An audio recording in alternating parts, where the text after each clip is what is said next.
to the bigger play where the rubber meets the road. Got deep the whole day. So part one was who's responsible for broken homes in the black community? Part one. Spent a couple hours on that. Then we went to part two. How can we make broken homes in the black community better? It's just something I want people to tap into, put the edit together, and just take what you will. These conversations extend to different conversations as a result of the initial topic. And it's very, very informative. And I suggest you embrace opening your ears to allow your mind to breathe. Learn. And if you feel some type of way and you want to add to the conversation, pull up, conversate with us, listen to the lives, or tap into these comments, the comment section, and just spew your thoughts. We learning, we growing, we elevating. I appreciate any and everybody here. Peace and love to you. Come on, man. Talk to me, man. All right, now this I would say this is a very interesting one. Um, I feel like what would really fix broken homes in the black community would probably be just the overall having each other backs and to show. I feel like showing compassion to one another because honestly, the majority of I feel like majority of the divorces and stuff are between because either the male or the female are always like they feel like disagreeing isn't being compatible with each other. So I feel like it kind of turns it into hate. And a lot of it, I'm not even I don't even know, man. It can All right, like you started good, brother. You do know. You just said it. You but said having more compassion, and you know what you just said. That's brother. That's powerful. I'm gonna be honest with you. That was a powerful statement you made. You just probably thinking harder because you probably feel like you can say more, but that was profound right there. You just said having compassion, bro. That's big. Let me tell you something. I don't know you, man. If I run into you out in the street right now, I don't know where you could be in China, Texas, anywhere, right? And I run into you, I got to be able to look at my brother Corey and just from brother to brother, not even in the house, I got to be able to look at you and say, man, what's up, brother? You got something going on? I got compassion for you. We can work together. Now, guess what? You might go to the house might have had a bad day at work, but because you met a brother help uplift you, you might carry that energy to the house. So that was a good thing you said. Keith, my bad, man. I had sometimes I mess up and they don't want certain things in the video, so they'll restrict it. So before we got too far, I went on restrict. I mean, they cut me off, so I had to restart. But you hit that drink? No, they let you drink. I don't do no drinking. I'm drinking. I've been off the drink. I'm drinking water and Red Bull. You don't Okay, need okay. drinking. Yeah, I ain't. But they let you have a drink. But no, I was doing that. I was that and those what I you got call. you. I got you. I got you, brother. I So got they'll you. send a little notice like it's because kids and stuff. But I try not to put that in there. So they had blocked it. So I just had to cut it off and come right back. But yeah, But Corey, that was powerful. You was talking, brother. I had cut you off, so go ahead. Then I I let think you Corey could put come in. something on your live that say 2021 and up, Yeah, and that right. protects you.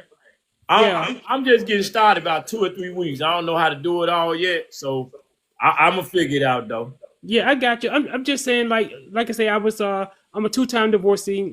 Just recently, my divorce was final in March, and I she couldn't really articulate what it was that I did or didn't do. She just said that she no longer loved me. Okay, let me ask you something. How you doing? Oh, I'm doing okay. March. I Wait, think you said March, right? yeah, That's not too long ago. So yeah, but we by March we had been separated for almost a year and everything. So, but the divorce it was final in March and stuff because um both of us was military, whatever. Both of us retired, and you got kids? No kids. I never had kids. She never had kids. Okay. So, um, we were both in Kuwait and everything, and that's where the separation took place and everything. Was it a nasty divorce or it was okay? It wasn't nasty. I just I pretty much let her go. Um, she was cheating in when we was in Kuwait and stuff and everything. Even though she was cheating, I still tried to work through it. And I asked her, I like, hey, are you ready to go back to the States? She said, yeah, I'm ready to go back to the States. So I started working on a job, got a job here in Louisiana. So as I was coming downstairs one day, we still in Kuwait, of course. I started seeing stuff outside of the door, and I thought like what's going on. Then didn't ask anything. So about a week went by, and I saw some of her stuff outside the door again. So I called out like, hey, what's going on? What are you moving out? Whatever.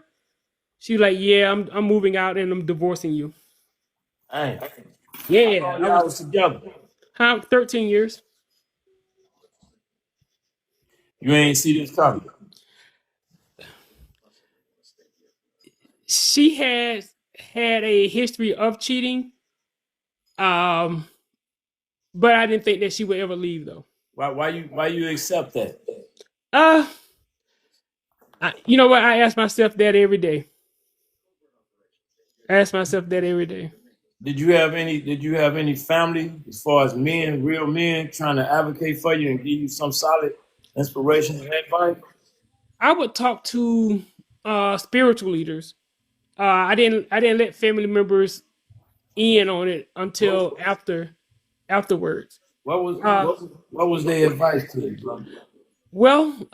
it was mixed.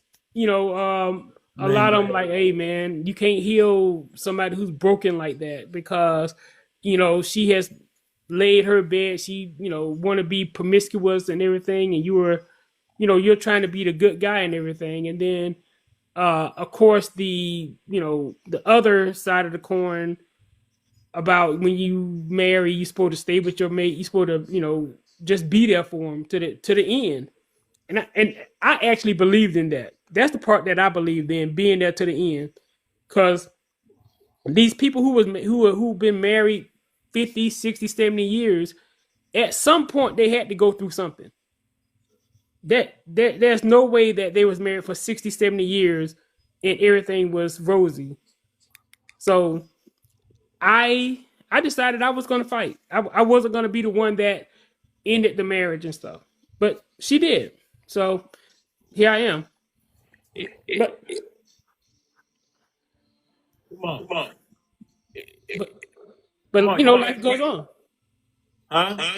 But life goes on. Yeah, that's true. So, but I'm in this little broken downtown in Louisiana.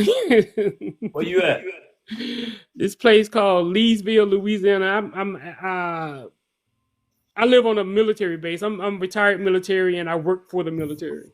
I spent a lot of time at Xavier University in New Orleans. Okay. So I'm about 4 hours I west of went New to school Orleans. out there. Yeah, I haven't even been to New Orleans yet.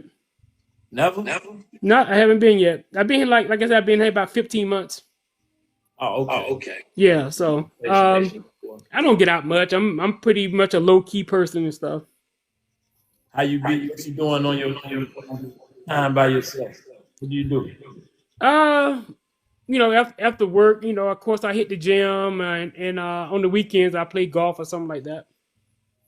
What about your significant other? What you doing about that? What do you mean? Oh, talking about am I dating anybody? Yeah. Yeah, it ain't nobody here, man. When I this place is like Mayberry. I got here. Most of the people in my age group they married, and then you got soldiers, but the soldiers are really not in my age group. Well, you say you go golf. Who you golfing with? By myself, this is the only place that I can golf by myself. It is crazy. Anywhere else, I go play. You know what I'm saying? I'm gonna play with three other people. Here, You got a friend circle out there? nah. Most of my friends are hell. All of my friends are pretty much on the on the internet. Okay. Yep. You So gotta you have to get a little activity going so that way you won't be compromised with your time all by yourself. Not a good thing. yeah, definitely not a good thing, but hey, it is what it is. It's life. Yeah, it is. That's a part of life. Hmm. The good thing about being by yourself and you comfortable by yourself, I mean you have a certain level of discernment within you. But we are Hmm. people. We made to interact and be in each other's presence. This is land of the people. We made to be together. So it's just a balance that you gotta have. And I want to commend you for being able to be strong, even though what you have endured. Hey, Kana, and Corey, Thanos, what's up, sister? Come on. Hey, hey, hey. How Hi. you doing? I appreciate your interaction last night too. Oh, no problem. Yeah, bro. Anytime. Helping me Anytime. navigate through this thing because the keeper just telling me about some online because I was telling him you could turn the age and stuff like that. But I'm gonna figure it out Mm-hmm. as I go. How you doing though, sister? Mm-hmm. I'm doing good. I don't have no complaints. I'm still here. And How we yeah, gonna I get these just broken homes in the black community better, sister? Come on. well, first we have to define what a broken home is. We did so that's why I got part two up there. I know you probably missed it earlier, right? But earlier we did a segment on I put up there who's responsible for Mm-hmm. the broken homes in the black community. Mm-hmm.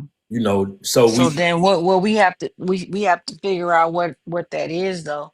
it I was a mean, what lot. is It your was a lot what in is there. your It was a lot of accountability there. It was a lot in there. We did that for like 3 hours. Then I said, well, since I did that, I was gonna come back to this one. I hate that certain people gonna come in here and miss that, and certain people that's here or that's gonna be there didn't ain't gonna be able to see this piece. But we had addressed it. It was a lot of accountability there. Okay, well let me start off by saying this then, since I wasn't here for part one. I'll say this about what a broken home is, okay? Because I believe that what we believe, as far as what I hear in a lot of these conversations, broken homes start with men and women, or a woman that's, a woman with kids and just don't have a man. Okay. Right. Um, but by definition, a broken home is a family in where the parents are divorced or separated. Now that's a broken home. A broken home consists of a man and a woman, a wife and a husband that were together that are now divorced or separated. That's the definition of a broken home. So before we get to the baby mama stuff and she ain't got no man, well, that was never a home. That was never created a home. That was just somebody getting together and they basically had sex and had a child. That's not a broken home. They were never married.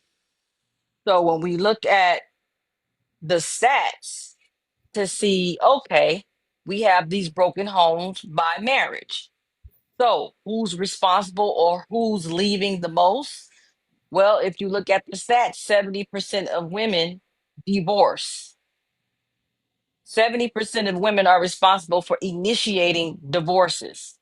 So if we say who we gonna look at, like I said, there's 70% of women that initiate divorce.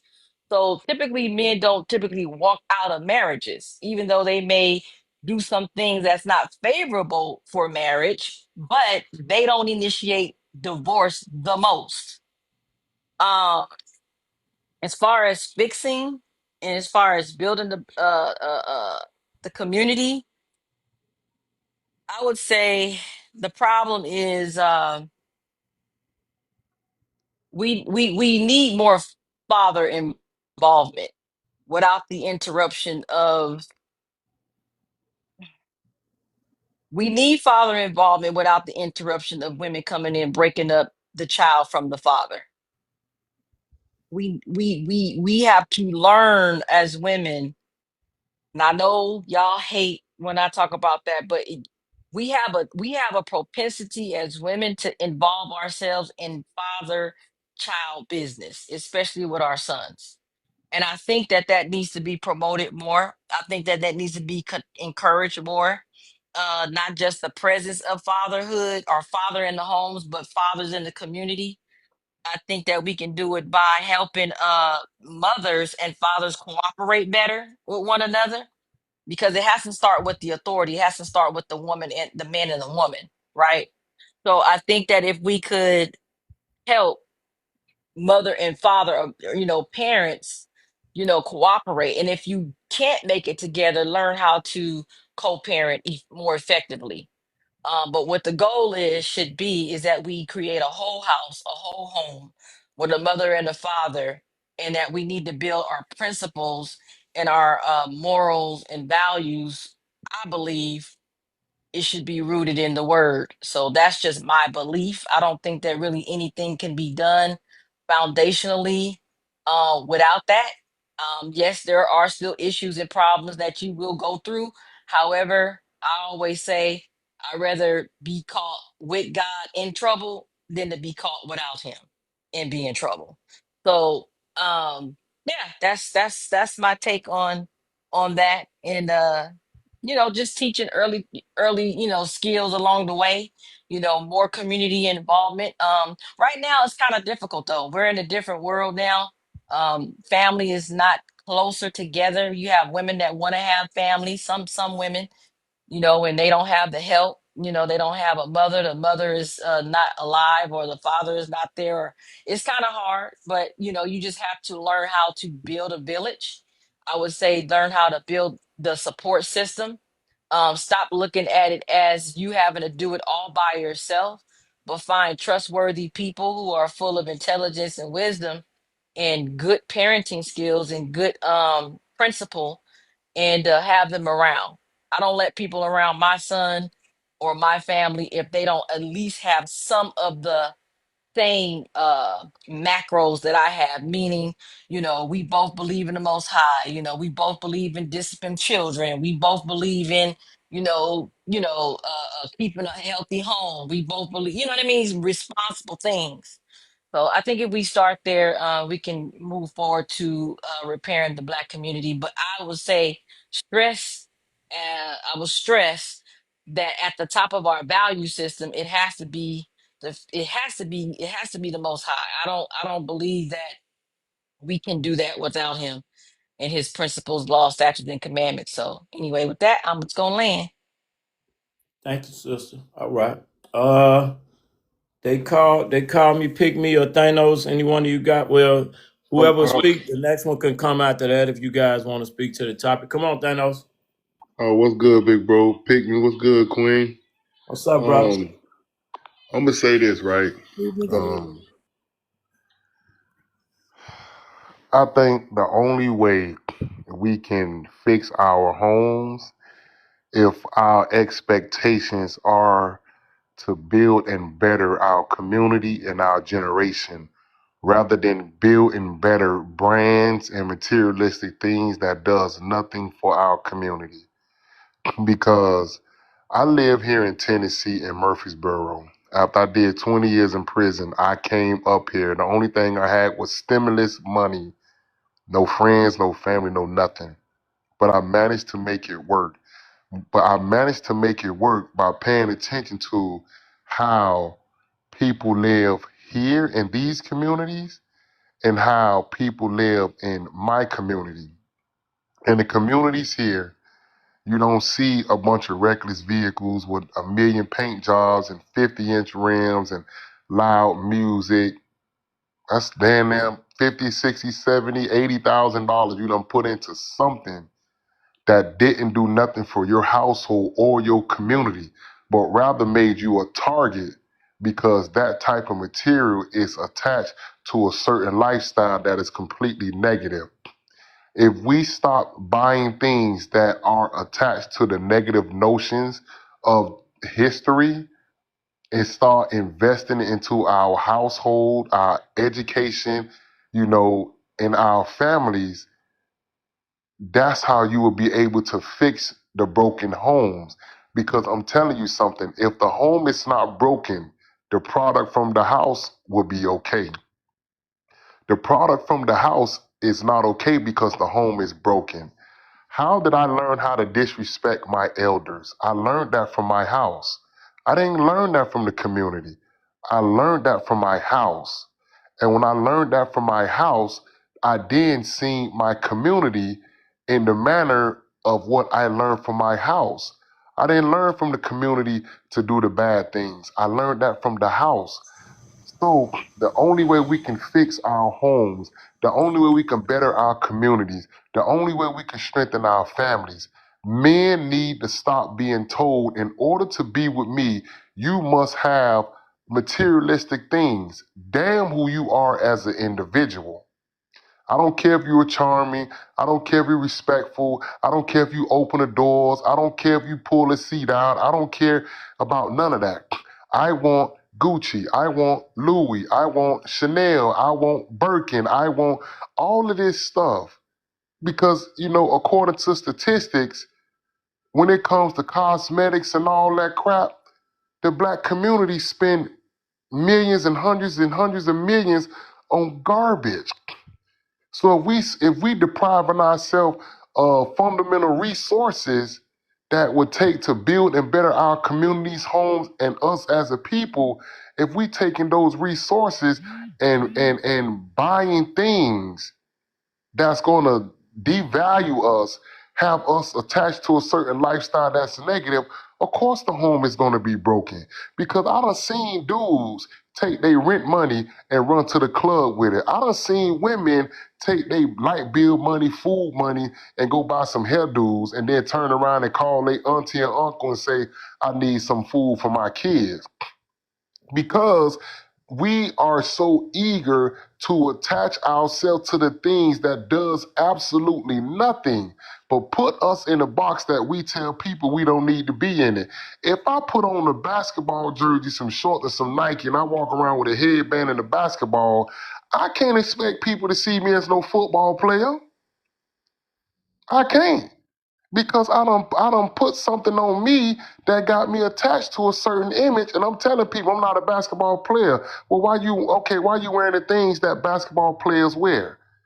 So, in so many words, what we need to do as a people in order to fix our communities and our homes, we need to stop taking our resources that we have that can better us, put us in better situations, fix a lot of issues in our community. We need to stop we need to stop taking those resources and spending it and investing it on things that strengthen other community, other races, generations, and other races' financial system, because we see it every day.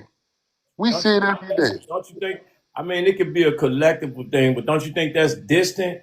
Some people don't have money and don't have access to certain materials, but their home's still broken. We got to get to the core of what we need to do to help fix it. I think that's something that can help if you spending your money frivolously, but it's some things that's the core of the family that's destroying us. Because some people don't have jobs or they don't have Gucci. That's a whole nother level. A lot of people not running to get that neither. We dealing with substance abuse. We dealing with a lot of other things prior to that. You know what I'm saying? But I think that also could be something that's contributing to the demise. But we want to come with solutions. I think that could be a solution, Thanos. I think that's a good one. And Uh, and, and before I land my plane, I'll say this. I'll piggyback to what you said. We look at a lot of stress. We look at a lot of verbal, emotional, mental, and spiritual abuse that take its course in these households. A lot of that comes from parents who are in survival mode and everything around them is an opponent instead of a partner. okay. Because when they go through these phases of, I'm in survival mode, I got to make this happen by any means necessary, anything that can possibly be in the way or seem to be in the way, it go from partner to an opponent. You see what I'm saying? So, but once again, just like I said, resources don't necessarily have to be just money. Yeah. Resources could be, experience. Yeah. Resources could be, knowledge. Yeah. Like this is the form of resource that we have right here on this podcast, on this channel, because we come here to learn more, and to learn more the better. That's a form of resource. Yeah. There you go. There you go. That's a fact right there. Uh, Lake the Santana. No, they called me, pick me. You was here. Come on, sister. Okay, so yeah, They'll there's a I'm few. sorry, they'll spread us out, and I can't even see clear. They'll move this thing around on my end. But That's go okay. ahead, sister. There's a few things I think that we need to focus on. Um, there are some things that are immediate, and then there are some things that are in the future. Come on. Because right now we're already in the state of emergency, right? So what can we do now? One of the things I think we need to do now is close our legs and stop having children before marriage. And I think we need to start teaching that. Right now we're not. We don't teach that. We may teach don't get pregnant. We may teach that, but we're not teaching don't have smecks until you're married, So right? let me ask you something, sister, because I think that's powerful. But let me ask you something. What if somebody don't believe in marriage? Mm. They don't believe in marriage, then you believe in protecting yourself, right? Because you got to also teach that if you don't believe in marriage and you're just out here smexing, you're going to be with that person or have to deal with that person for the rest of your I life. mean, you can take this. So what I see is this: when people talk about marriage, this is what I've seen. I've seen so many people get married, and after the fact, they break up the home. But I've also seen two people that's in agreement together, never got married, but they both loving on their child, and their child understands that. A lot of people go in on a lot of people that move like a new cannon, but because they don't have that money, people don't really see that. But it's a lot of people moving like that that really genuinely love their kids, but they might not believe in that other piece. You understand what I'm saying? As opposed to pushing marriage, and then however you have people that go there and then they hate it. I know I've seen so many people just in my inbox or calling or just in my personal anecdotal experience. They be married, and then when the marriage go left, they take it's I did a topic a while ago on this, like why do divorces have to be so nasty? The goal is I think what you're saying is positive and powerful, but that's only for those that believe in that. Well, I We had 3 points. um I had 3 points. The second one was going to be about co-parenting. So one, I was going to say because these are I just immediate. want to make, I Yeah. just want to make it a real deep conversation so we can really touch the surface. Because I don't know who listening, and we can have some atheists in here listening. We can have different people from all walks of life listening to it, and I want to make sure we speak to them so they can possibly can feel something and then say something to themselves to be more proactive in their life in a positive way. But come on. Well, the first thing for me is, as Kanai said, I do believe in God and that we should be living under those principles. But I do believe that people have a right to feel how they feel. And if you don't choose to get married and you have children, I think a big piece is learning how to co-parent. Because if you're not going to be in the same household, the two need to know how to co-parent because they can be strong co-parenting parents to that child as long as they're on the same page and give them those same morals, principles as if they were in the same house. But the two need to be on the same page. And part of that to me is maybe some counseling on how to co-parent because a lot of people hold in what their personal issues with that man. I'll say that man, and they use that child as a pawn. And the child is just as much the man as he is the woman. So if they could get themselves out of the way and learn how to co-parent, a lot, I say close legs. Second is co-parenting because the child is already there. And thirdly, I think that we have to, in the BOK community, I think we need to start talking about the importance of marriage. You said there's some who don't. That is true. But we don't talk about the importance of marriage because when we were married as a culture, we owned land.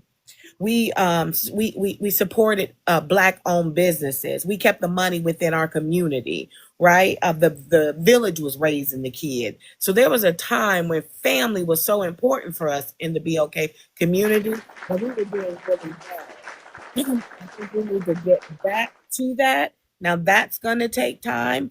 And we may not ever be a village because people are moving away. People are going to college, moving away. They're not staying in their same cities as they used to. People are moving away, and that's okay. So, how do we effectively become a great community not living at home? And a part of that is being a great partner with your either husband or your ex and so that kids have a foundation. And right now they don't have a foundation. You have all of these single moms, and we got to cut that down. We have to not make single moms okay. It is not okay to be having 2 and 3 and 4 babies by different men. We've made that okay. That's not okay. That's not good for the child, because you'll have situations like you said where some of the kids' fathers may be involved and another of the kids' father isn't. So then you have that dysfunction in the relationship, right? Because you have all of these baby daddies. And then what are you saying to your children? So I think that we have to get back to understanding But that the child is most important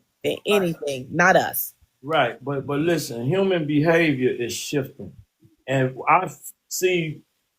It sounds like you and the rest of this panel is very, very mature.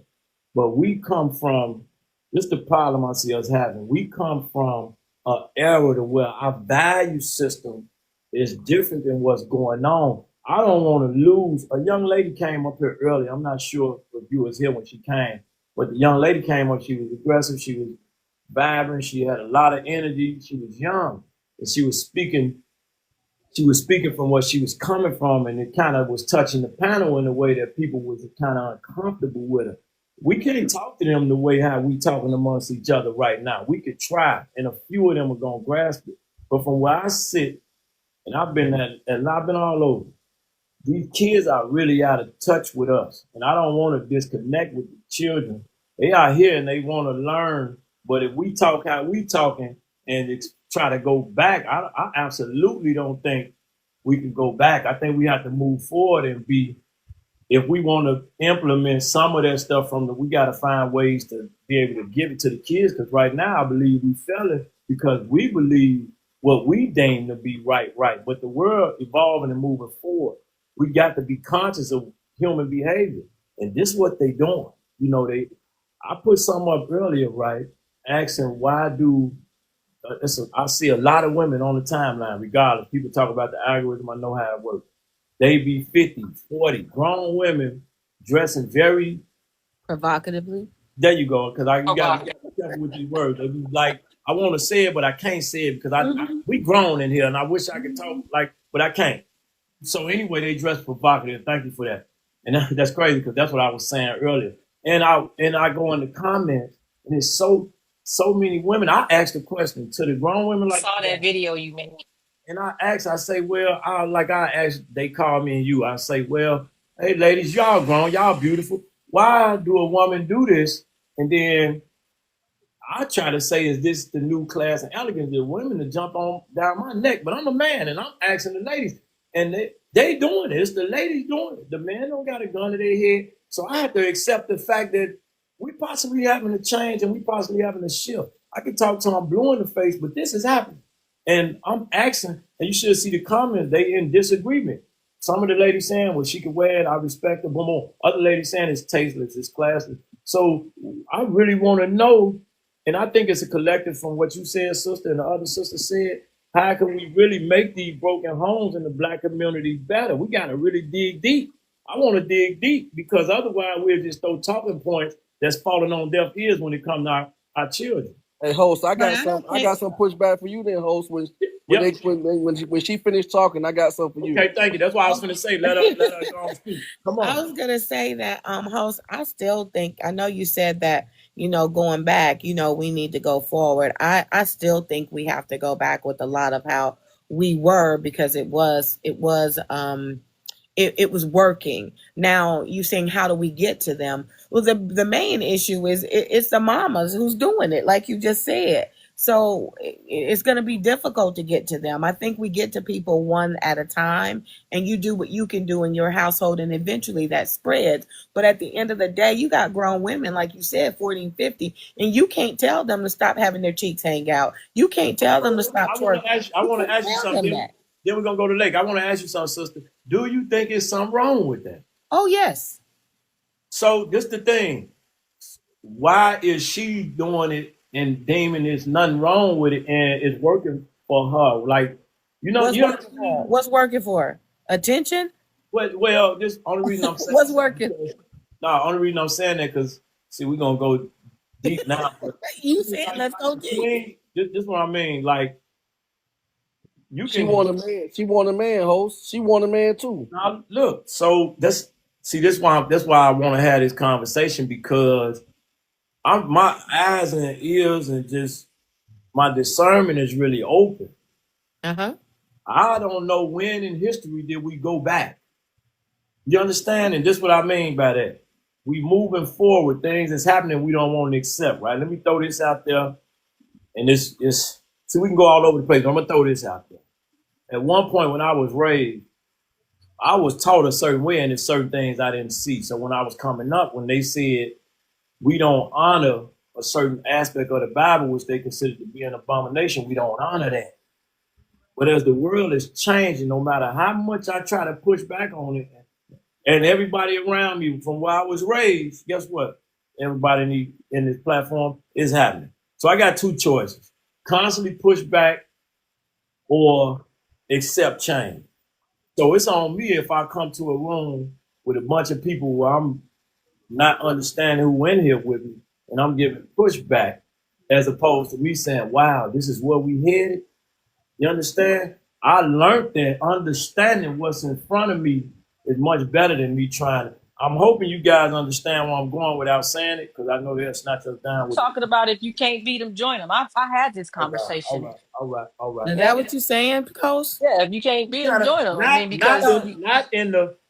She's saying it clear. She get it, but I'm saying without saying it because we can't talk like how we want to talk. Even with that, you see what I'm saying? We can't say this. We can't say that.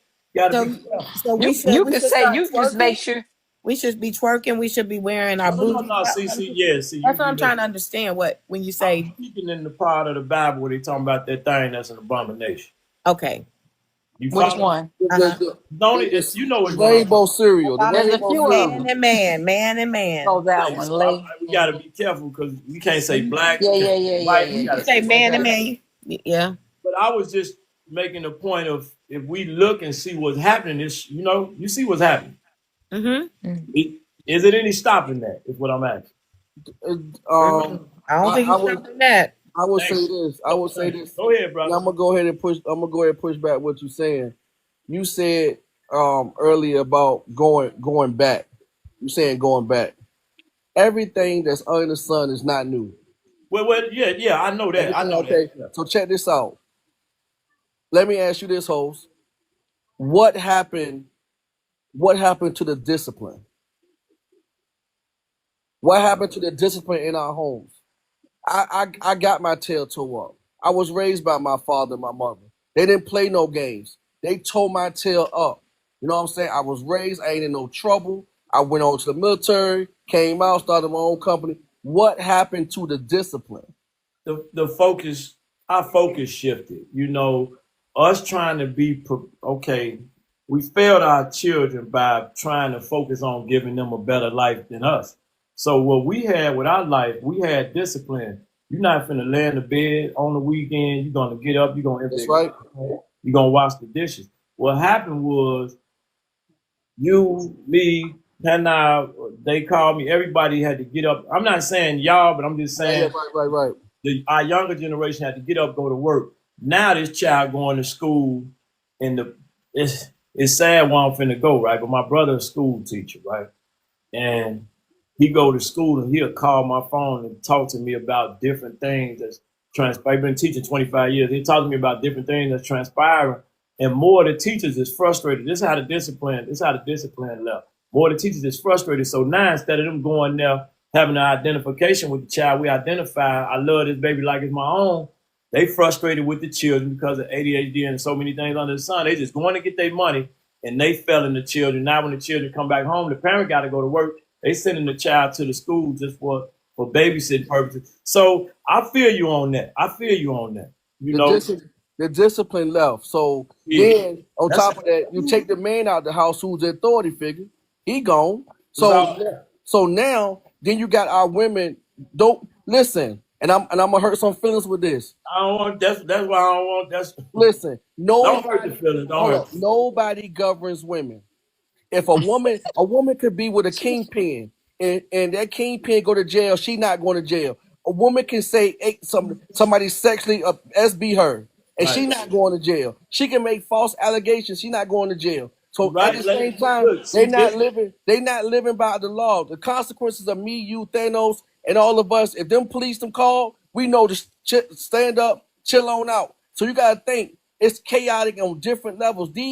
The government knew exactly how to attack. The Bible says that you want to tear her up, attack the woman, attack her. You So you right. got to think with all that going on, putting them on government assistance and everything like that, taking the man home out the house, no discipline. Down the punk parents now are doing everything under the sun. They're not making their kids work for nothing. They're just giving it to them. We can go back, but if you want to go back and do it right, you got to implement these laws and everything back, which they don't want to do. But Yeah, we you right, gotta like stop you right. blaming it. We gotta You stop right, but blaming we it. gotta. You right. You're not saying nothing wrong, but see, I'm in agreement with you. But the goal is we gotta come up with something to be better So, towards. okay, so this is my last point, host. Now you can turn it All over to right, we got somebody a else. lot of good points. Just Come check on. this out. So I check would this like out. to go after him, Chicago. Okay, okay, I got you. And I challenge everybody on the panel to answer this Like question. we're gonna let after Lake and you speak, we're gonna let the brother down at the bottom because I haven't heard from him. Then Oh, the Tito sister. didn't speak. Okay, I'll wait for Tito. So No, come on. this is the question I got because everybody talk about who's in office and everything like that. We go there too. Our hosts, are we too free? Damn. Come on, man. Are we too free? If they would say, Yes, if they yeah, would put yeah. some cap on some of these laws, like you said, I, dressing a certain way how you and all look? this other stuff like that, You are right, we Lake. too free? Yeah, Are we we are. Let too me tell you. free? I got a call. Okay, real quick. I got a call. Well, now you address it to the panel. I'll wait. Come on, You, sister. I'll moderate for you. Go ahead, take your call.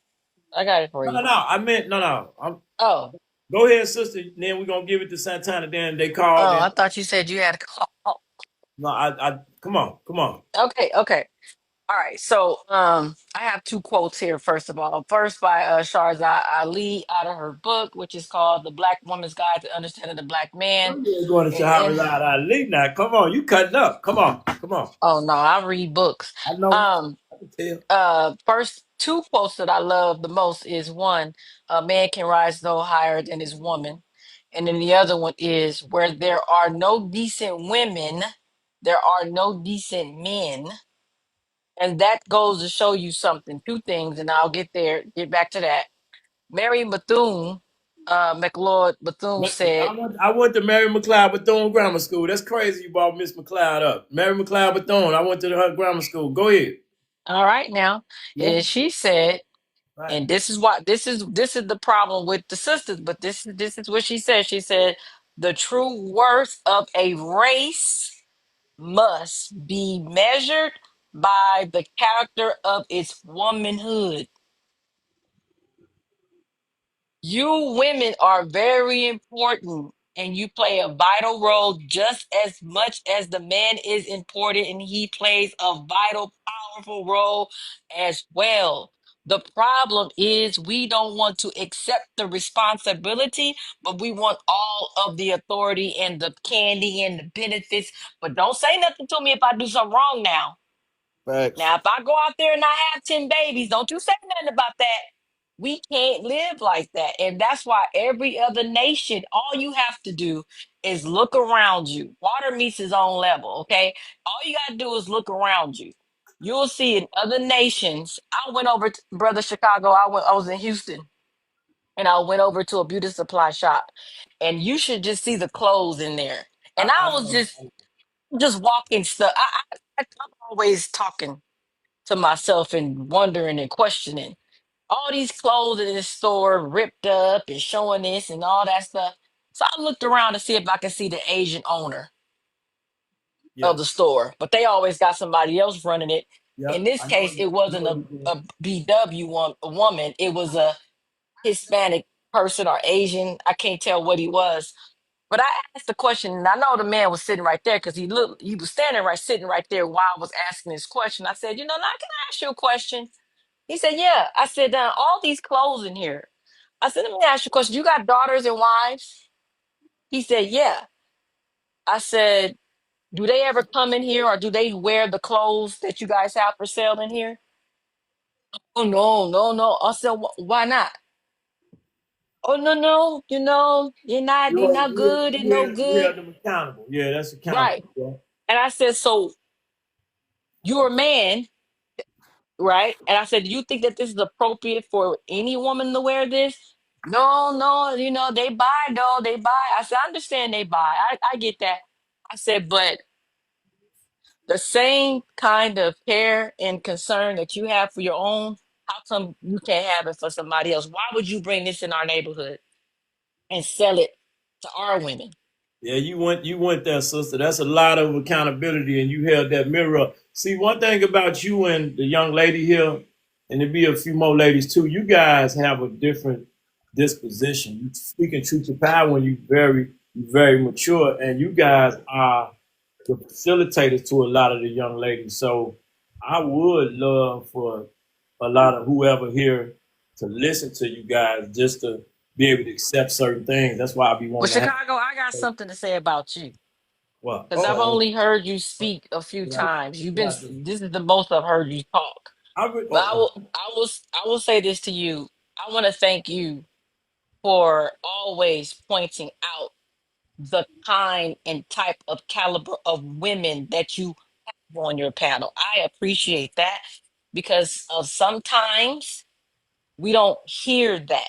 And we are the ones putting our neck out here to be called pick-me's and be called mammies and be called all these different names. And for you to say that as almost every night you say it, I say because thank you. I'm saying thank you to you because some men keep I try to tell men you have to separate the wheat from the chaff. You have to recognize when you're talking to a woman and when you're talking to a little girl.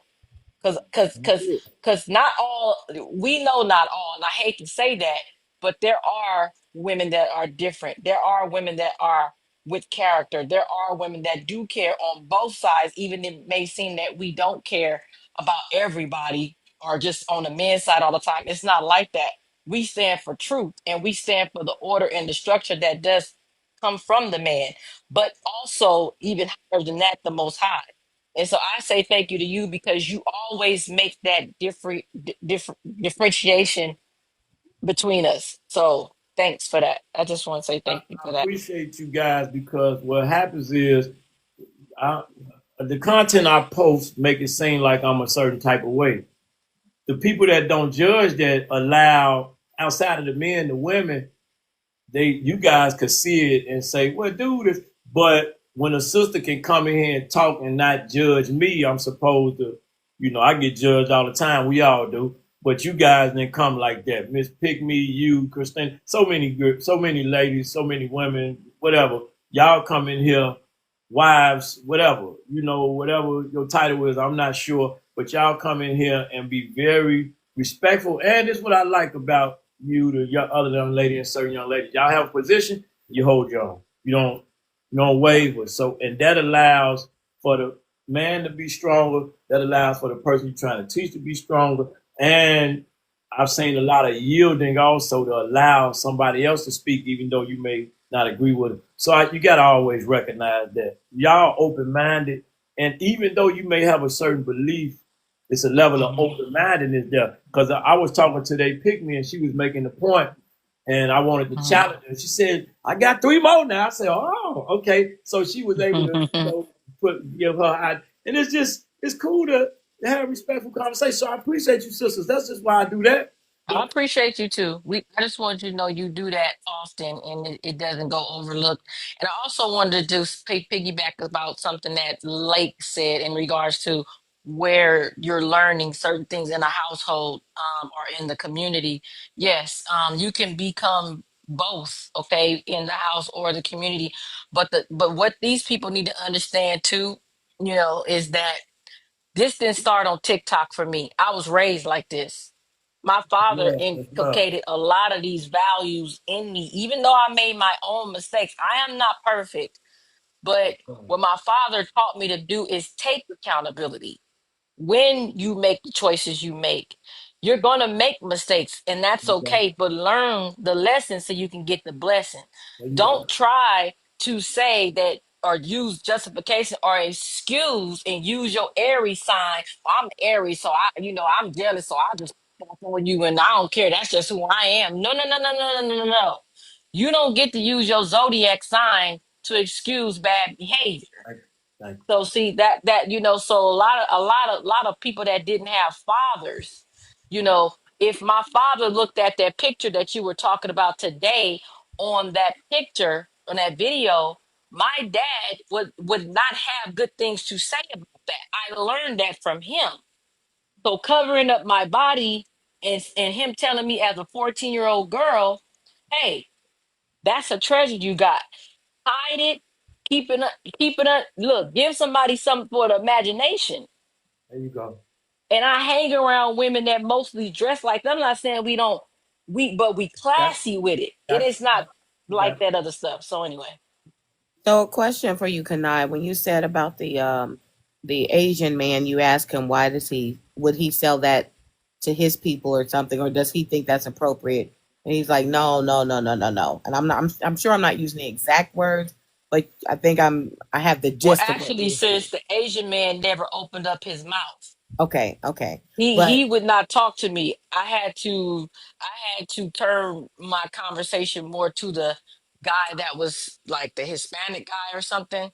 uh-huh. I had to turn my attention to him more because the other guy, like I said, I couldn't tell if the other guy like was Asian too, or if he was a mixture of Hispanic or Filipino or something.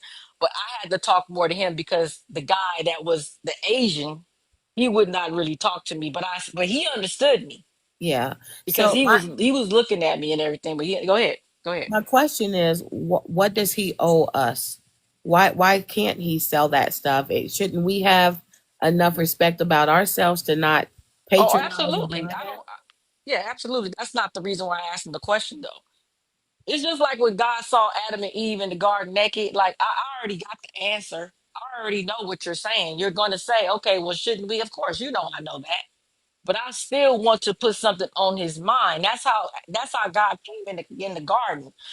Adam, who told you? What you mean, y'all ain't got no clothes on? Who told you that? Trying to provoke thought. There you go. you I'm got to. provoking thought. I already got the answer, I But but think at I'm the end of the I'm day, provoke. we got I more liquor understand. stores, we got all of that. I That's understand because all that. That we that don't I don't care about all of that. I just was trying to invoke, just like the brother said. I'm coming to him and asking him a question to provoke thought. That's all I wanted. I already know all of this other stuff, but I'm trying to see if I can get him to think about something that he probably has never thought about before. That's yeah. all I'm doing. I don't care about. I already understand what we buying and I get that, but I'm not concerned about that. I want to know why are you in this community doing it and you don't even let your own wives and daughters and nieces and whoever do it as well. That's all I wanted. I didn't care about I care about it for us. But from him, yes, it's exactly what Lake said. It's just to provoke thought. That's all I wanted.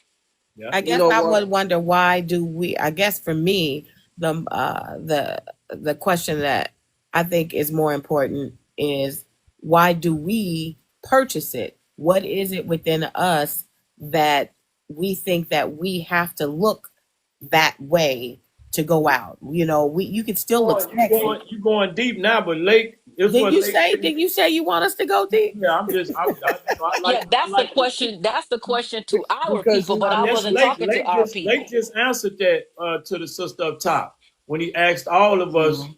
We got away from it, but he asked all of us. Y'all remember what he asked before I say something? I'm gonna see if you guys remember what he asked. I He don't asked remember a what question Blake to the said. ladies and the men on the He, panel. yeah, he asked the question, do we have too much freedom? Thank you, brother. I Oh, was coming to you next, brother. There you go. That's answer your question. They called me. There you go. That's why I paused when he said it because I really felt. So I really felt what he said. So come on, I'm gonna let him segue into that. Come on, Tito, and then we'll bring it to Thanos. Wait, let him speak in the brother up top. Come on. Okay, I just want to touch a few areas real quick. Everybody has really good input. I would like to say, like you got some fire ideas, man. Real good topics, real good conversation. Um, appreciate Everybody that, man. does. So, what I would like to bring to the table would be, the self accountability part. Like, it doesn't matter what anybody sells you or do. You have to be accountable for yourself, your choices, your decisions. That's on you. Like, it don't matter if they was giving away free money. You don't have to take it. It's a choice you make to do that. You know what I'm saying? Because we all know the free lunch, it can be a trap. And another one would be like, I think we have to break these psychological chains or barriers that's been placed on us or instilled in us from different systems. We got to break those. As long as those psychological chains stay in place, we're going to stay in place. It can be 1,000 years and it'll just start to repeat itself. Personal development, we can't really teach our children or teach kids this generational thing, how to create wealth, how to pass it on. If we don't know how to do it, it's going to be impossible for us to teach it to them. So we have to do a better job at developing ourselves. And to pick me, I have to say this. You speak a lot about, the single parent thing, the co-parenting thing. We got to understand that there's a science to mating. And the BLK community has to learn the science of mating. That's got a lot to do with, the kids that we're bringing into the world. We're just probably doing it the wrong way. You know what I'm saying? Segueing back into, the person selling certain goods in our community. Well, if we made it different, the strategy was different, we could probably get around that with very, little effort simply by mating the right way. So these are just a few things that I see in our community that we have to change. And we definitely need to get a core system, like our value system has to be like overhauled. Like, I'm talking about, really, it can be demolished and just start over. We just build a whole new core system because we don't really have a lot of core values, what I'm saying, in our community. It's kind of like about money first. As long as you get money, I guess it's okay. But I think we need to get away from that because that money is kind of running us in the ground. It's a big trap for us, and we need to do better. So you So I'll think land that's my a lot of plane our right there. issue, Tito? Is the money Appreciate you, that brother. we chasing the money as a BOK community? You think that's our issue? One of our issues. That's, Yeah, yeah. yeah, that's definitely one of them. Yeah. Okay. Because like little boys now, they don't really want to, go about doing things the right way because that ain't what little girls like. Little girls like these little boys with a bag, dressing a certain way, looking a certain way, but it's all image. Most of the time, they don't really even have any money. You know what I'm saying? But it's the look of money is what gets the girls. And I heard some people speaking about, this whole degree thing. Like, younger black men aren't really pursuing degrees. They're pursuing women, but the women are pursuing the dudes with the bag, with the money, you know what I'm saying, dressing a certain way with a certain look to themselves. We got to get away from that. They push That's like, education, but they push education on us. We was having like I have a trade. Back in the day, a man could have a trade, start a business, and take care of his family. So now they don't push the right. trades out the way. Everybody go to school, and then half these people that go to school with a degree ain't even doing nothing with their degree. Like you said, this is strategic, bro. Everything that these people are doing is strategic. We took the trades out of the schools. Like that was a big thing too. True, true, true. You're right. Took True. it out of schools, high schools. We want It's systematic. It's totally systematic. I I agree. truly I believe that. agree. I agree with you, Tito. we want to give the brother Thanos a chance, and then Lola listens, and then we take it over to the other brother. Got his teacup. He ain't here. Come on, Thanos. Um, okay, I want to address something that Miss Pickney said. Um, she okay in her initial statement, she made a statement about damn, what was it? She said a lot. Miss Pick Me ain't playing. She said a lot. No, I'm saying like her beginning. She said Come on. something about women. You gotta be. You gotta do better than that, Thanos. Come on. See, that's But why I try to get people in so they can anyway, finish their thought right there. but anyway, Come on. it'll come to me. But I'm gonna say this here, right?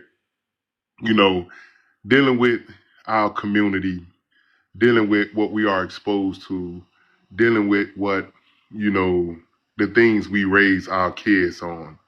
if we pay attention to, because I like the other platforms I love seeing Big play on is Instagram and Snapchat.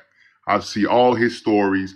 I see all his reels. I even go back and rewatch them again because, I'm not a person, you know, I don't just take the cereal out the box. I really like to go to the factory where it was originally made at.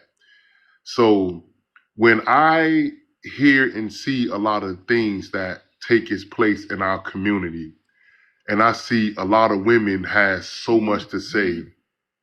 Um,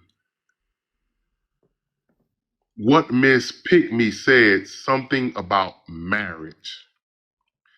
But if we pay attention to our community, when it comes to relationships with man and woman, why women are conducting themselves in a manner that don't reflect the original existence of them.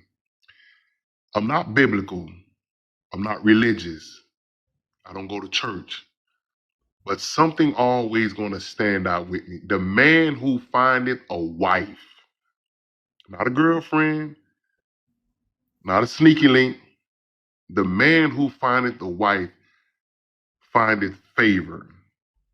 So the man who finds a wife, he has found favor. What we have in our communities, the men are not looking for the wife because our women are no longer conducting themselves as wives. When a man meet a wife, that wife will motivate this man to come together and build something that their generation, their seeds could live off of and continue to build and keep going. Our women in our communities are not motivating us to do this no more. I was born 1984, so I came up in an era where it was perfectly okay for you to love one person and stick with that one person. Marriage is not needed in order to love you for the rest of your life. People, they get married, but they don't commit. They just get married because, quote unquote, this is tradition. So when they get, I'm finna be so honest to everybody on this panel when I say this here. After doing 20 years in prison, the first relationship that I got into was a very, very exceptional, beautiful black woman who was the first lady of a church. She was married, and we had a relationship for like 8 months. Even after I found out, I didn't care because I had fell in love with this woman before I found out. But I So, say that hold on, Thanos. Hold on. Let me ask you a question real quick. Did your discernment fail you? no, no, I did not. I did not, from an intuition discernment standpoint, I did not pick up she was married because we was always together. And might I advise you? I just go ahead, bro. I was gonna ask you, was you head over heels? Was you lost or nah? Was you lost in the sauce with her? When you say lost in the sauce, meaning I mean, did she have you so? Was you just so naive that your no, discernment failed you? no, I wasn't lost in the sauce. Um, when I learned her reason for stepping out, I was already heads over heels. That's okay. That's the So, part I'm talking about. That part. Okay, so, so, so, so, so, what I did from that's because they was married 19 years when I met him. got you. So, from what I learned from that situation, and I used to hear the conversations, she'll tell him, I want to do something tonight. He'll be like, well, just give me a kiss, rub my back. So she was being deprived of a lot of things from this person I got you. because he went from seeing her as his purpose to what she just a lamp on a stand. You see what I'm saying?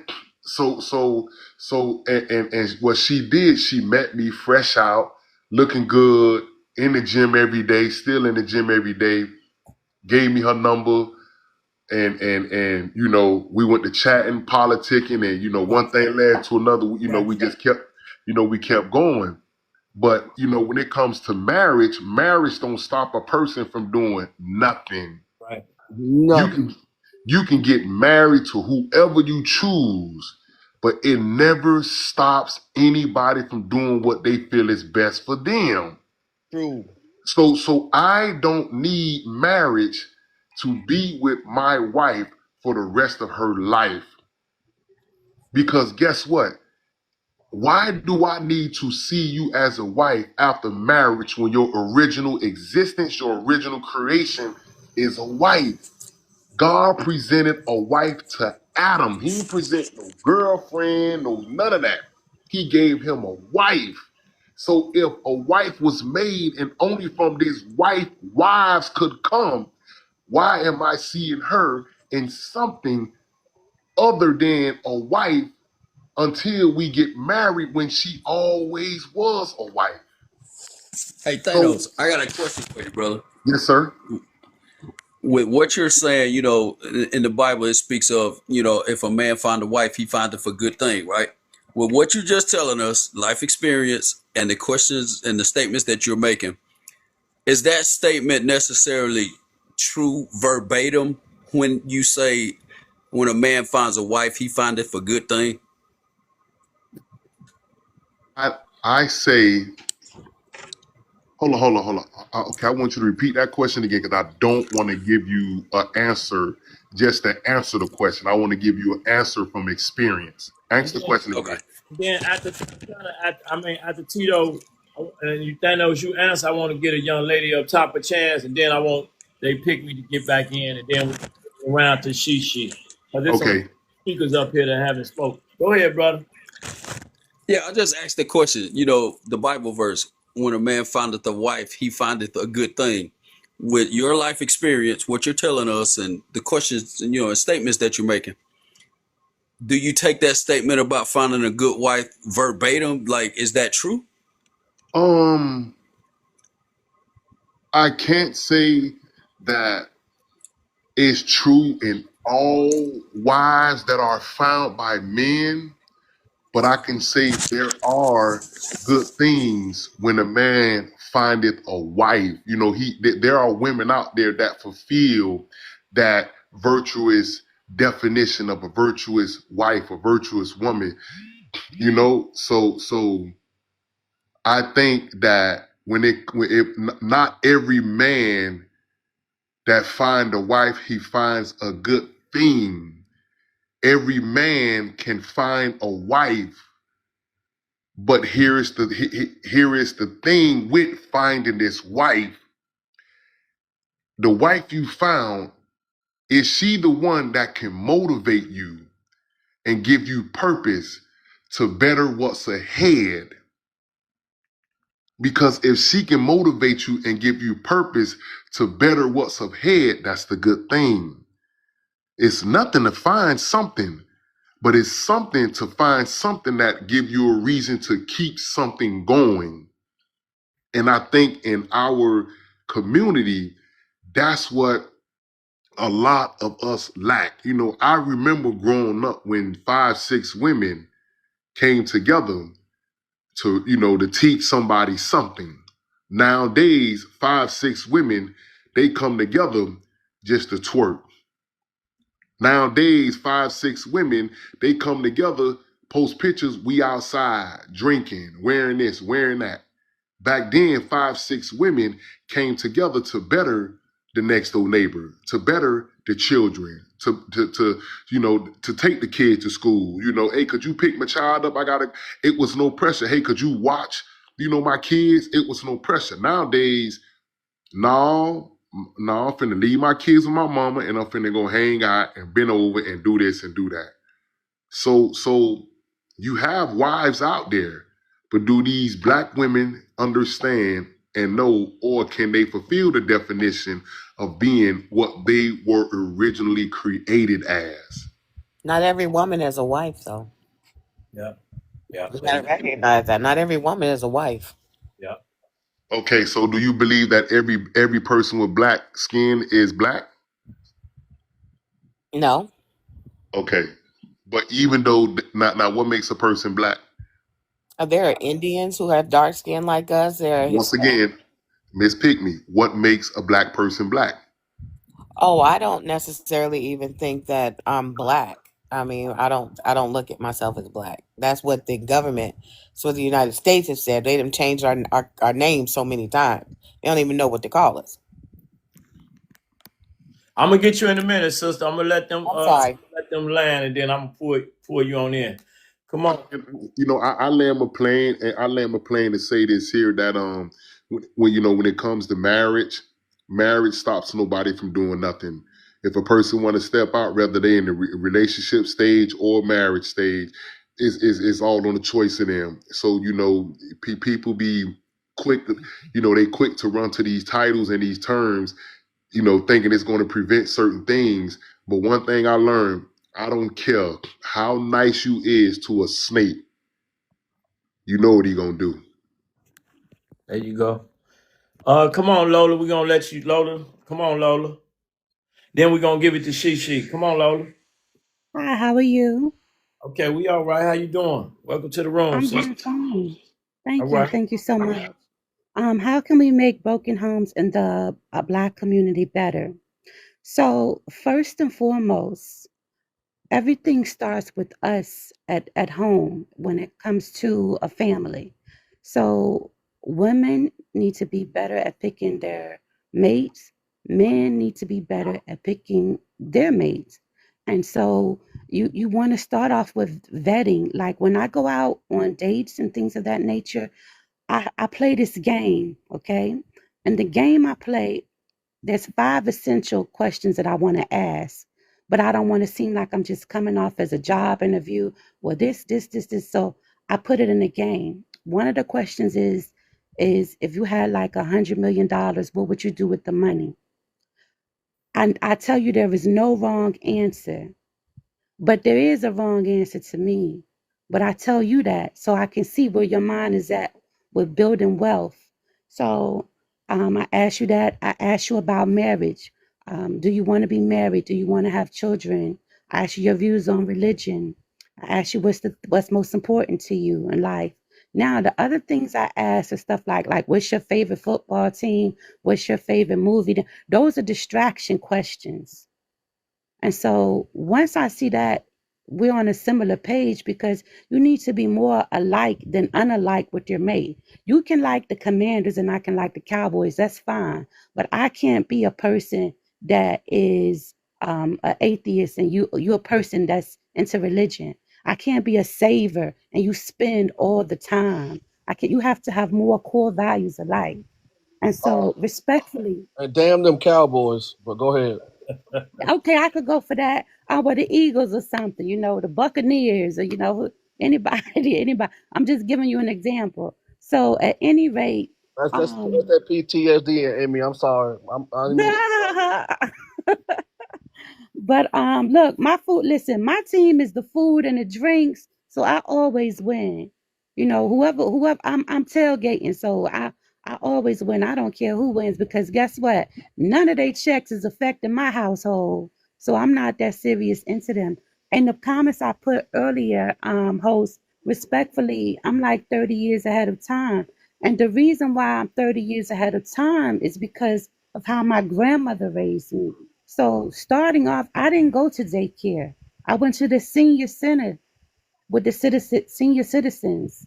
So by me going to the senior citizen center, I got wisdom at an early age. My grandmother made me diverse at an early age. I'm 50 years old now. At 10, I was traveling out of town to other states. So I took that wisdom that my grandmother gave me and my mother and father. I come from a two-parent household. With the two-parent household, my father worked and he provided for everything we needed. My mother was at home with us because they had 9 of us together, same mom, same dad. However, my mom didn't just sit around and do nothing. My dad made 20 something dollars an hour back in the 80s. And so he was a foreman for this big car company.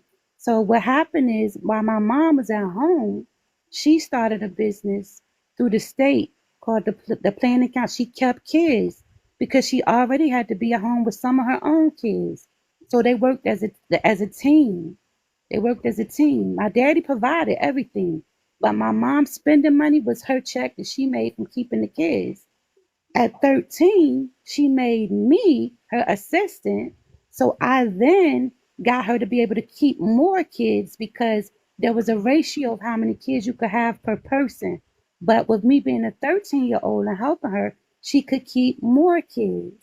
So I was brought up in a two-parent household. I think that's one way we can try to make the community better. But I myself didn't raise my son in a two-parent household because my father told me that I do not have to stay with my son's father just because I had a child with him. He saw that we were not a good fit. I was on the fence. I was going to stay because that's what I saw my whole life. So I was going to stay because that's how I was brought up. My father told me I didn't have to stay. I could find another man who would love me and my child that didn't have to be his biological father. And guess what? I did.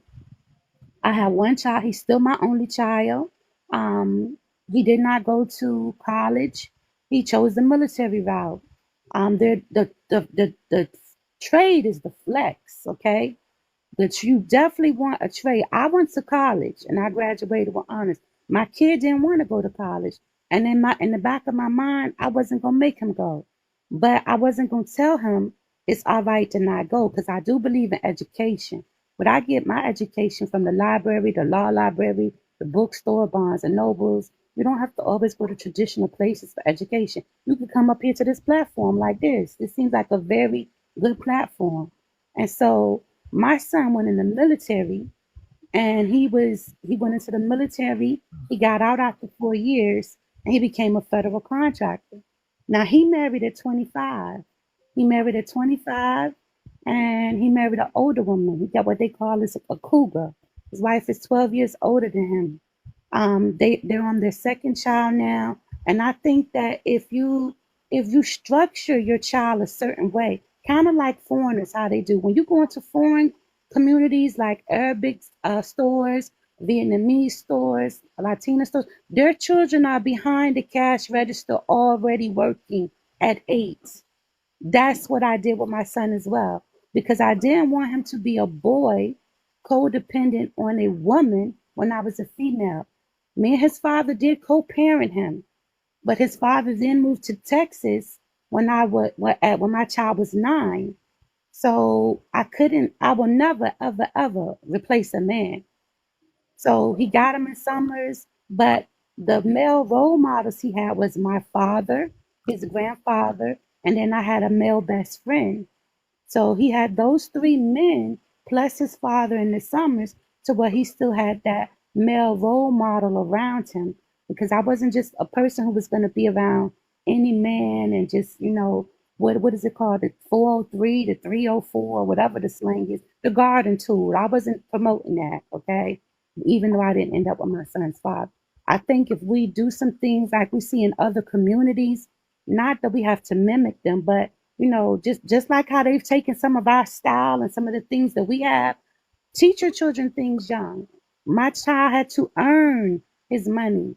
He didn't just get money for getting it. He in the summertime when school was out, he went to the Boys and Girls Club. He had to rake leaves. He had to get leaves out of the gutter. He had to pass out flyers with my father. He didn't just get Jordans just to be getting them. No, I don't believe in that. Now, I did pay for A's. And a lot of you might say, well, why did I do that? I'm going to show you why. A's is the top of the line that you can get. B's are above average. C's is average. I paid my son with his father $10 for every A. Because I paid him $10 for every A, it made him get an incentive to get A's. That made him get A's his entire life. My child only made 2 C's in his life. You know what that made him eligible for? Scholarships. So now I don't have to pay for no college because I paid him ahead of time for A's. You can say, my child get B's and C's. Guess what? All C's don't get you scholarships. I didn't pay for C's. All B's may not even get you scholarships. My child was the first boy in his class. Women still beat him. A valedictorian, a salutatorian, one other girl, and then my kid. Yeah, the 4.07 could speak English, Spanish, and Mandarin. And so I think if we teach our children these things, teach them another language. I put them in football, basketball, baseball, martial arts, soccer, boxing. He also went in the chess club. Put them in different things, make them diverse. That is how you make broken homes in the Black community better. Even if you don't have the other parent there, get him around an uncle, get him around a brother, get him around a grandfather. Ideally, you would want a two-parent household, but if you can't have it, that's how you do it. I land. All right, we want to let Shishi speak because she been here. Thank you, sister. Come on, Shishi. Then we're gonna let the pastor speak. You there, Shishi? Okay, she might be. Come on, sister. Can you hear me? Yes, ma'am. We hear you loud and clear. How y'all doing? All right. I might be the oldest on this panel. I'm 67, All right. married 46 years, and I think what's happening now in our community, as far as like, I don't think anybody going into their relationship for love anymore. You know, I think they're going in and just to see what they can get, and that's a big problem because you got to go in if you intend on dating or whatever with the intentions of being with this person. So, or what are you doing if you're not? You know what I'm saying? What are you doing if you're not going in with the intention of making this last? I have a lot of friends and stuff. Well, not a lot, but I have a few friends that are still married to maybe 35 years. But mine's is probably the longest. But I have a lot of people too I went to school with. None of them are still with the same person. And I asked them that same question, you know, what happened to so and so? What happened to this person? And uh, to me, it's always been some minute something that then broke this relationship up. So to me, it's like people are not really like giving their relationships a chance. Every little thing that happens or whatever that might tick you off, and now you want to go see John, or John want to go see Betty, or whatever, you know. So why are we not getting back to like those roots? If you're going to date somebody, date with the intentions of being with that person, you know. So I don't understand. I'm trying to understand. I mean, I have three boys, and two of them are married, and one is single, and they went in with in the relationship with wanting to be together with that person. But I have one that's just a complete whore. And I'm trying to understand, you know, you got the same mother and father. I don't understand how you went that way. You know, so you can bring them all up the same way, but everybody got their own thing of what they want to do. So when I talk to this one that like to bounce in and out of these women, when I'm around him, I see the women approaching him, older women, much older women approaching him. And you know, offering him things, and then I'll see, you know, a younger woman come around and do the same thing. And I'm thinking, are you in it to get some out of these women? What is the thing? To me, I don't understand a man's point of view of trying to get something from a woman. That's not that's not what the men do. I don't think that's what you should do Ma'am, as can a I ask you man. can I ask you a question, ma'am? And this is respectful. Uh-huh. You said you've been married for as long as you have. Yeah. And when you announced how long you was married, the whole panel clapped and Yeah. said congratulations. Yeah. But let me be frank and ask you a straight direct question. Uh-huh. You've been married for that long because of you, ma'am. I'm gonna give it up to you because you have a tolerance. A lot of us men, we're gonna do things. We're gonna mess up. We're gonna not always do the right thing. We're gonna try. I mean, we can lose our jobs. We cannot say the right thing. We can get stuck in our ways. What I'm saying, you held that together. You held it together. You could have walked. Y'all marriage is not perfect. There's some things you done been through. You could have walked, but you stayed. So I feel like the reason why that marriage lasts as long as it's lasting right now and going strong It's because of you. Am I wrong? Well, it had to be him too. He ain't going nowhere, man. Stop playing. You don't know that. You don't know that. I mean, Yes, it, ma'am. it takes two. It don't take one. It What take he, what, two. what he asking you, sister? Did you have to forgive that man for some Hell sin? yes, and vice versa. Yes, ma'am. Hell yes. Yes, ma'am. That's what I Yes, I want to know. did. Yes, sir. And so did he. That's my thing. We giving up. We giving up instead of sticking in there trying to make this shit work. Because if it really come from a heart, if it's coming from the heart and not the pocket or whatever, if it's coming from or the ass or the dick or whatever, Oh Lord, we if need her, bro. We if need it's her on this coming panel, from bro. the heart, then you gonna make it work. But it ain't coming from there, it ain't gonna work. I'm sorry, it's not gonna work. Lord have So mercy. We why are need we her. giving up on these heartstrings if you really care enough about her? My husband has done some shit, let me tell you. Oh Lord. He done did some shit on me. Okay? Oh my God. Oh But my when he God. did that shit, I did that same shit. Okay? That's why it's 46 years. Because like Oh my now God. we did that shit already. We done. So We're so basically what you're saying is y'all fought and it was a choice. Ain't nothing new under the sun. What you're saying is what most married couples have done, even the payback game. But what you're saying is somehow, some way, y'all decided and made a choice to stay together. we decided we loved each other, okay? The bottom line was I loved you enough to put up with that, and he did too. But we talked about it, we made it work, okay? And I think people are giving up. You thinking this shit gonna be gravy 24/7, and it's not. And be realistic with the shit, it's not. Ain't no relationship out here gravy. Ain't damn one of them. You come from a different cloth, then you got a different pedigree in you, because because at the end of the day, whether it be the man or the woman, Miss Shishi, that we can't get it right for some other reason. Like you said, if we get upset or if it doesn't go right or whatever the case may be, we see something better on the grass on the greener on the other side or whatever the saying is, and we don't stay together. We find reasons to part ways. But are You you would. going in with your heart though? Are you really going in with your Yes, heart? yes, ma'am. Like I said, I would. You got to stay on this panel because we could learn a lot from you.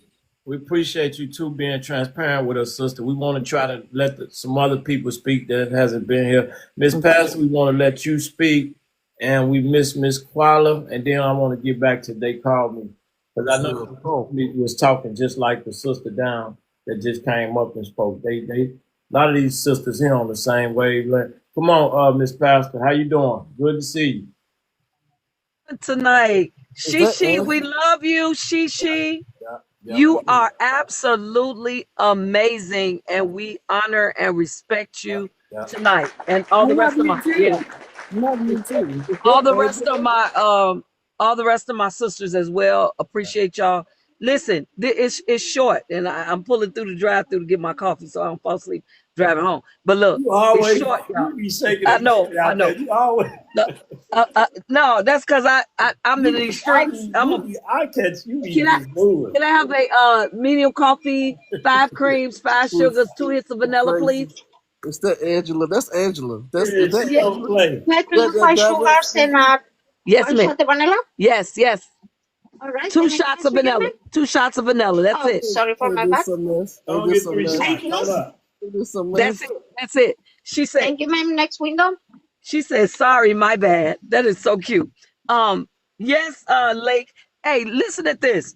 This is short, right? Because I got my honorable sister on you tonight. Kanai as well. Listen, y'all. And also I saw one of my other sisters, she gone now. Um low listen, Quala, how y'all doing today? They call. How you doing? Listen to this, y'all. This one is easy. It's real easy, big brother. And that is we've got to be the change that we seek. I think Shishi just said it. You got to come in this thing You got to get in it to win.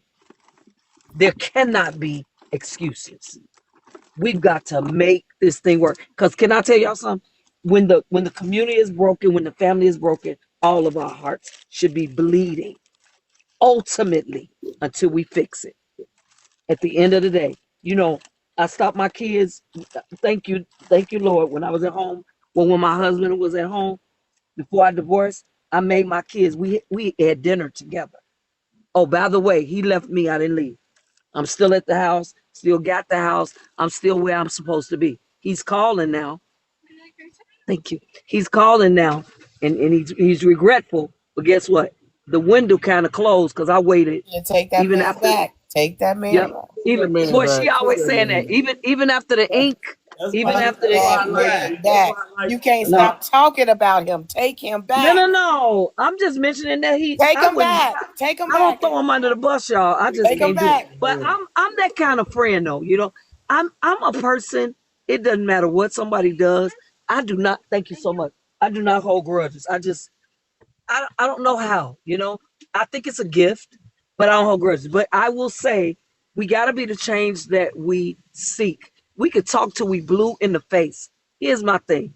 A lot of us are at times we're talking, but we're not taking action, right? And I'm talking about simple things like stop getting out here on freaking TikTok thinking you're gonna save freaking TikTok and you got a whole house you're not saving.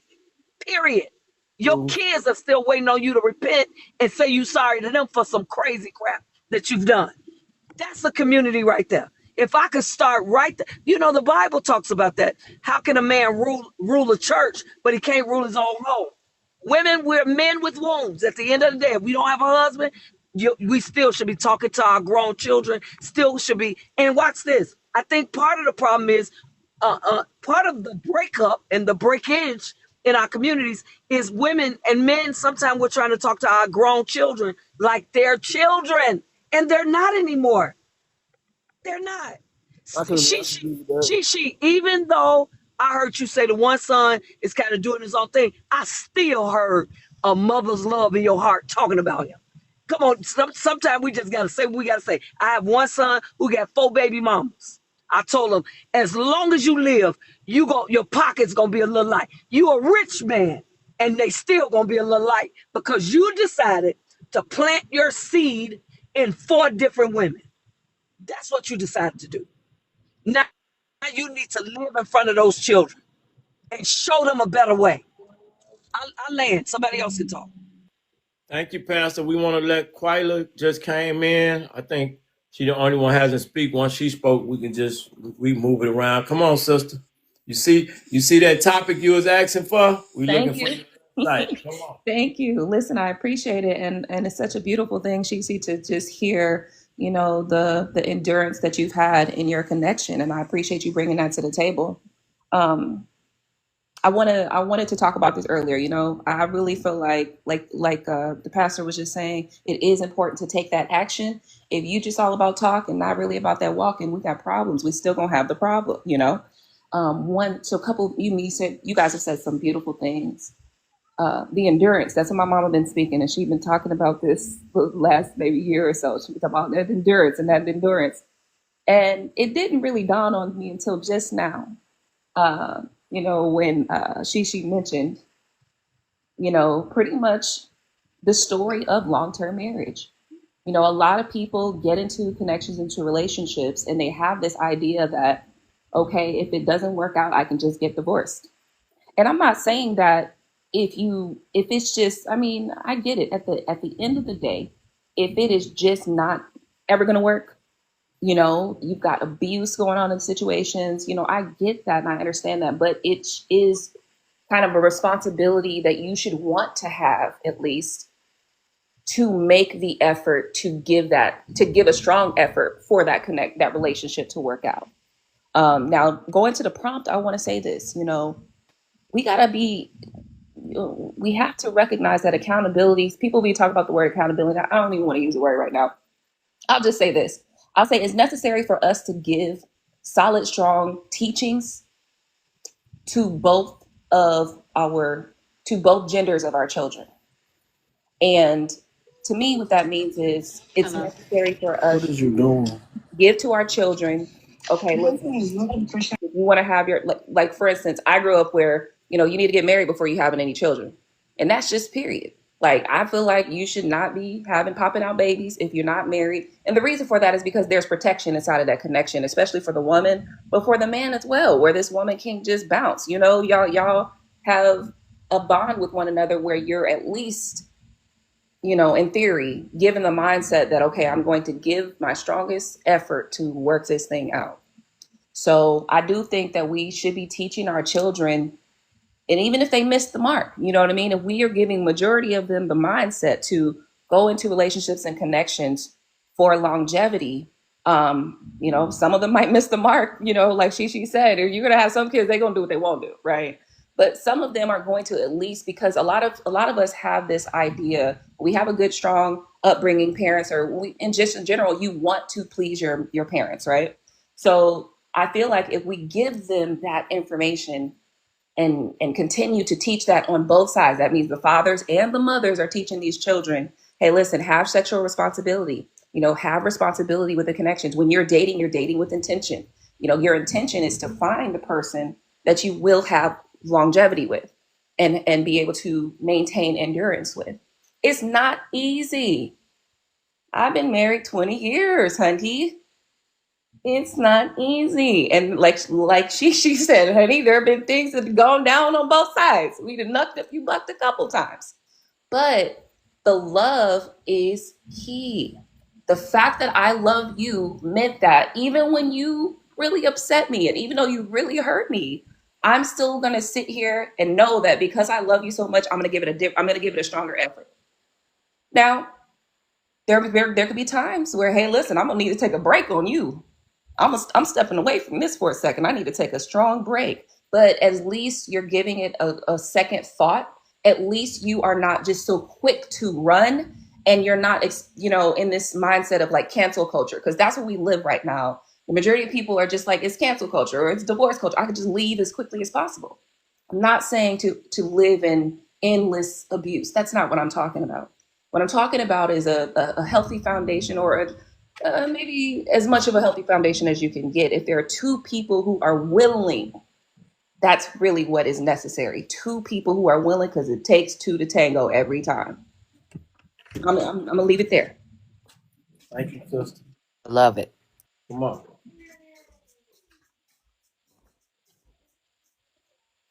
You can't. You off mic? Oh, hold on. Let me put it back on mic. No, you want? I thought you came off to speak. Oh, no. Okay. You want to come on? Are you gone? I'm here. I'm just listening right now. Okay. Okay. Loved hearing from the women. Me too. This was really powerful. And I do think that we go into marriage thinking that you're supposed to be in love every year, every day. It's a fairy tale. And I think that's a big piece of the problem that women have is thinking that marriage is perfect. And it's not going to be perfect. You're going to have, like you said, Quayla, you're going to have your good days or maybe even good years and bad years. It just happens. You just got to kind of trudge through it. I was on another live and a lady said, well, you when the funds mess up, that's why a lot of women leave. That's when you got to stick it out because marriage isn't just about having the good times. You got to weather the storm through the bad times. And I think a lot of women are not listening. They have in their mind what that fairy tale is. And when it doesn't fit that fairy tale, I'm not putting up with this. I didn't sign up for this. Yes, you did. You signed up for the good and the bad. And there's going to be some bad and there's going to be some good. And we have to understand that it's not going to be sunny days. There will be some rainy days. There will be some floods. There may be some hurricanes, but you weather through it. You go through it and you go through it together.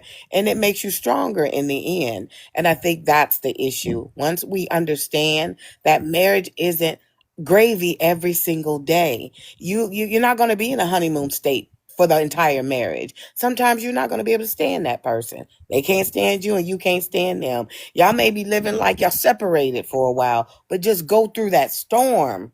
And once you get to the other side, you'll be stronger for it. So I say, don't get so caught up on keeping things perfect, because ain't nothing perfect, right? He ain't perfect and you ain't perfect, and you just go through that and continue on.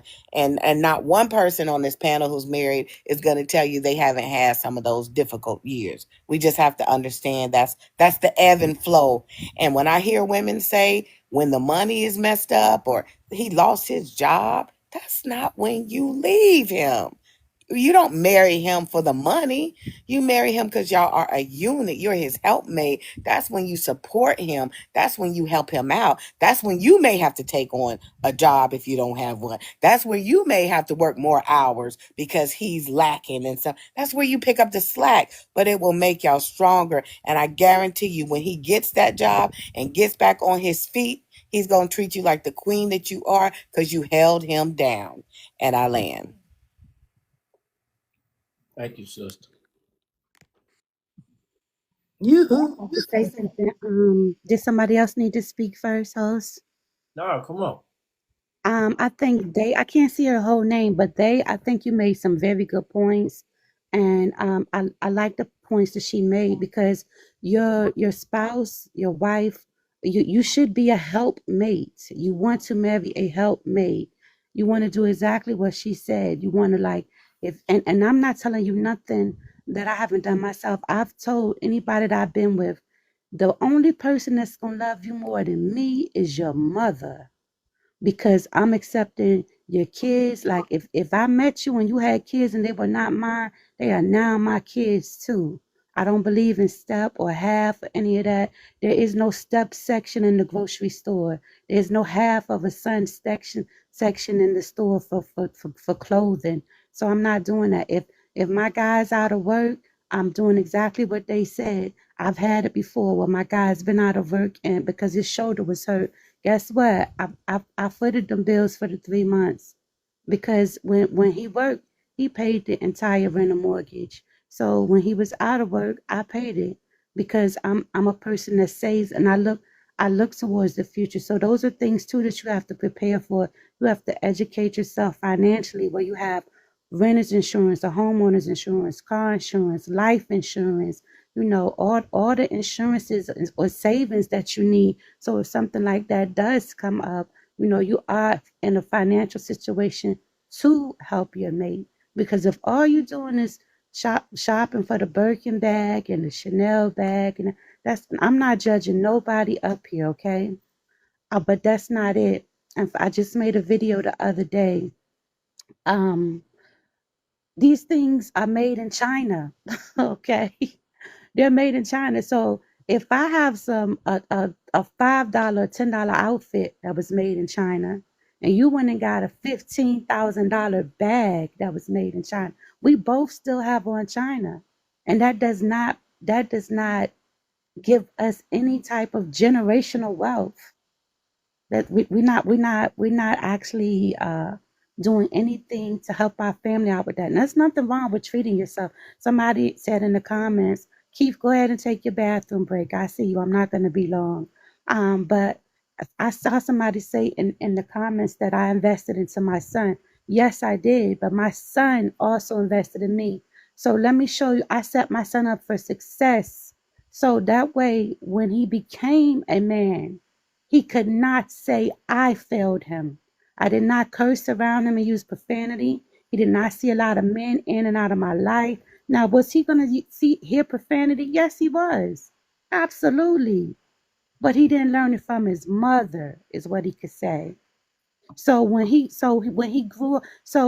came home, he would help me take off my shoes and stuff. Guess what? He takes his wife's shoes off. He rubs her stomach. He talks to her. But now he wasn't doing that to me because I'm his mother. But I told him, rub your wife's feet. Talk to your wife's belly for your child. And he got married at 25. He wanted to get a vasectomy at 21. I said, don't do that, because you might meet a nice young lady one day and then you're going to regret doing that. And it just so happened that I told him to wait to 30, and the military told him the same exact thing I told him without me even knowing. So there is ups and there's downs. And so you do have to be there for that. Everything is not going to be rainbows and skittles and all of that. But you know what? If you got the right partner on your team, you're going to make it. You're going to make it. And I land with that. So I hope you're back from your bathroom break, Key. Because y'all want to learn, but y'all don't want to listen. And so I'm not going to ever take over somebody's platform and just talk too long. But I You am good, going to you drop good, you jewels for good, you. sister. Don't pay it. You know, we up here. You I'm good I'm up gonna here. drop We're I'm not gonna drop somebody jewels for disrespect. you. I Such got a something to blessing. say You're too. a Go ahead. blessing, Comments, Lola. Lola, you're a comments gonna blessing. flow. You good, sister. You talk your talk. You Floyd, good. Floyd say he is your son and not our son. You right, Floyd. He is my son, and he's doing very good because To us women, he's all of our sons. So the average child at his age would have not been the first boy in their class. They would have not been a red beret in the military. They would have not been a federal contractor at 23, and they definitely wouldn't have got married probably at 25. So it's not a lot of 25-year-old guys going around getting married. So he is my son, and I'm very proud Congratulations, of sister. him. That's a good thing. Don't worry about them people down there in the If you comments. listen to something that I teach you, Floyd, you could probably teach your son some of the same things. And then that way, and when I said earlier about doing some of the things other cultures do, I'm not saying forget that I'm African American. So please don't misconstrue that. I'm telling you that we have been behind for certain things because our children have not been working at 8 years old behind the cash register with businesses that we own. So if you get a business, put your 8-year-old behind the cash register too. Teach them that too. Teach them a different language too. Teach them about chess and other things too. That's what I'm telling you. And I land right there. Thank you, sister. If I can, Come listen, on. I've been speaking as well for the last, maybe a couple of days since I started getting onto these lives. I talk about my experiences, and one of those experiences is having, been a business owner for maybe the last 10 or 14 years. The reason why it's so important to hear that and to be around that type of information or representation is because, well, first off, our community as a whole, on the financial scale, we got to up it. And the only way we're going to up it is entrepreneurship, starting businesses, supporting each other's businesses, right? But one of the things that Lola just mentioned was having your children in those businesses. Hey, listen, my kids have been growing up in that space where they learn techniques and tactics, and they come and I teach my daughter how to answer phones and how to communicate and how to professionally, have conversations with people. And just, maybe 2 months ago, rather, my son comes to me with his whole idea on how he wants to add a whole department to the business. And so what happens is now the children, they get older. Now they want to try out their own ideas. Now it gives them an opportunity to sit in that seat, and you teach them what you know, and you let them run that play. And you give them an opportunity to run a whole section of the whole department, and they create their own source of income right there. So I think what you just said is so powerful because it's a necessity, and it's something that will help us as a whole to begin to elevate, getting into business, getting to entrepreneurship, real estate, whatever it is you decide to do. But we have to start exploring those avenues in order to build wealth within our community. Because let me tell you something, back in the civil rights times, it was business owners that supported the movements. And that is what we need. Right now, we are gearing up and we're preparing for whatever's coming for us, right? We need each other to be, hey, okay, y'all, I see what's going on. Business owners or whoever got an extra couple pieces of, savings that they can drop into the movement so we can start building infrastructure for ourselves. And I know there have been times that things have been torn down, but we are resilient. One of the things, let me tell you something. I know some beautiful things about our community. We are resilient. We are generous. We are loving people. And that's all of us across the board. Of course, we got criminals. Of course, we got some bad people who's mug. That's life, right? But we are generally giving, humorous people. And it shows. And I just would love to see us as a group just continue to expand and grow further. And I'm done. Quayla, did you answer the prompt? Yes, I answered it earlier. Okay.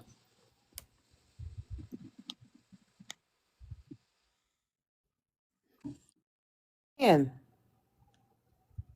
I think it's only That I was going to say we haven't heard from the men. So I can come down, host. If a man wants to come up, I'm fine with that. okay. Let me go ahead, y'all. You can speak. Okay, I'm gonna bring you down. If you want to come back, then I'll just bring you back. There's a few people down there sitting in the Yeah, whatchamacallit. I would like to be fair and give the men a chance to speak. I'm a Okay, very fair person. thank you, sister. I'll bring you back if you want to come back in a minute. Can I say something? Come on.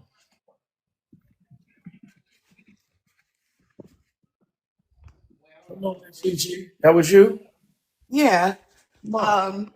I've been listening to on some other podcasts and stuff. People having issues with women being submissive. Why is that a big deal?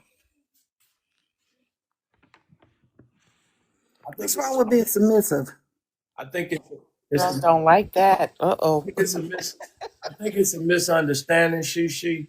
So a lot of people so we make words what we want them to be instead of taking them for the value of it. So say I'm over here and I feel how I feel, I'm gonna say, well, I don't want to be controlled.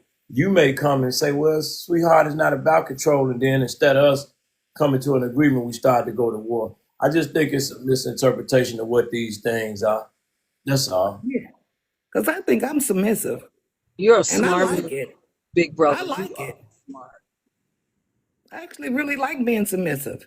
Well, that's what I mean. You coming from a different. See, if you listen to all the ladies on this panel, you guys have been able to come together, talk, and even if you have this, I don't even hit a disagreement. Even if it is, there's more of an understanding because you guys are a level of maturity that's just absent in 2025 from the other generations. So when the younger people will come up, they will give so much pushback, and instead of them listening to learn, they'll just constantly get that pushback. And that's what we're trying to learn how to Yeah. attach to get them to Yeah, and I mean, I really would like to get, probably might even start me a podcast to try to um, get a better understanding of why that seems to be an issue, because being submissive actually gets you everything you want. Mm-hmm. Mm-hmm. And they don't understand that you're a smart woman. Preach. Yeah. it gets you everything you want. Yeah. I can't ask for anything. My husband is like getting it before I can even think it. It's like, come on now. So Come on. can I ask you a question, Shishi? Yeah. Who taught you that? Where you get that from? Apparently my mom. Yeah. She was the type that ironed pillowcases, goddamn. But I mean, I ain't that bad, you know. But I'm saying my husband can't want for anything, but I think that's what I'm supposed to do as a wife. You got it right. That's why you've been I'm married. How supposed to long? do that as a wife. I mean, I married you to be your other half. So I got whatever it is that you want, and whenever you want it. And in return, there's nothing I could want for. So it's like, on we doing it the right way? Preach, And I sis. think that's why it's been 46 years. That's a fact. I know for a But it, fact. but I'm here to also say I done called them a motherfucker and everything else. Okay, so to think that that's not being realistic Right. on that side, like, okay, you think we not having our spats in the house when things are going crazy or whatever? We're still human beings that still love each other. We just having a problem right now with what's going on, and this our way of communicating. But then we come together. Yeah. Yeah, I'm still gonna fix your dinner. Mm-hmm. I'm still gonna do everything else that my duties are as a wife. And he's still gonna go out there and cut that grass and take that trash out and bring that money home. He gonna do all of that. So I don't understand when people say submissive, it's like they looking down on submissive. Mm-hmm. And I really would like our young women to grab a hold of this. It's not what you think it is. It's not that Yeah. giving in to somebody. You're getting everything you want. Hmm. If he really loves you, he's gonna do everything when you're doing everything for him. Now, if he's not doing anything for you, then you know what? He ain't it. He doesn't love you. Because I'm saying if he really loved you, he gonna do everything he can for you. So I don't know. I'm trying to understand, and like I said, I'm gonna get through to some women. I'm sorry, And that's I'm gonna that's get the through to thing. some of them. We need that. Yeah, and I think as older women, we need to get out here and instill this into our younger generation. You know, and I think as far as like you saying, community, we need to bring some of these old core values back that we lacking. I mean, people don't want to listen to old people, but how the hell you think we got where we are? You know, if we didn't learn from trial and error. So a lot of times young kids don't want to listen, and I understand it because I was the same way when mom was trying to tell me. You know, but I just want to reach out to certain women that really want to make their relationships work. And you hear them all the time saying that they want a man. And I'm looking at all these different podcasts of all these single people out here. I mean, it's a bunch of single women and men out here that's just, I don't know what y'all doing. What the fuck is y'all doing? Miss Shishi, let me ask you this: as a man that's been married before, I had to go through therapy and stuff myself. But sometimes trying to cover our women with the word of God, and majority of the women do not believe in God no more. They don't believe in the church. They don't That believe in part. religion and stuff like that, which is understandable in some aspects. But the Bible says a man's supposed to leave his house, be joined with his wife, and live with her according to wisdom and knowledge. When you're trying to set boundaries for your lady and set the tone for the family, for the house, and you have sometimes a woman who do not want to comply with those certain things, what is a man to do when he can't protect what he can't control? I mean, at that point, when it's getting to that, you got to go your separate way. You got to separate within the house. I'm not saying to go and see somebody else. You got to separate within the house. You got to go to your quarter. She got to go to her quarter, and y'all got to really dig deep. Okay, I feel what you're saying. I feel what you're saying. you don't have to. You know what I'm saying? You don't have to go step out on her, and she don't have to go step out on you. But I think if you move in your separate areas in the house, give that man the room for him to breathe and think whatever that is over or her to think it over, you know? And then y'all come back together. I had to get a whole separate wing of my fucking house so I could breathe. Yes, ma'am. When my husband was going through whatever that is he going through, you know, and I don't want to interrupt his peace. So I move a different kind of way. And you know what? Yes, After a ma'am. couple days, he come right on back. Yeah, you're making a lot of good points like that. And like you said, we're not trying to, relive any of that nonsense that we done been through back and forth. We are But, two different kinds but of look, creatures here. I'm gonna get some rest. We But two different kind when of I get on the creatures. road, me and you gonna talk. And I know you got stuff going on, but we do have good conversations. I think we have substance in our conversation. Yeah. I don't think that it's forced. I don't think it's awkward. I think it's very organic. Um, So she but listens. tomorrow I She want us listen, to get a like. little deeper in our conversations, and I'll nothing bad or anything like that. But I'll explain more than that. I really want to be more transparent with you about me, and I want you to be more transparent about you. So when we do decide to meet up and talk and whatever the case may be, we have that language already there. I want us to, when we do meet, we know so much. You know what I'm saying? So it's not awkward. So it's not um forced or anything. I want it to be the same way how it is on the phone is when we meet. And then for us to do that, we've already taken the physical out of it, which is a beautiful thing. Um, but to have right. Oh, So I said, so I'm saying. Yeah, so that's why I said we're gonna have a deeper So, Lake, are you talking to conversation. I'm us? gonna let you know more about me, and like I said, we'll talk more about that tomorrow. Are Oh, you you talking to dating somebody somebody on else? this Or you talking camera? to us? What you doing, Lake? Yeah, Lake, are you talking to Who you? the lady up here? Yeah. Oh, y'all dating. Okay. Oh, y'all All right. dating. No, No, she I is ain't gonna be too married. early, but so let you get some rest too. He's not talking to Shishi, Okay. y'all. He's talking to Stop Tina. talking No, to he Shisha. was talking to I think She. Lake That's might have He been was off. initially. Lake, you there? I think he might have jumped. His phone been going in. Lake, He probably don't even know nah, he he don't. did shit that. He He had my Late, but phone up. I I'm like, enjoyed the what? way he can didn't but look, did y'all hear all that? Baby, oh, he he done that dropped, one Lake. for that one for us. That one for That us. wasn't for okay, us. That okay, Hey, was all for right. But he so was so so but we can give him credit. That was a he smooth trying. Yep. conversation. Yes, it was. hold Yep. on. That's how you do that. That's how you do that. Sometimes it's important to just Oh, have those Lake. communications It's while you're so parenting. important. So important. Lake, What I you It there? takes patience. Lake, you got it worked out. You got it worked out with her. What I miss, host? You Now got it listen. worked out. Now look. Lake, you got it worked out? Now look, Lake. Sometimes by so somebody inboxed me and was, I guess somebody told them I unmuted their mic. But I don't have the power to unmute people mic. Just for everybody that's here and listening. Yes, you do. No, You do though. Yes, you no, Yeah, do. you do. no. What I'm saying But we is, get it. no, I can't. I He can doesn't Oh, do request it, that. but if you make a mistake and hit it, then I can't. But other than that, I can't.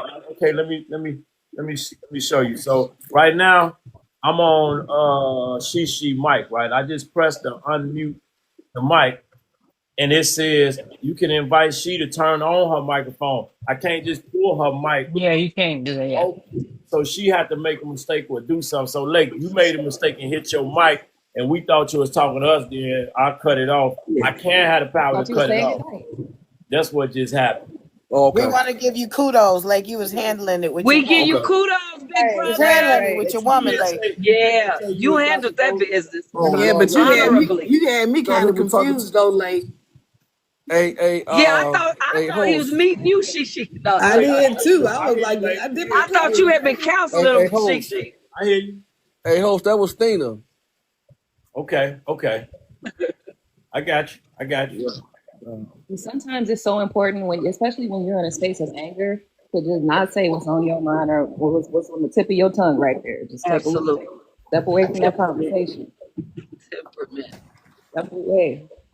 Good job, Lake. Good job. Any one of the Yeah. sisters want to Hold up, speak? You man. You guys telling can me go my ahead. whole conversation was on the line? No, Yeah, Yes. it We was. Oh thought you my were god. talking to She didn't Shishi. say nothing. yes, We it did. thought you were Oh my talking You god. did about good meeting though, bro. Shishi because she had been counseling you and that she had been counseling good. So I'm like, It man, just this is cool. Oh my there was a god. softer tone there, so I'm like, maybe he's not talking to us because So you cheating on me, huh, Lake? It's all right. Lake, my heart. You broke my Oh Lake, my heart, you, Lake. you, god. you Just Oh so good. you my know. You ain't do god. nothing out of line. Lake, You was just real smooth. You good, man. Good. Nothing at Lake, the all. pastor thought she Nothing. had you. You done hurt the pastor. Okay. And all of a sudden he didn't dip with us. Okay, anyway. Anyway, I thought I was going to have Oh my okay, anyway. god. Nah, This you good. Lake, You you good. You embarrassed. good. my You whole good, bro. face is You red right now. My good. whole I face. was in my phone. Like, hold on, what's going on here? You You good. were Oh so my you god. were so calm with it. I was like, listen to Lake. But I thought you was talking to Shishi. I was Oh like, my Me what god. too.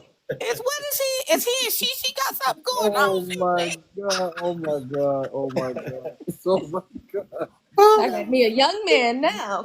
Oh my god. Oh It happens. It happens. Like somebody hit my inbox thing, and I pulled them off. I'm like, wow, they made a mistake and hit their mic, and I think they called me. You picked up on it, and I think that I didn't even realize because they might be unmuted, but she It got was upset. Lady London Right, but yesterday. I didn't. No, it wasn't you. It was her. No, I know. That's what I'm saying. Telling him you was cool, but when we I really, was I I was get, realized. I was getting my Billy D on. I was getting my Billy D on. Oh, You you hear me? was. You got You it on. was. You was Hey, Oh You my got smooth. it god. on, you man. You did, got it baby. on. You did. You was Oh, smooth. oh my god. You did good. Like you cool. You cool. You did so good. We thought you was talking to somebody on the panel. Oh my God. I'm She would sound like she was resisting. I was going to say, girl, you better straighten up and fly right Right. now. He's saying the Together. right stuff now. He's trying to go on be easy. oh my God. Is it somebody here that didn't speak? Oh my God. Cash Eyes, I'm sorry. Yep. Cash Eyes, come on, brother. I'm sorry. Come on, brother. Come on. brother. You know it's all good, man. I I love the panel. appreciate your patience, man. We vibing. I ain't even see you out because all this Hey, shit vibing. hey, it's all to the G, man. Appreciate it, man. I'm gonna say this. Come on. Come on. Okay, she, like I appreciate the knowledge that you giving people, not just men, or I mean, not just women, men too. That because that's the coolest thing ever. My problem that I have as far as our community is we don't even acknowledge each other, and that's like one of my biggest pet peeves ever. Like we don't even just acknowledge each other existence, like just speaking to each other. Like I don't. That's something that I really truly can't stand. But I do think as a community, what we should do is we have to realize the mentality that it does take a village to raise a child because we cannot. When I was young, we didn't even curse in front of adults. Yeah, you might have been cursing or whatever, but you didn't curse in front of adults because you simply knew you don't know who your parents know. And all it would be is, I seen your little green eye boy. He was over there. He was cutting up. He was doing this. He was doing that. Because we were all involved in our community with raising our kids. Like everybody knew each other, and it's just sad now because if, like you said, if Miss Shishi was to tell my mama about what I'm doing now my mama gonna pop at her foul and you know what I mean? Now they gonna have an issue. But I'm trying to tell you about your child. I think we should all just get in the habit of just, like I said, speaking to each other and just caring about each other's well being and being together. Neighborhood that I live in, I've been there for about I want to say like 12, maybe about 11, 12 years, right? So there used to be these group of kids that would come behind where we live. There's like an open space where the kids go out and play and things like that. And there was one set of kids, that had moved into the neighborhood, and they would come back there cussing and doing all this and that. And one day I go outside, I hear them, I catch them, hey, watch your mouth. So I tell them watch their mouth, and then they get to popping back because they don't think that they don't think it's gonna work out the way that it actually worked out. So they popping back. They my husband comes out and says, y'all get that together. And I'm like, go get your mama, go get your daddy. They run home. They tell their daddy some crazy story. Their daddy come to our house, knocks on the door. He's angry. He's mad. He's upset. So my husband and him go back and forth for a little bit, and I come outside, and then they grab the son and they say, "Well, what you tell me?" And he gets to talking, and I say, "So you gonna stand there in your daddy face and lie, right?" So what ended up happening from that specific event was that we ended up clearing up that the children were being rude and disrespectful, and then from there we built a sense of community with those neighbors where those children and my children, none of these kids could be walking around here cussing, screaming, hollering, disrespecting adults without me. Hey, I know your daddy now. Go get your daddy. Watch your mouth, and that is important. That's a sense of building community. But like you said, it takes that first step as well. Another thing I wanted to go back to, she mentioned submission. And this is something that I've noticed as well. I have my own platform on YouTube that I talk about, relationship building and everything. And women have had such a hard time accepting and receiving the concept of submission until I presented it in the way that you presented it today, which is submission is a seat of power, that women are not really ready to receive and accept, because when you are submissive to your husband, to your mate, it gives him the space to soften up, and it also puts him in a space where he feels almost incapable of being too hard on you. Not to try to say that this is a space where you want to be manipulative, but it's just a space where you allow yourself to maintain, first off, all of my husband's needs. I take care of all of those needs, right? But then in return, he does the same for me, and we continue to bounce back and forth with each other in that manner, which gives us a lot of space for one another. I'm sorry, go ahead, Cash. Oh no, no, I'm sorry. My thing, my dog just walked by. It went off. It went off. And I'm sorry. I should have muted up. Hey, I feel exactly what you're saying. You say Kuala? It's Quayla. Quayla. Okay. And see, that's the thing. Why I always say people they don't even understand that word of submission. You know, I like, okay, my wife is in submission to me. I'm the head of my household. But do you know how much I defer to my wife just because she takes that role? So it's almost like I'm not even in charge because I always come back to her and defer to her. You know what I mean? I want to know what you got to think. Okay, yeah, this dude is talking about, just say he coming over to fix the plumbing or fix something on the house. I'm gonna be like, hey, what do you think about this? She instantly on her phone like, oh no, this person said that this is not this. It's like it's not the fact of slavery or what people try to make it seem negative. No, it's really a partnership. You go ahead, bro. This is Angela. Cash, but do you also believe, and to you too, Quayla, do you all also believe though that um an authentic person, an authentic leader need not to ask nor to infer you need to submit to me because you're going to give me something to submit. You're going to be that dude, that guy that I'm going to want to submit to. I think the issue, Quayla, that we do not want to, in Cash, that we do not want to face is that our generation now, and guess what? Nothing changes. Well, watch this. Here's what we got to accept. Number one, the first time I ever heard the word submission was not from my home. It was from the church. That's first of all. So and so of course I dug a little deep and went out there to find out what it meant. But what I'm finding out is that I hear sometimes us talking about submission, but we need to almost go back and kind of, again, we got to be the change that we see. There is no way on the planet I should be talking to a young woman about submission and I don't submit. That's number one. Number two, there's no way on the planet I should talk to a young woman about submission and God has not created that platform, that stage for me to talk. All she's hearing is block, block, block, block. Why? Because she's not, sometime when we're out here even on TikTok trying to get a sister to understand, you already hear the fight in her voice. Be quiet, stop it, and let her go on. Let's rotate on through, talk to some more folk, and then come back to that sister, right? And then we could talk to a person about submit or whatever the subject matter might be, right? But yes, submission seems to be a stomach ache because we have men on some, let me tell y'all, men on TikTok platforms and out of TikTok platforms who are not carrying or standing in the role of leader, but you want to be submitted to.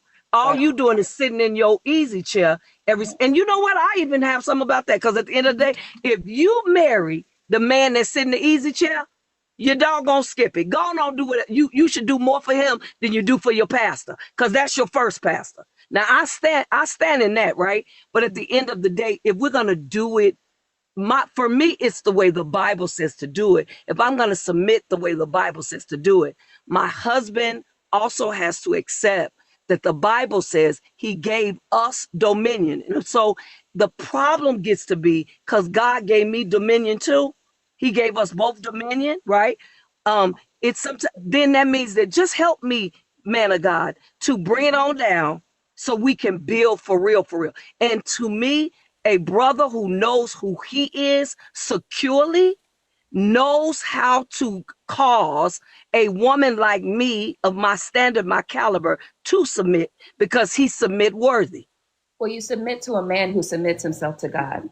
Come on, Exactly. Quayla. You know what I'm That saying? part right Exactly. there, Cash. And We're that's That's how all it's I'm supposed to saying. we're be. not talking about submitting to men who are not Submit. sitting, who Come are on. not put in That's the good. from a place of Quayla, I think leadership. we need to say that a little bit more on Yeah, these no, TikTok streets. no, We do. that goes along with it. See, that's the thing. That's why I don't particularly prefer to be in the the Most of them. the feminist movement or in the red pill Yeah, me community, because either. they're both missing these important components that there are responsibilities on both sides. Yeah, I mean, actually, like I was saying, y'all 100% on, because people talk about Kevin Samuels or whatnot. Now, the thing about Kevin Samuels, the only reason why I found his platform any appealing at whatsoever is because I like the fact that he would give it to the women straight. Yes, he was kind of rude. Yes, he was kind of crass. But what he was trying to convey was, okay, you know, yeah, he could talk to the women about that, but he used to be on a man head like that too. Okay, first of all, you need to don't be thinking you a high value man as far as what they call high value, because it all depends on the criteria what would be considered a high value man. Um don't try to say that you're a high value person and you're not. You know what I mean? And because I believe this. Okay, if the man is the head, the woman is the neck. She can bend that neck Come on. to where it needs to go. Sorry. Yeah. But the thing, we all are supposed to be in submission. Man, you are supposed to submit to God. I Women, want to say that yeah, podcast. yeah, women, you supposed to submit to your man, but you got to realize you're not really submitting to your man if he's Come on. submitting to God. To All of God. y'all Come is on. being in accordance within the will of God. Like Come on here. Come it's on We're here. not it's it's just submitting nuts. ourselves to somebody who's I'm leading you sorry, astray. y'all. Can I please say something really quick? I'm sorry Go right to ahead. um um. So I'm a little bit traditional. I kind of like the way that I watched that particular day and time put things in order. I don't believe we have order right now. I think everything is out of order. I remember when there was a man's place, there was a woman's place, there's a child's place, there's a dog's place, there's a cat's place. Everybody had a place. And there was a place where you put stuff. You know what I mean? You make sure whatever you took out the cabinet, you put it back. There was always some order or instruction. Now, I'm not saying this is everybody's situation, but for the most part, in the our community, because that's what we're talking about, how we need to build a community, or build our Black community again, Great. is to put it in order. There is no order, and unfortunately, too many of us really don't know how to put it back in order. And when we a lot of times when I hear the biblical example of what to do, or what that may look like, I still don't hear order. I still don't hear the wisdom from the word that is saying exactly what to do. We have the propensity to take things to make something say what it doesn't say. And so I just think that right now we're at a pivotal point where we really need, if you say that the book, the Bible, is something that you believe in, then you need to really check that, because I've talked to and have witnessed women on podcasts who claim that they are women of God, and who claim that they are believers, but when they get questioned about who's the head of the household, or they don't say that the man is the head of them. They say that Christ is the head of them. So there's a lot of there's yeah, I got the video. So there's a lot of unwillingness and reluctancy, and there's a lot of disobedience. And Right. I'm not perfect, but let me finish. What I'm saying is, I was getting ready to just oh ask you no, to share with uh, us how we should walk forward. I'll get there in just one second. I thought that was somebody else, Angela. I was just trying to finish it up, so I don't lose my thought. Um, but that's mostly what I see, and and I just think I think that women at some point, they feel like they somehow, like they don't have a place. They feel like somehow I'm the slave. Somehow I'm feeling like I'm doing all the work. Somehow I'm feeling like I can't, I gotta be told what to do. And I don't wanna do all of that. I want to hold a position in this house that your authority over my authority. And that just don't work. See, the thing about the black man is this. The black man in his God-fearing state, he is the kind of man that leads with God's word, God's unction, his principles, his statutes, and so on and so forth. Okay. And a man, he's looking to build his household. He's looking for a woman to help him do that. He ain't saying that you gotta do all this. You submit to me and tell me what to do. If you got somebody like that, then you didn't pick that type of a person. Come on But here. our men, they don't tell y'all this, but do you know when Kamala Harris, and no offense to Miss Kamala Harris, because I'm from California, I know exactly who she is, but they didn't want no woman president.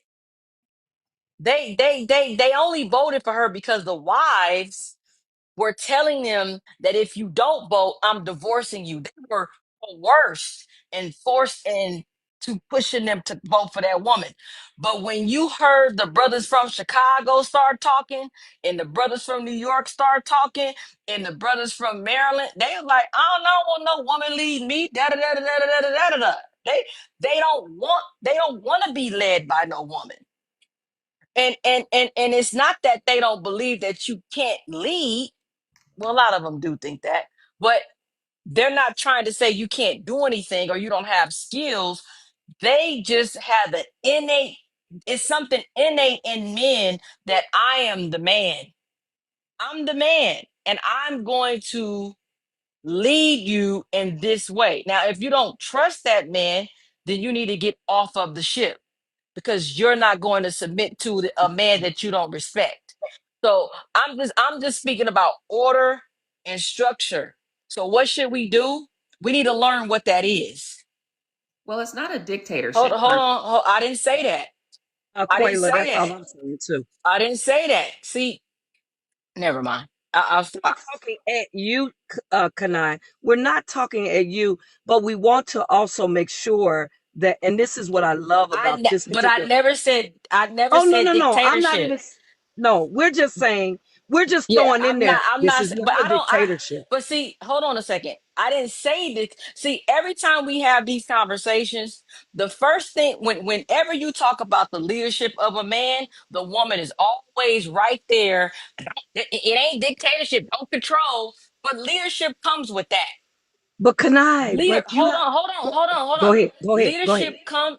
Look. Leadership. Any godly man understands that he has a helpmate that he loves, that he lays his life down for, and loves her like Christ loves the church. I don't need all that. Y'all should know that that is the case. But anytime somebody talks about the ultimate leadership of the man, which you say you need, it's always wait about me. What about me? He's not going to forget you. He can't. There's a penalty for him if he does not lead you in the correct way. There's a penalty for him if he does not treat you a certain way. There is a penalty for him. His prayers will not be answered. They will be hindered. We got all that. I didn't say anything about a dictatorship. I'm talking about order. And I am talking about the man that is able to lead and the woman that is able to follow. She But got a point. many times when we have these conversations, women like to put themselves, insert themselves. Nobody's forgetting about you. Nobody's trying to control you.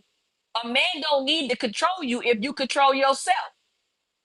But leadership does come with control. That's just what it is. I'm, But to I'm lead, but to lead not with an iron fist, not to lead with tyranny. That's not what I'm talking about. So I don't need that conversation about no, it's not a dictatorship. It is.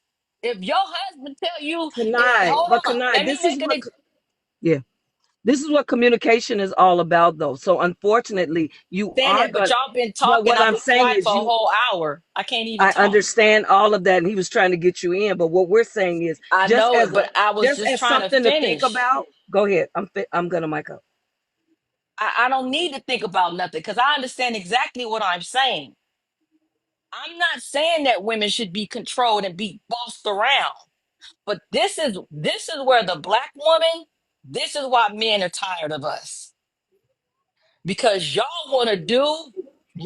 They ain't y'all tired want of to me. do, no, y'all want to do what men do. That's why you give yourselves the titles. You need these titles to erect yourself. You need the goddess title. Oh, you You did get need at me, you girl. need the empress title. You need the divine feminine title. You need all of these titles to make you feel like, oh, I'm doing something. Nobody said that you can't do anything. Nobody said that you can't be a help. You're supposed to be a help, but ultimately you're not the leader. And so this is the reason why we have a breakdown in our families because women want to usurp authority over men. You want to boss men. You want to tell them what they should do. You want to tell them what they should accept. You want to change him into something that he ain't asked you to do. This is what I'm talking about. And then on the man's side, he's allowing, if he's not that type of a man, he's gonna allow this woman to run all over him. And now we got a home like Damon Wayans and his daddy and his mama. Oh, she called me an MF out my name all the time. I just stayed it on anyway. But she called him out his name, telling him what he ain't capable of, like Miss Shishi was saying earlier. You don't leave your man when he don't have a job no more. You work with him. That's what I heard she say. She's absolutely right. Now, when I heard she say, I did not get that kind of a spirit from her that she's trying to usurp some authority over her husband. I didn't hear that yet. I didn't hear that. I'm not saying it's coming, but I didn't hear that from her. I heard what she said. What is wrong with y'all? Why y'all out here single? And what is what up with y'all not wanting to be submissive? That's what I heard her say. To my amazement. So that's all I'm trying to say. I'm just trying to say that the order is misunderstood, and women today are itching to be in men's positions. And Mr.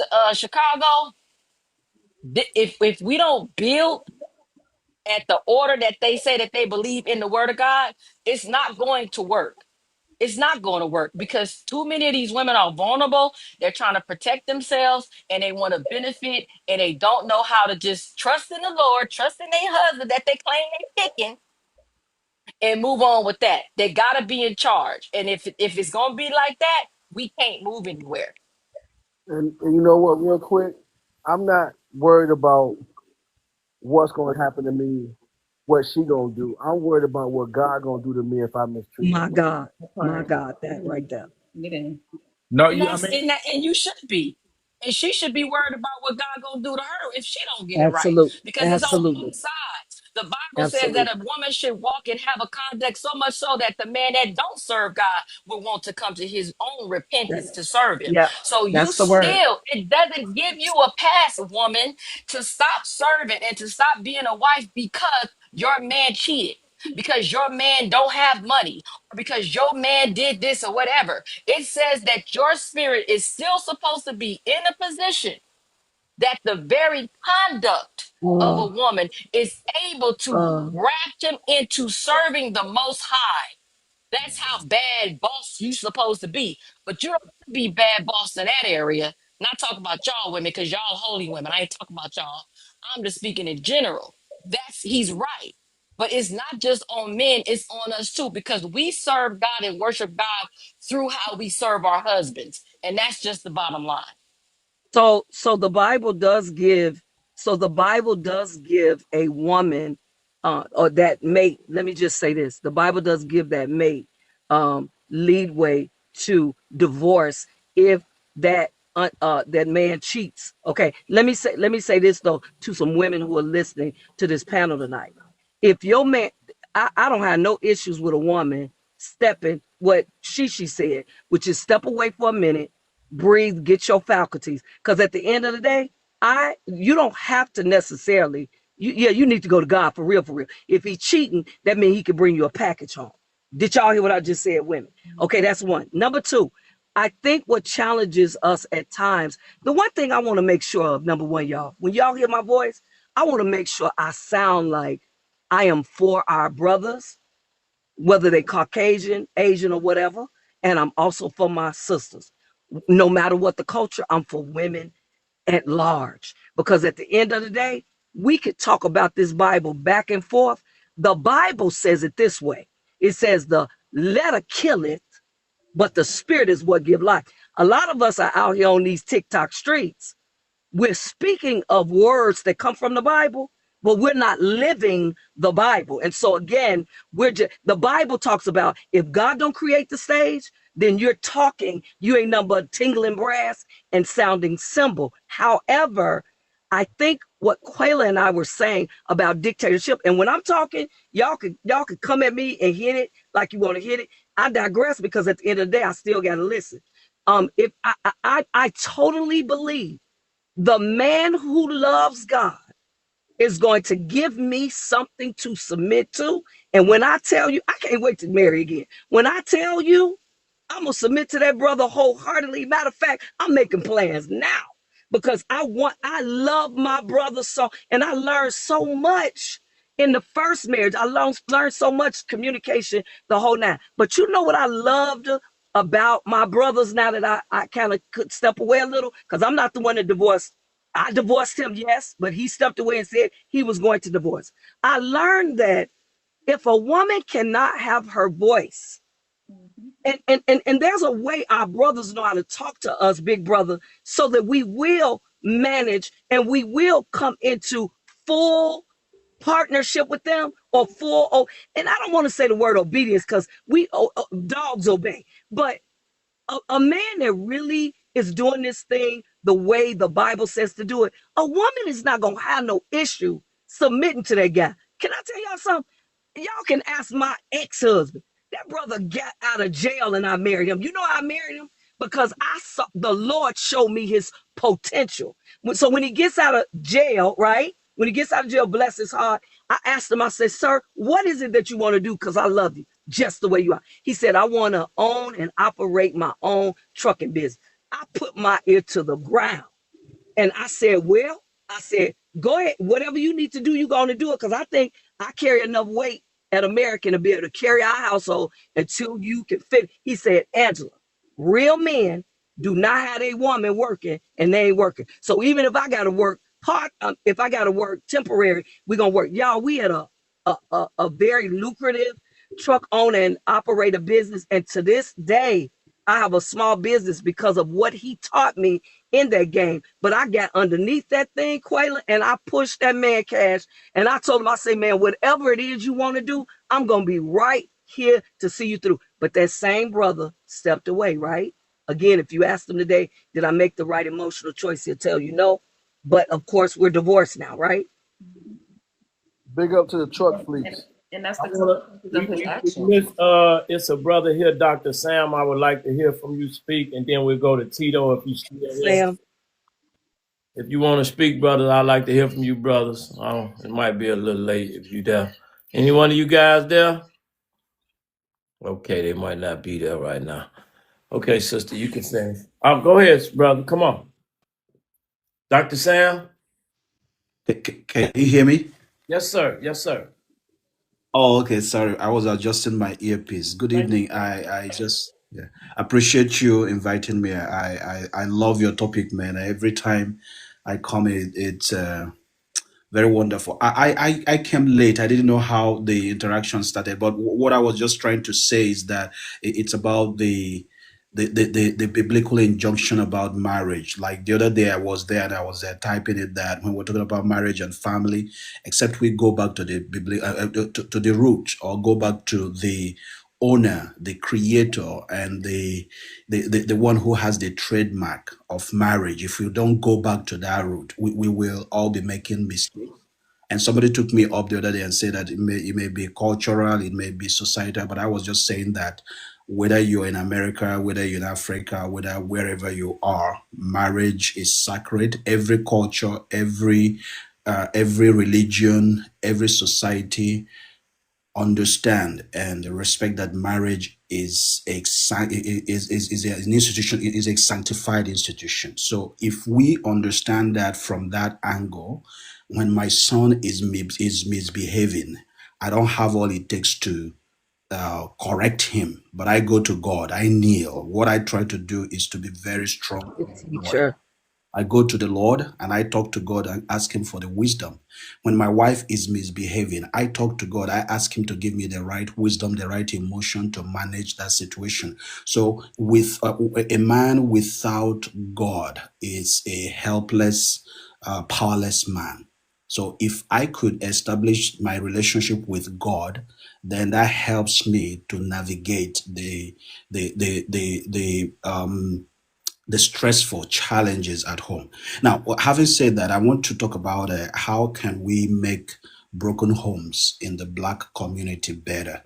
I would like to say that the society where we live in, and I'm talking about United States. I live in New York. I've been in this country for 21 years now. But I could speak and I could also talk about the culture. But I want to start from saying that the culture where we find ourselves sometimes do not empower men. Do not empower men, do not encourage men in the society. So we have a lot of single motherhood, single mom, single parents, all that. The Bible, God who initiated marriage and families did not create marriage or did not create families to be single motherhood and all that. Apologies to those who are atheists, apologies to those who are not Christians.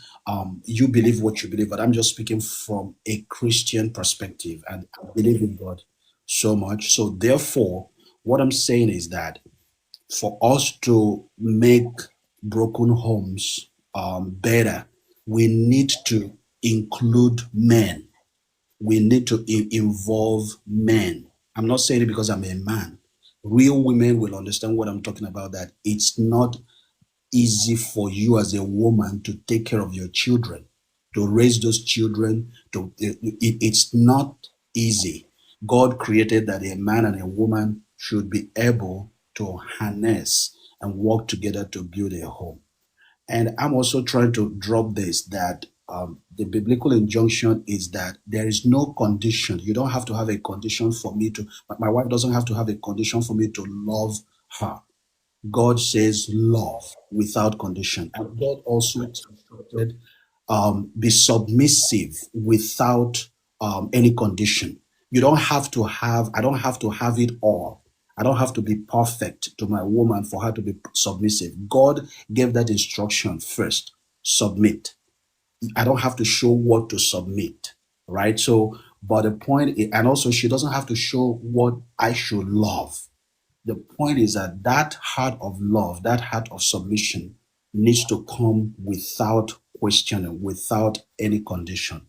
So I want to encourage that families who do not have male influences, families who do not have men, I would want to encourage, let's involve men. Let's bring them.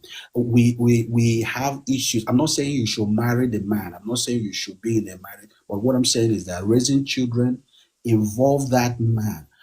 Many of us watch this straw. I think that's what is just going around in this country now. I mean, everywhere, straw, Tyler Perry's movie, right? And everybody's talking about it. People are riding on it. But what I was trying to say, what I said to other people is that, where was the father of that girl? Where was the father of that girl? Taraji was, doing everything for. Was the man dead, or was the man in prison? So there is an aspect that Tyler Perry's movies that I have a little bit challenge with him. I know people would crucify me for that, but the subjugation of the male influence, the water down of the male influence, helps to further um, contradicts the homes, contradicts this is a broken home. It helps to exacerbate it. So what I'm trying to say is this: if we could try as much as possible to get involved. Some men have mentalities, good, sense in their head. Let's involve them, and let's not use our anger or use our frustration or our hatred for the man and conjoin that with with the children that we have. We can't do children alone. We can't raise them alone. One person. We need the united front between a man and a woman. Thank you. I just want to submit that, and I appreciate you having me. Thank you, Dr. Sam. Well, I appreciate your insight. Give him a hand. You need to give him some hands. Good God Almighty. Everybody, Look, do you have an older brother that okay, anyway, mic me up. Mic me up. a lot of people that speak deserve. You Uh, To a doctor. I will submit to Dr. Sam's brother. Do you hear me? Yes, I will. Oh, yes, I will. you there, brother Tito Santana? You there? Yeah, Hey, sir. come on, Yeah, you I'm here, want host. I'm here. because you've been chilling for a little while, brother. You want to speak? Yeah, I have a question for Pastor. So, Pastor, let me ask you this. So, Come on here, Tito. Lord have mercy. Come on. it's just a question. So, in Are this you thing gonna of have mercy on divorce, me? That's all I want to know. You gonna have mercy on me? well, Okay. I'm not God. You know what I'm saying? I can't do You know all what? that. I'm not Come on, I'm God. ready. I'm ready. Come on. So in this thing about divorce, right? So you and your Okay. husband get a divorce. So what's the rule after divorce? Like you got the divorce. Now what's the rule about divorce?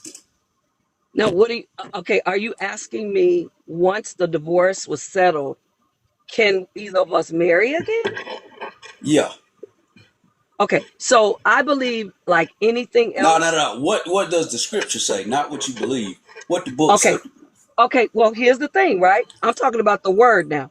I believe that if we go a little deeper in there, the Bible says that you're able to, that man or that woman is able to divorce if there is um infidelity.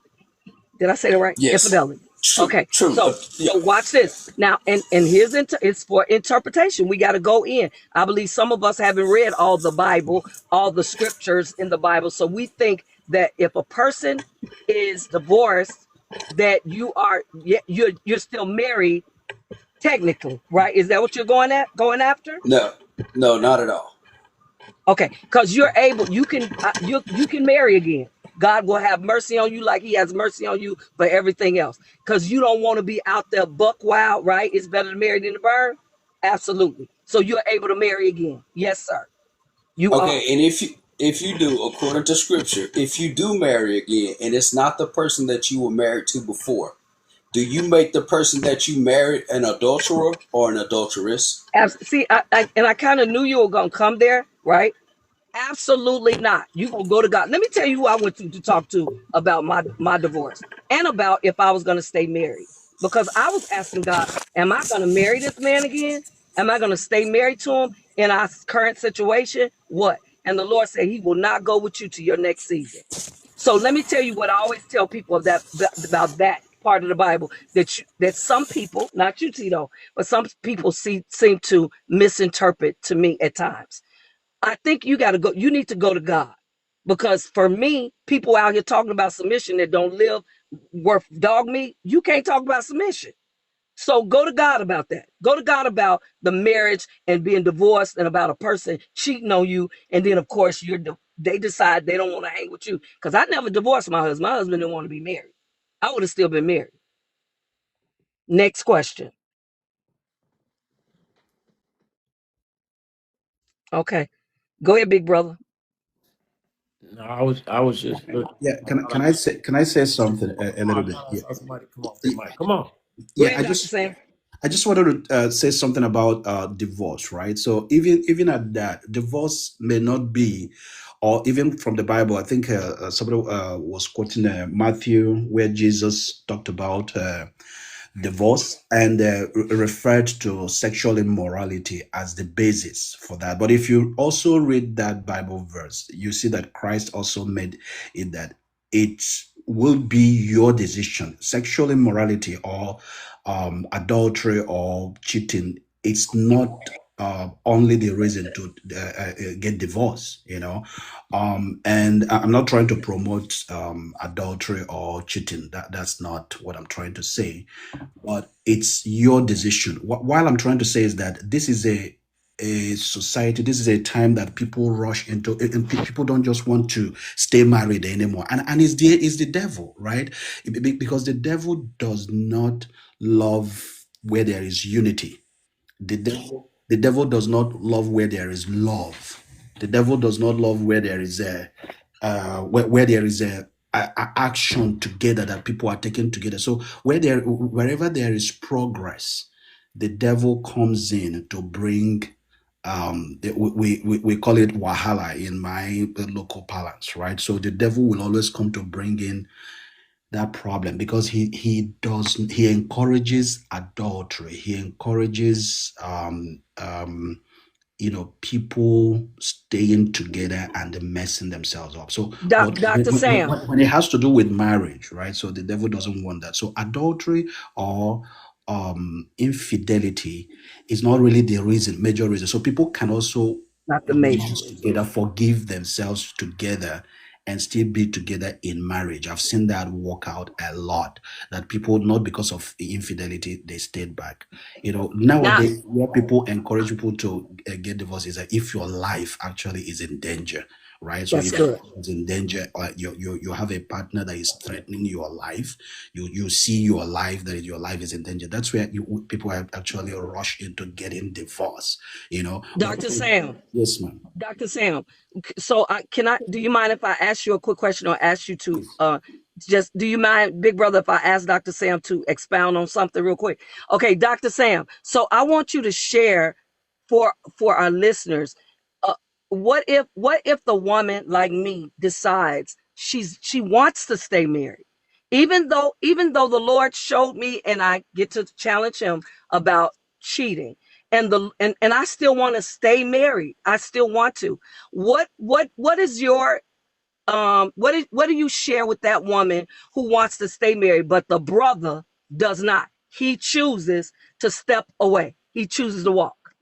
All right. What's your suggestion to that woman?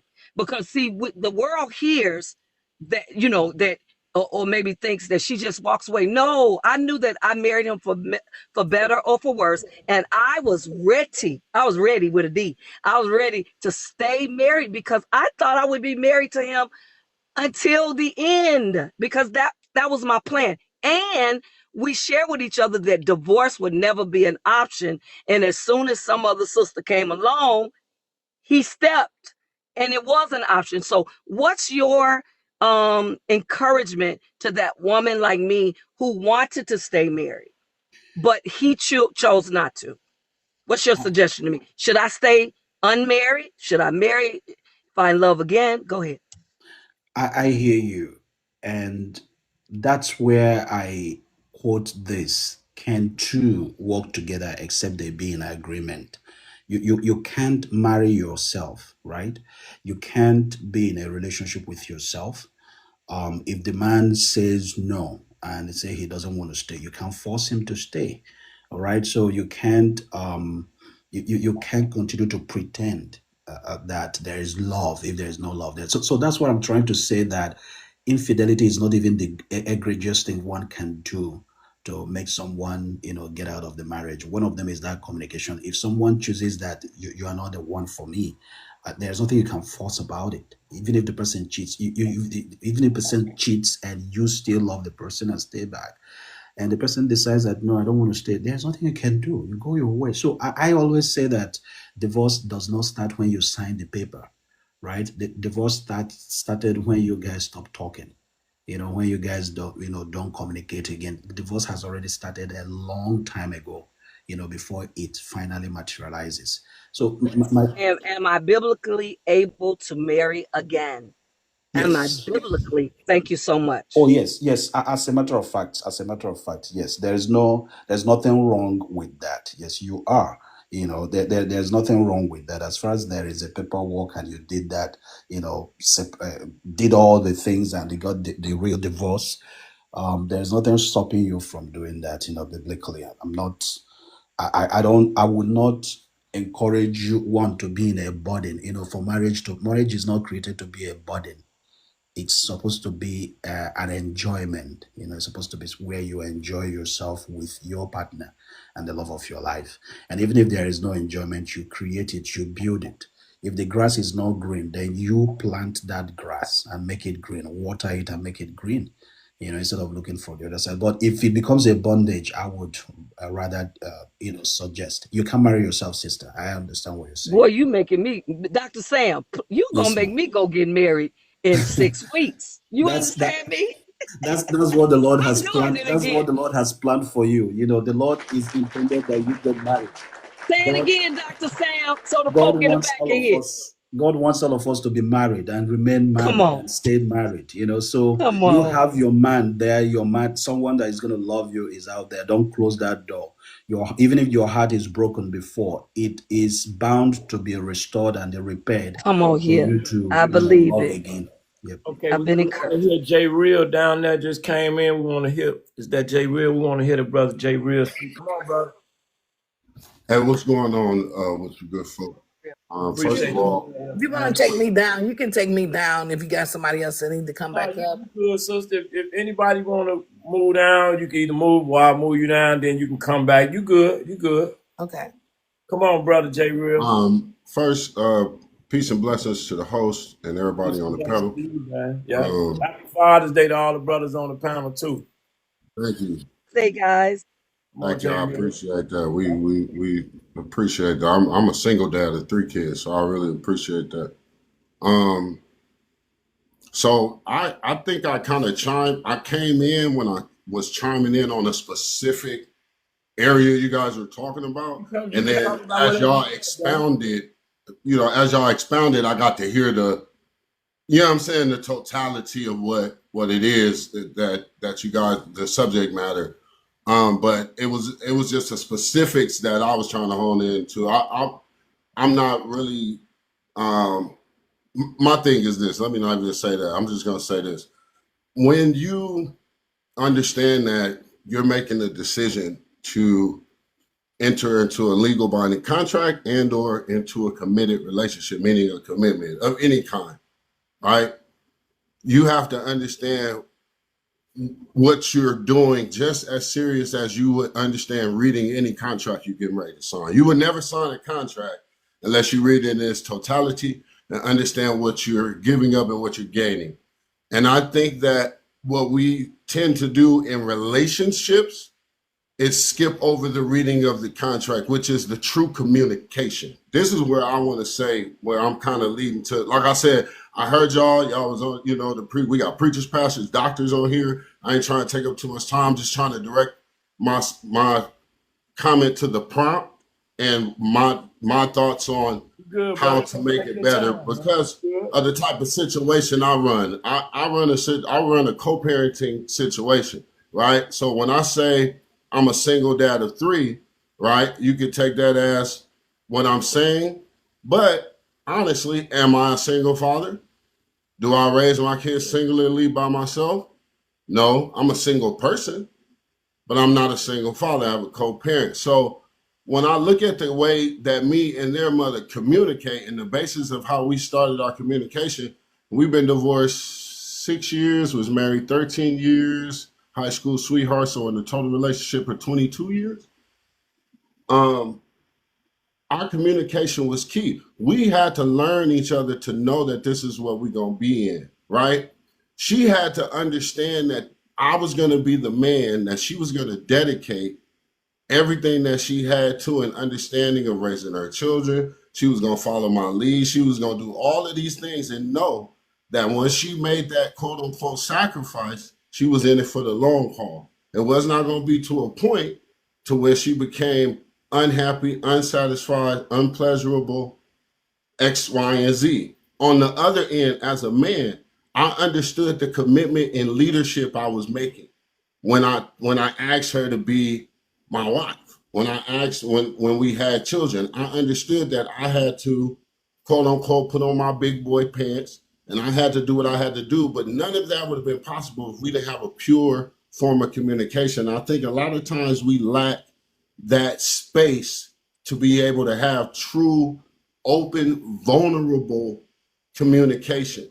A lot of us enter these relationships even at a young age with so much trauma that we haven't unpacked from our childhood. And we move straight from the childhood point right into the relationship, right into being mothers, right into being fathers.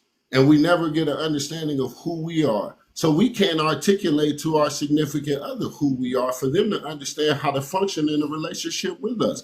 We don't even know how to communicate with our own emotions, thoughts, and feelings, our own spirituality. How can we pose that on someone else and expect them to walk along with us without having a true understanding? So what I'm just saying is that in order for us to mend these broken homes, we got to first mend ourselves, do the work on ourselves. I did 2 years of therapy, 3 years of marriage counseling, and I was able to find a medium with their mother to where we raise these kids in an exemplary way without the court system, without people all in our business. Learn how to communicate. For those who already are not in such relationships where it's not like that, and you looking for this and that, put yourself where you need. I just got off a live telling some young cats this, that, and they were talking about relationships, and I'm not waiting on this person, and I'm not doing that, and I'm not doing this. I said, you're not supposed to wait on somebody. I'm gonna land my plane with this. You're not supposed to wait on somebody. It's like working hard to get to a floor in a building. When you work as hard as you work to get to that floor, when you look around when you're in that floor, you're gonna see somebody else that worked just to. That's a person that shares your interests. They share your drives. They share your initiatives. They share your goals. That's where you're gonna meet your person. When you start driving closer to where you need to be in life, that's when your person. That's when you're gonna look around and you're gonna create your environment. And your person gonna show up. Thank y'all for your time. Hopefully I didn't waste it, and hopefully I was Yeah. able to give y'all the aspect. I'm 39 years old. I'll be 40 in September. You know what I'm saying? So I'm just giving my aspect of how I think and what I see in our community. Yeah. Okay, did anybody want to speak that hasn't spoken yet, or everybody had a chance to speak? Can I, you there, sister, or you down there? I'm here. I'm just resting. Okay. I just was checking in with you. All right. You getting tired, Nah, big I'm brother? good. Come on, Bill. Do you want to speak, brother? I appreciate you, Pastor. Come on. Sure. Hey, good evening, everyone. Or good morning, however you want to look at it. I just look at, like, I think definitely a lot of the conversations have been around.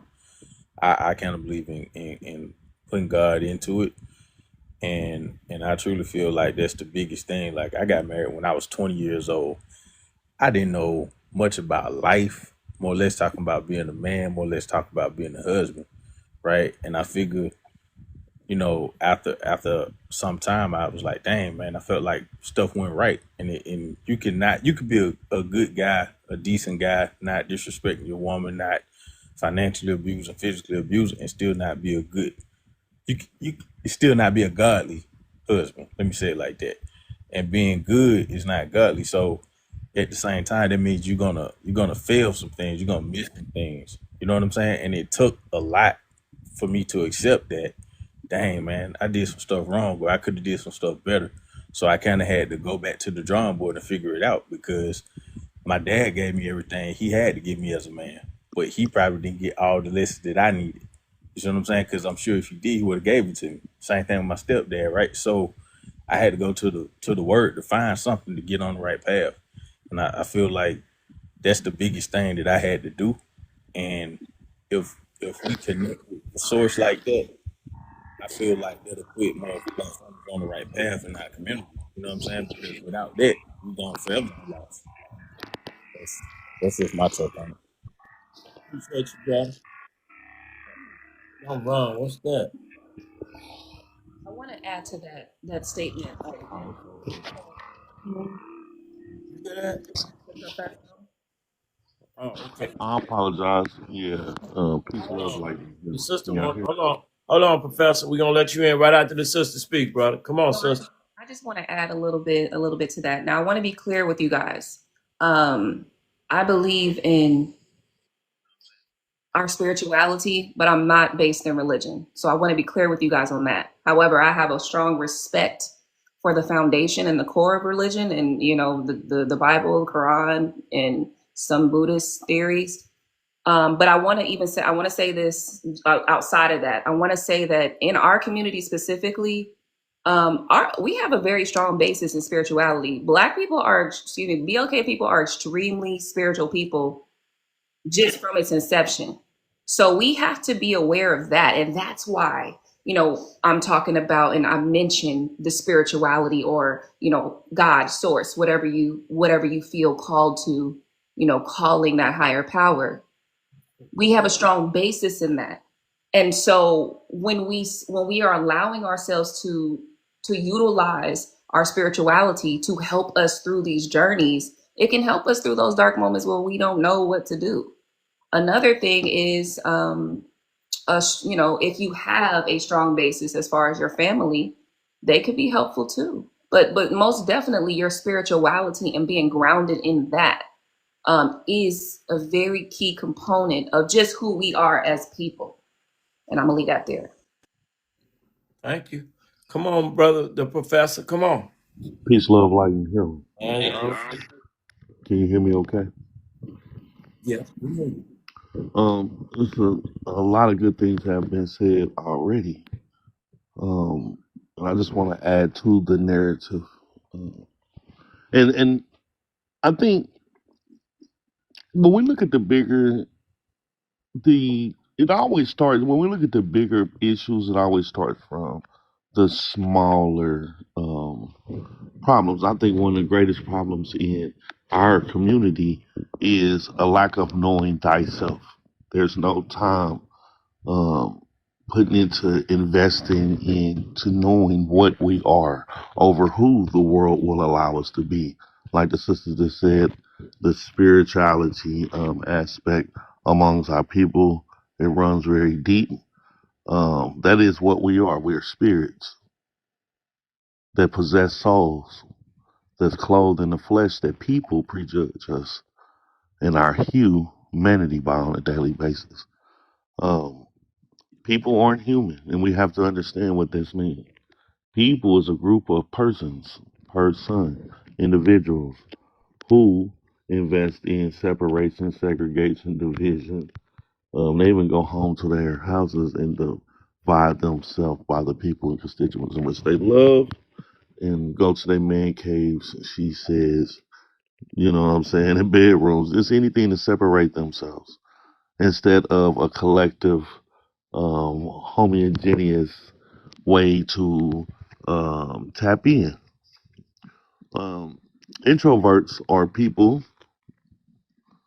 who look within inside themselves for energy, and extroverts look outside into the world to motivate themselves, right?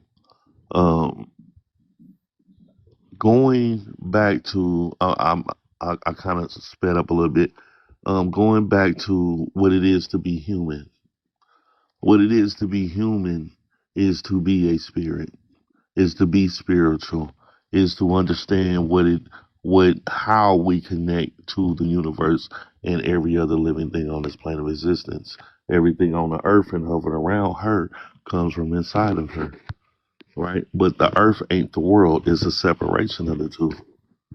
And we need to get back to understanding what we are over who the world will allow us to be. And I think that starts at home. The first teachers is right there in the home.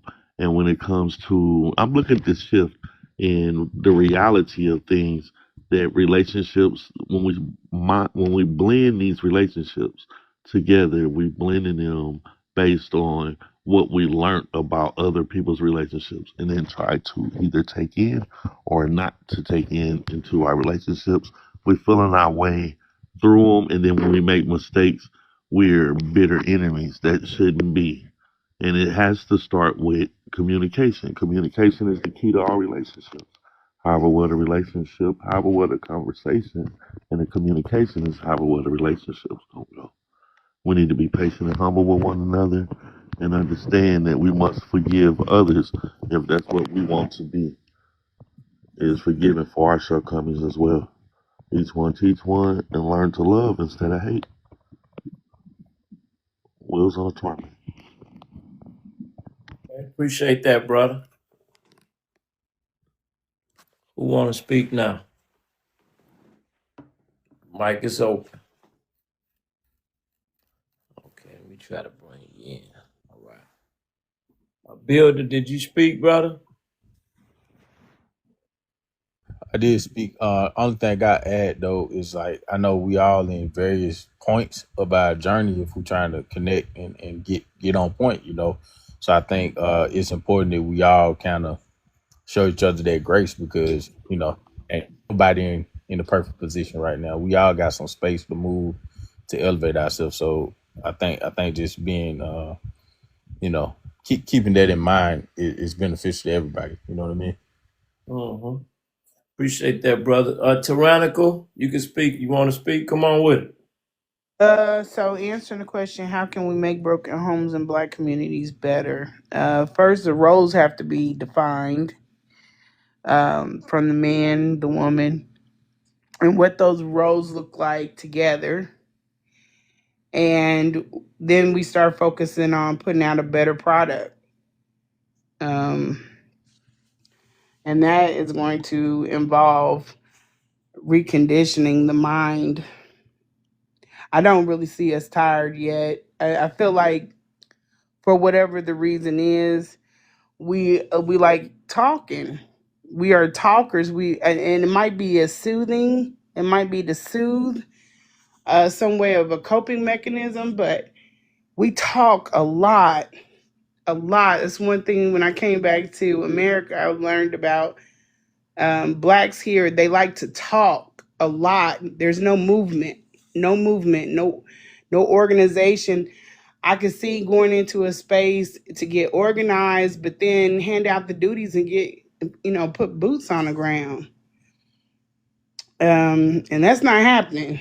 And then there's a lot of blame with it's the black man, it's the black woman. It's a collective effort to raise kids, and the roles are messed up. So whatever that means for your home, you have to run your home like your kingdom. And a lot of these kids are coming out of the house and they don't have what they need.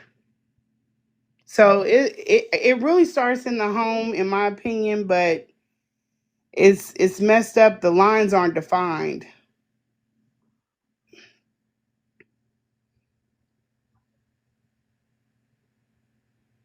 Come on, sis. Keep going. Come on.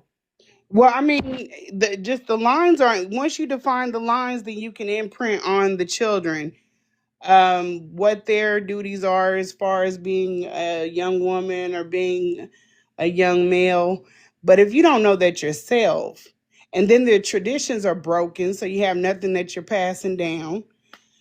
So that's an issue. A lot of if I ask each one of you, what does your family represent? What does your kingdom represent?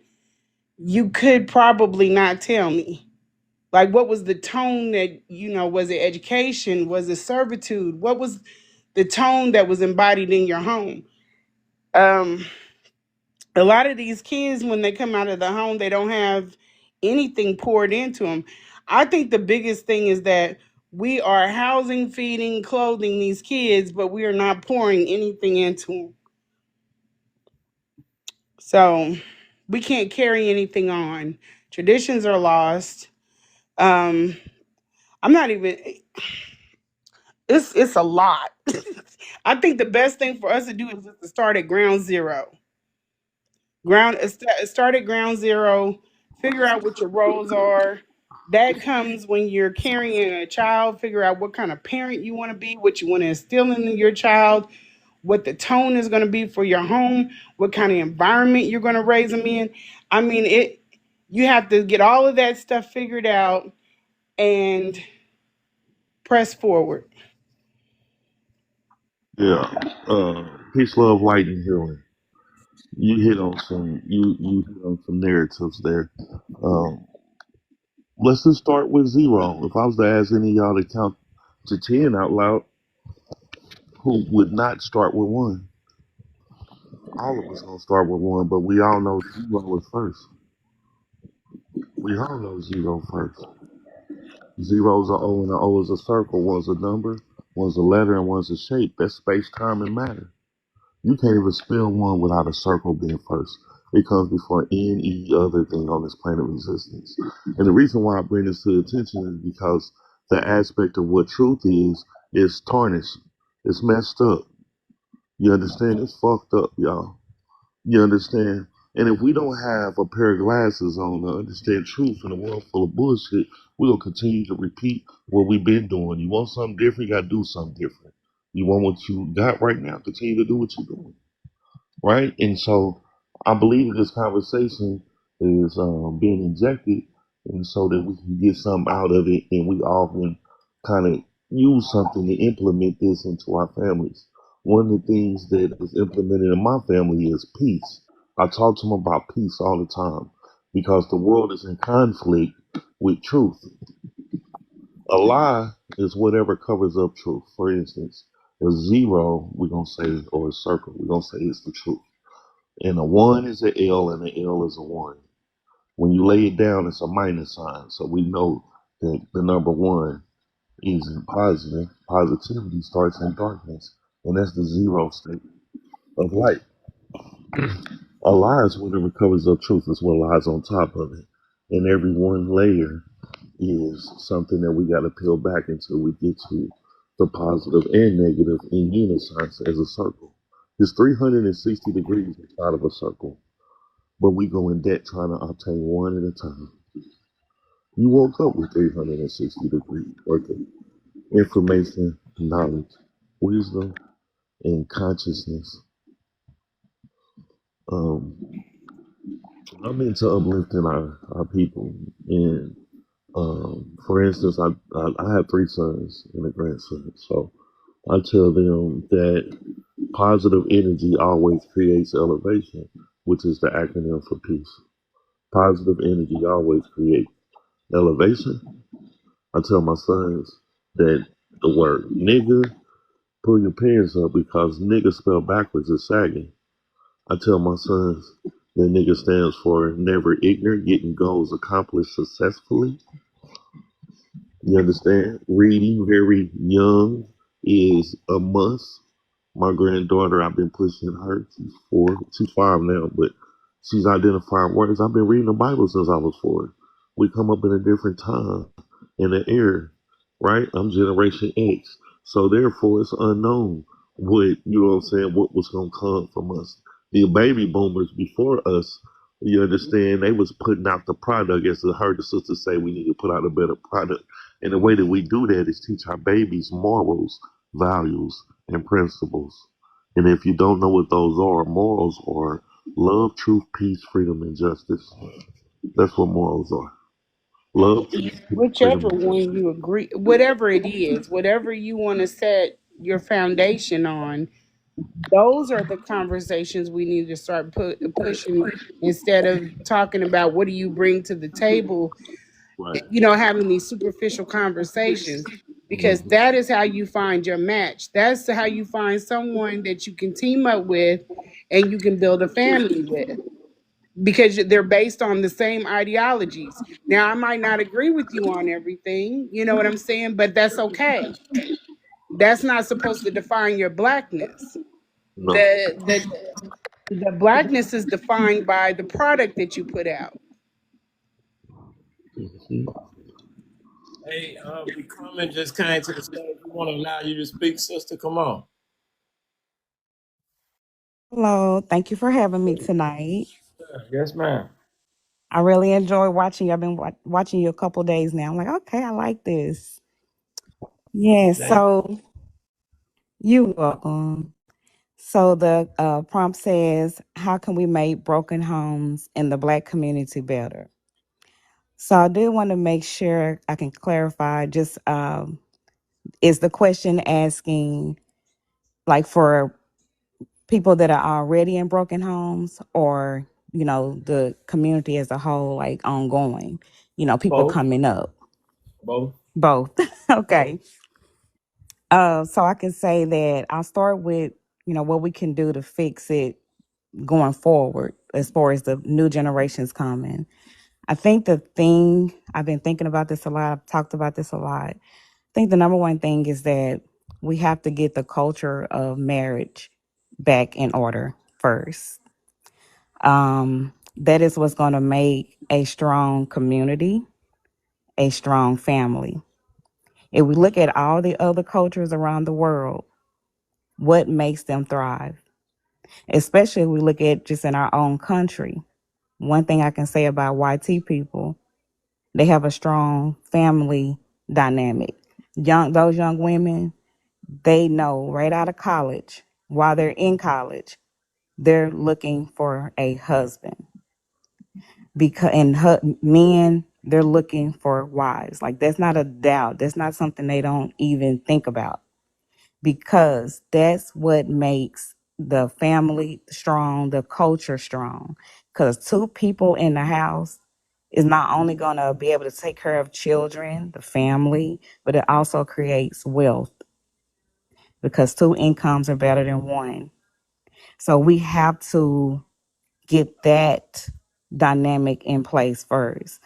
This independent woman stuff is we have done the math. I'm 40.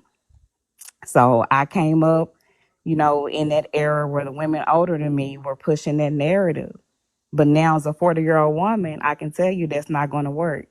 That does not work because you can make all the money in the world, but you still, number one, you want to have children.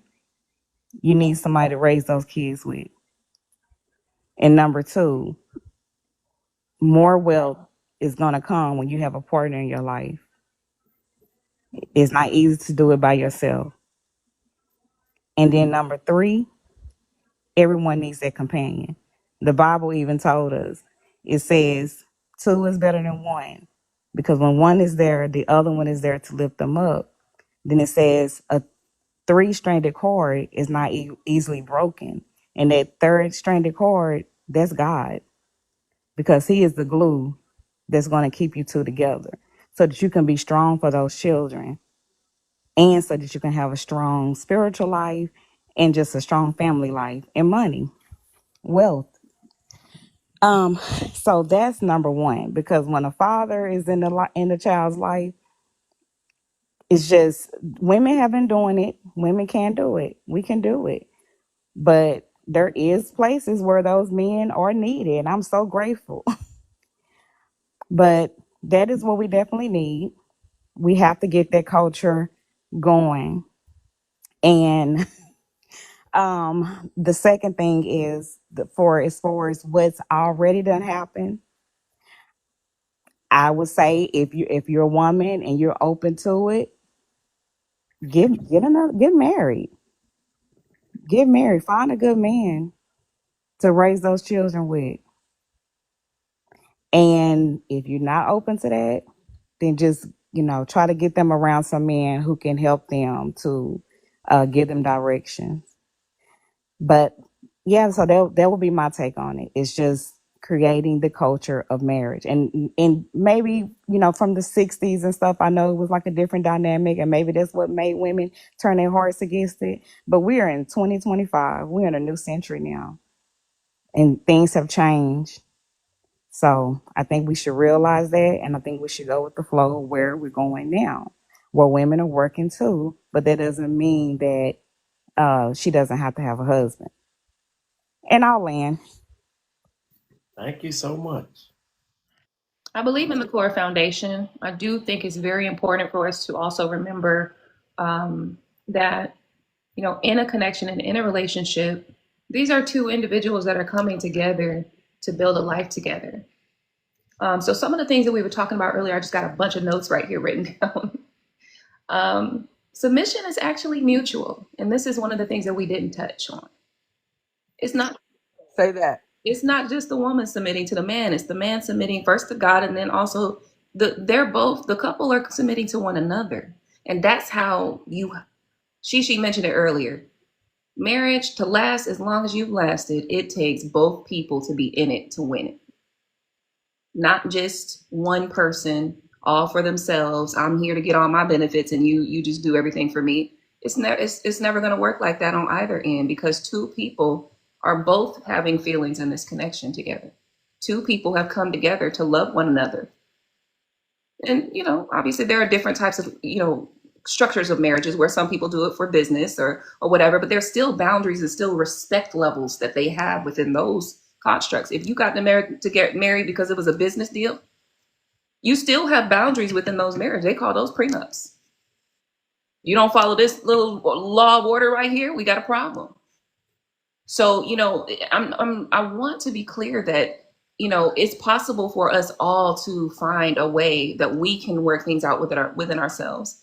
If you feel like you are somebody who's not fully grounded in yourself, I would say there's a strong basis in like the construct of religion. So, whatever that may be, and the only reason why I'm saying this is because it can be a good foundation for you if you don't feel grounded in who you are. Now, I'm not preaching that to you if you feel grounded, in who you are, and you're just trying to figure out how to get out of this wheel, or maybe you trying to figure out how to get a partner or something like that. You might be on a different level. But another lady said something about having an understanding of what type of empire you're building with your home. Truth, love, honor, integrity, free thought ownership, sovereignty are some beautiful ways to step into your life and say, this is how I want to honor my life. So I agree with you having those ideas of how you want that life to go so that you can match with, a partner who may be on the same pathway with you. I just want to say that first off, I feel just based on some of the conversations that have been had, some of the things that have been said, I do feel that there are a lot of people who feel frustrated and who feel lost and who do feel that you're not connecting with the information that may be coming through. And I get that. And that's why I mentioned spirituality, because spirituality is it's a very good place for you to start, because first that starts with yourself. And then you call it God.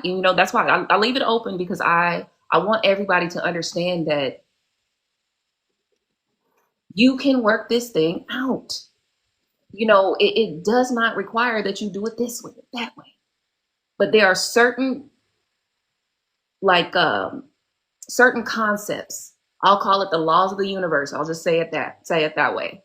There are certain laws. If you are operating within those bounds, the next step is you just getting in accordance with where you actually are. One core thing, you got to know who you are. And a part of that is looking in the mirror,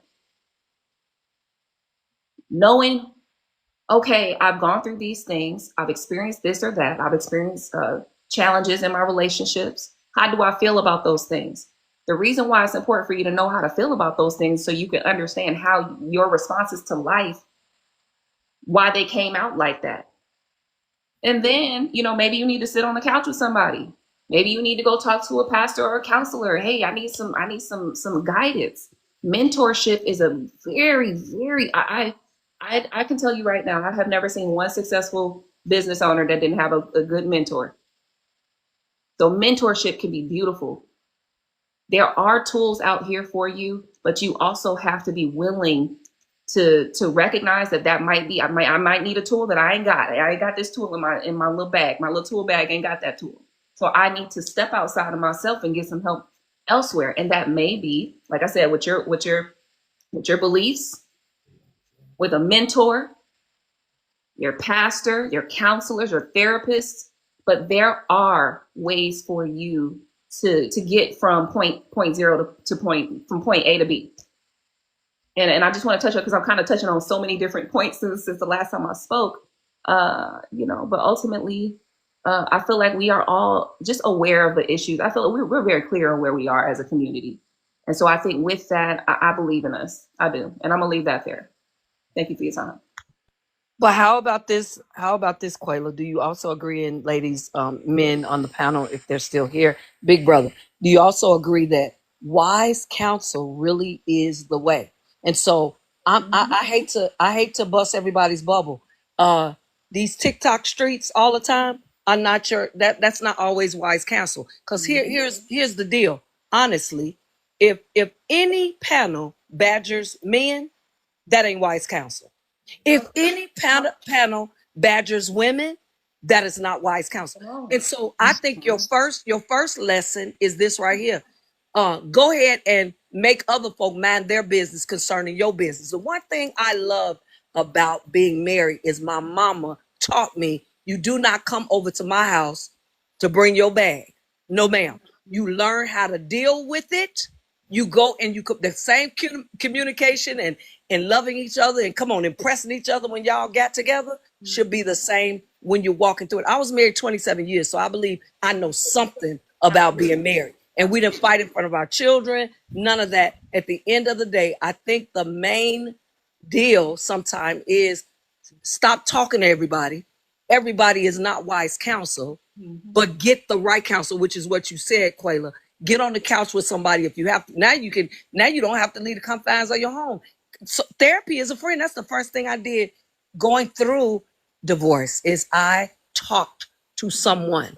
I sat down with the woman and talked to her and let her counsel me about what I felt like, what I was going through. But I believe part of this whole deal is we've got to make a decision to make quality decisions. Everybody is not certified. Even on these folk on TikTok is like Jerry Springer with no certification. Come on here. We want to be I ain't never seen nothing. All of them are a host and they don't have they coaches, but you don't have no certification. At the end of the day, you better follow. If you call them God, that's good. I call them Jesus, God, I call them Holy Ghost, all of them. If that's not what you call them, but it works for you, follow that. But get wise counsel. Man, and be intentional. Be intentional about where you're going and what you're doing with your move. Yes. And know that real folk who really are, y'all, this is another thing. Real people who really are serious about the betterment of our communities, big brother, you will agree. We always have a resolve because at the end of the day, even if you and I are biting at each other, at the end of the moment, I still want to see us both win. That's my heart. But you ain't winning if you're out here badgering women. You're not winning if you're out here badgering men. I'm sorry. I will never, ever agree to none of that. And for the most part, y'all don't want to accept it, but I'm going to say it anyway. For the most part, these TikTok streets ain't always like this panel. They're not. I'm sorry. If I get on a panel and you're allowed to call a woman a B and the host don't drop you, then that's not, absolutely not. There's nothing a woman could ever do that'll make a man call her a B or make her, call him an MF. I'm telling y'all right now, we need to be choicey about the Bible. Here's what we say in corporate America. Proper planning prevents poor performance. It takes teamwork to make this thing called community dream work. I land. There you go. There you go. Hey, listen, you gotta be clear. Listen, when you was younger and you had a bad friend and your mom and dad ain't your friend, you got to know who you are connecting yourself to, because I got this statement. You are just as good as your 5 best friends. And your 5 best friends could be on the internet, boo. It could be people that you watch. And if you listening to people who just their intention is to tear down, you'll never build yourself up. I think everything that you guys are saying is correct. This is where I'm stuck at. It's like the chicken before the egg syndrome. Right. Where does it stop? Because if you don't know good counsel, if you don't know no better, if you come from a home where it's been poverty, it's been dark days, and then you get on here and you see a girl that she looks like she's she's doing well for herself, you're going to assume, I'm talking like as a young person, this is somebody that hasn't had anybody pour into them, you're going to assume that her way is the correct way. And that is where some of these people get leverage. The problem is it all goes back to the factory. It all goes back to the home. If you don't put anything into your children to stand on, then they will get swayed when they hit these streets. They'll get swayed. You have to explain to them what we're standing on, and this is why we're going to stand on it, and you're going to hear it like this somewhere else. My problem is that if you're not like a stick in the mud, it depending on whatever your belief system is, you're going to have these problems when you get into society. There are people that are out here deliberately trying to yank you in different directions. This is true. You have to have a foundation on which you stand. The foundation is not there. Come on. Some people are going to not like this, but this is where I see it's happening and I'm looking in it general. I'm making a general statement. Black women have taken the forefront to the family, and it's admirable. And we have felt like we've taken care of everybody, and we're here and we're there. We're able to multitask, but I don't believe that that's our job. I feel like our job is, and this is just my belief, you don't have to agree with this at all, but that has taken us out of the places that we're supposed to be in. I I believe feel so. like the woman should be in the home, not trying to say where a woman's place is. Please don't confuse it. But she should be in the home, and these men should be able to step up and be guardrails to the entire family. So I'm talking about everything outside of the front door. A man has to return to the head of the home. Or, I'm sorry, the head of the family. Yeah. And that will help these young women that have gotten in situations where they're single parents and they're looking for someone. That'll help. The man can vet these men out. Yes, that's a good man for you. Women cannot vet men. They can't vet men. So if I'm a single woman, I'm in a family, the I will say the Medea is over the family, and I bring a man in, and as long as he's cunning and he can, turn on the tricks, she's going to approve the marriage. A man might see past that. He can say, no, he's not a provider. No, this ain't somebody you need to follow.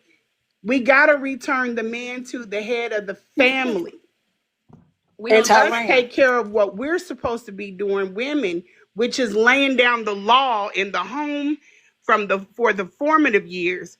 This has got to be from the time of birth on up to preteen, and the But ages Tyrone, change with the kid. I think it's too many excuses. That's what I think. yeah, I you think you following everybody me. making too many daggone excuses. You know, Yeah. I think what it is you take accountability Because my yourself. dear smoking weed with the granddaughters. My dear Yeah, take smoking weed with the accountability daughter now. Yeah, you You yourself. can't. understand? So we don't And have if no you're a my grown dear. adult, if you're grown, you know right from wrong. You know what you're doing. And I'm You not know saying when that the elders do not have a place. They have a very serious place. They are there to They guide those do. men They that we do. put in They do. place. They're there for counsel. They're good there for advisement. But it is unreal to me to take a woman that has raised all her children, have held down her household, and then also make her responsible for all of the other problems in everyone else's household. now this is That's where I'm right. gonna I step fully in. agree. As a grandparent, I am. I'm also a great grandparent. Absolutely. Okay? And I feel like my kids can come to me Yeah. any day of the week. Absolutely they Anytime my can. children have anything to talk about, and they grown, but they still learning and they still growing as grown adults, and I'm still growing. There's You nobody. can't vet out a man. You But I'm saying cannot guardrail men. I cannot. You're absolutely right. Okay, so I instead can't of go around nobody that's grown. yes, ma'am. You grown. I can't tell you what to do. I can only give you my advice as an older person. You can take it, you can leave it. But Absolutely. my thing is, as an adult, you know what you're doing right and you know what you're doing wrong. And if you ain't standing on your own accountability, don't blame the man or the woman. Don't blame your man and vice versa. Absolutely. Yeah, and it's too much in that. It's too much pointing the finger at somebody when a relationship don't work. You know, it ain't working because you don't want it to work. You too busy trying to Y'all ain't do working. whatever it What you is don't got. that you want to Yep. do. You know, instead of trying to work together and trying to make it work, you're doing what you want to do and expecting something else in return. You know, and get out of that. And again, too, you got too many people you talking to, telling your business. You know, everybody Come on here, gonna mother. know your business. You know who need to know your business? You, your man, and God. That's right. There's so many people out here. Everybody talking about that man, and then when that Come on. man get done with you, he over here with this, over there. He over here and she over there. It's everybody slinging their asses everywhere. Just a bunch of nasty folks. So my thing is, you want to be a hoe? Do you want to be a hoe? Then be a good hoe. If Okay. you want to be a wife, be a good wife. But take accountability for what you want to be and stop blaming everybody else Own for it. your mistakes. Yes, ma'am.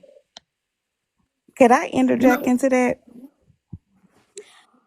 Okay, I do agree that women and men both should take more accountability. But I also do agree with Tyranique that some women just really are not good at vetting. And I have heard this on different panels. I have heard women speak. I have saw red flags just flying across the room, but women do not see it. And it's simply because they are sometimes are just not haven't saw a man in the house. They have not had a father. They don't know what a real man looks like. They don't know. Women in their 50s even said they never even knew, never had real love. So that tells you that some women just really don't know. Okay, so they get that man, and what do? They fall in love with him, and then what he do? Did he dog her ass out, or what happens? Don't Well, she? I Anything, don't whatever know. Tell they me I pull she out of mean, their doesn't check know bag. that she's being mistreated. Tell me she don't know that. well, she might A know lot that of she's women been don't. You'd be mistreated, but surprised. then A lot of women don't know when they're being mistreated. You'd that's I be true too. surprised. That's true too. They think that you're just supposed to accept it. They don't know that you can actually have a choice. Yep. And that's where I'm trying to figure out where can the culture start of a change. Like we know church is a good place for wise counsel, but where Father. can that structure be taught? 'Cause like the Indian culture, they have arranged marriages. Now, I'm not saying that we need arranged marriages because we don't. I don't believe in that. But I'm just saying, where can women go to get that information? And men too. Men need to help That's vetting why. too. That's why I said to return the man to the front, to the top, because and I'm this is not about pecking order. This don't get this confused. I'm saying if you put the man back in what he is good at doing, we can't get out in the street with Devontae and figure out why he's running around the streets and stuff. We as women, that's not our space, that's not our place. But a man can do that. He can do other things. He's the guardrail. We are the architects. We are the incubators. We control a different area, but women are overspent. We're overspent. Yeah, We're we're not. and men, this is another reason why we have men that are out here that do not understand where their place is and they can't expand as men. We want them to be accountable. We want them to be protective. They have never had a space in order to practice this until they get their own home with a woman, and then they can practice it on her. But nowhere in life have they been able to lead, especially not in a white man's world. Well, that's where fathers come from. You know what I mean? And men He have may have been gone. that's where fathers come from. In the construct of Islam specifically, they have a system set up where like the fathers and the brothers and all that like are always surrounding the women and like are always like basically covering them. Now I'm not saying you have to go with that, but I'm just saying it has a nice foundation where at least women who feel like I need some more information in that, like if you feel like I need more than that, I need more than that, then fathers, that's where the fathers come in. Women should be very clear about not having any babies by any man that they have not been put into the foundation of a marriage with. If you set that standard for yourself, there's nobody that can break you from that. And then we are talking about, I mean, but that's just from where we are because kind of we've kind of spoken about that. We believe in the foundation of marriage. We believe in the foundation of having having relationships for the intention of longevity. But right now you're like, well, where do we get there from? Your dad, and if your dad is not available to you, that's what we talk about mentors. Mentorship is so important. Yeah. especially male mentorship, because there's a lot of men out here that, you're right, they don't know how to lead nothing, and they're gonna lead you right to hell if you let them. So you got to, no, so we do have to understand that it will take us to set up a system where there are good men who've been through marriages or who've been through, relationships with women, and who know how to, teach men how to communicate with women, because communication is a real battle in most relationships, honey. Yeah. And she says, take the doggone excuse away. Cause watch this. Cause at the end of the day, no matter what happened when that sun went down, baby, them folk on my block will be like, your mama is getting ready to beat your butt. There you go. But before I could even get to my mama, the grandmother of the block already hit me with a couple of switches. But then when I get to my neighbor's house, they getting ready to pop me. Yeah. But here's the thing, and please, we're not as afraid of our community children as we say we are. We just have not learned how to talk to them. That's number one. Number two, I don't smoke weed with my kids. I don't smoke weed, period. I don't party with my kids. And watch this. I know some people, because my daughter is my best friend. She's not my freaking best friend. I am her mother, and I maintain that position. And I make sure she respects me in that position, because I respect the position. I'm always asking God, I didn't say that right. Help me to go back to her. And come on, sometimes we got to sit down. I think we're not talking, we're not speaking to the young people with passion anymore. We're speaking to them as if we know it all. We don't.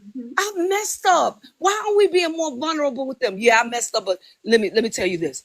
It all is not lost. Y'all, I'm workforce management for in aviation, and I deal with folks every day, and it's hard to fire my Black people. I'm just telling you, it's hard. Yeah, it But is. they're only working, they can't even get their 100 days of probation done Bad without me. product. And when I have to fire them, I close the door. I'm like, close that door.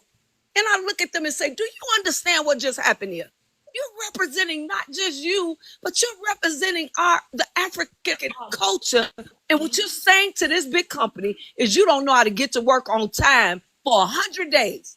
I'm embarrassed But you'd most be of the time. surprised. It's a lot of kids coming out. I work in the federal sector. I will talk to young kids all the time. You are absolutely right. There is a breakdown. There's a gap in the elders and with the younger Come generation. on, We are going come to on, have to kind of put a little bit of more. our cockiness. We're gonna have to Yep, dim it just a little bit so that we can get a trust established between these children.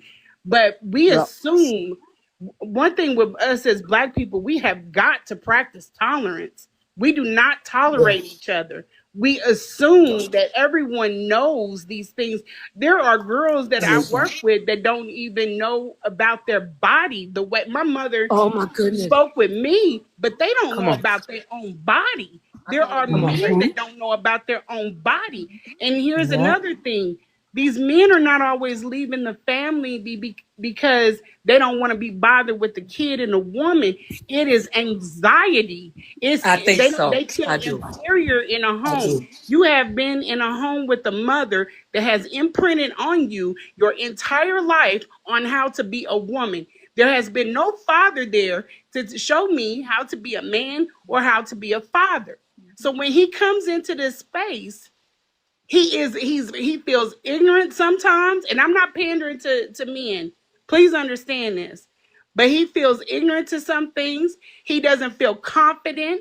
He doesn't feel like he can do what he is supposed to do. And he might even been with her some time before the child came into the place. But as soon as the child comes in, that's when the father role clicks on, and he may not feel confident in that space. We have to be patient with them, but we can't be patient with each other women. We can't be patient with ourselves because we are overspent. We are tired. We don't have tolerance for each other. Because they There's a tired. lot of people out here, you would be surprised. I was telling this one girl, she said, well, I'm going to just start doing this. I said, well, why don't you start doing macrame? She said, what's that? I said, you don't know what macrame is? Uh-uh. I said, well, I'm gonna show you. And I bought some stuff and brought it into work, but it's like the common things that are out here in society. You would think that these kids know, the parents were not teaching them. They're learning from the TikTok streets. They're learning from people like me. But I can't be condescending when I talk to them, or they will shut down. The Exactly. trust That's will be right. lost. Exactly. Tyron, That's true. grandmothers are in their And I'll leave. 40s. Remember back in the day, grandmothers they started at 50s, right? I was my I got a granddaughter 11 years old. My again, so I'm 60 now, right? My mama had 18. And I don't know how she did it with 18 grandkids. I Woo. really don't. But when I tell you we were so happy to we didn't want her to leave Chicago and go to Georgia, but we were so happy to have someplace else to go. You know what I'm saying? So Yeah. we could, and then she would tell them, "I'm going to teach them how to fix their own cereal." Just a whole grandmother, right? Yeah. So then I have big shoes to fill, and I'm not filling them well. And watch this. I get to repent to my kids because I'm like, I got these big shoes to fill. I'm not filling them well. At least I don't feel like I am because I work more than grandma was working. Like Yep. I have a different. We were both in aviation, but I have a different job title than she has, and so I'm working more because my son is good about my We're paper. But I overspent. just do the best I can. I got to add something real quick, and I'm gonna shut it down. Listen, you said tolerance. I call that giving it grace, and also it's okay to give yourself grace. Mm-hmm. Come Yes. on, It's powerful, ladies. Like Yes. and with that, you Absolutely. got to know you love, man, and you got them stuff. big brother, you have the best channel. I'm so glad she said that. Thank you for that. You are so right. Hey, love, thank you. Listen, we are some of the I Give don't know a yourself perfect grace. person. Yeah. In all my years, I have not met that perfect person yet. Mm. I haven't met him yet. I'm 68 in another month. When I meet that perfect person, I tell you something. I'm gonna let everybody know. Okay? So you can give yourself grace. Ain't nobody gonna get it right all the time. That's But right. one thing's for sure, when you feel it in your heart that it's wrong, trust and believe it's wrong. It's wrong. Yes, It's ma'am. wrong. You We already got Yes, to know. take some of this A stuff off woman's our plate. intuition is gonna tell her right off the bat if it's right, if it's wrong. that's so true. So Yeah. true. You have that intuition to know. You got that feeling to know. You might ignore it, but you know. You Yeah. know. Go with what you know. And we're gonna make mistakes and we're gonna bounce back. But Yes, ma'am. please go in the relationship with the understanding of making it work. Making it work. And stop Amen. giving up so easy on your relationship. Amen. Yeah. Amen. Yep. Amen. And when you know you're doing something wrong, self correction. Yes. Yeah. Totally. But how about also celebrating celebrate the fact that we are women and we did make it, y'all. It's 2020 doggone 5. And COVID came and did its deal. It was like a Yeah. tsunami came and marked and put scars on all of us. But we survived. That's why don't y'all believe everything you don't have to believe everything you hear on these TikTok streets. I'm telling y'all, No. I almost can't stand TikTok. I really I can't. think we Because at the doing end of pretty the day, good with everything that we've had to endure, us as come women on, that's and what I'm saying. working Let's 40-hour celebrate. weeks. Come on, come on. Even We done even your did muck great. ups, I believe you're saying to us. Even when you screw up, even when you MF them, the whole now, you better learn how to admit it, quit it, and forget it. Admitting it mean I Yeah. repented about it. I went to him and said, "Baby, I'm sorry. Guess what? Please forgive me. Like I wasn't myself." Today and move forward and grow. But to keep badgering, I can't stand that. And it's not Mm-mm. God. That is not forgiveness. And here's That's my the thing. enemy. Come on. And you always want somebody to forgive you. No, you need to forgive. You need to do that. Because if you Yeah. forgive, your father is going to forgive you. I That's land. right. That's And right. then you want to keep throwing it up in a person's face. So you're gonna rehash the same At nasty his mess. best. There's a such thing as forgiving yourself. There you go. So immature, There's a Shisha, such when thing people do that. as forgiving yourself. We need to Yes. learn patience before we become a patient. There you go. Are you good? Ooh, come You on. understand? So, and when you become a patient, they'll do you do nothing but tell you lay your ass down and hydrate. Yeah. Oh You yeah. understand? Stop eating all that sugar and salt and shit. You know what I'm saying? Stop having an emotional relationship with dead things. Hmm. See, if you eat dead things, you have a diet. If you eat fruit, vegetables, seeds, berries, and herbs, you eating them while they're in a living state. They're perishing. The only thing that perishes is that only thing that perishes has life.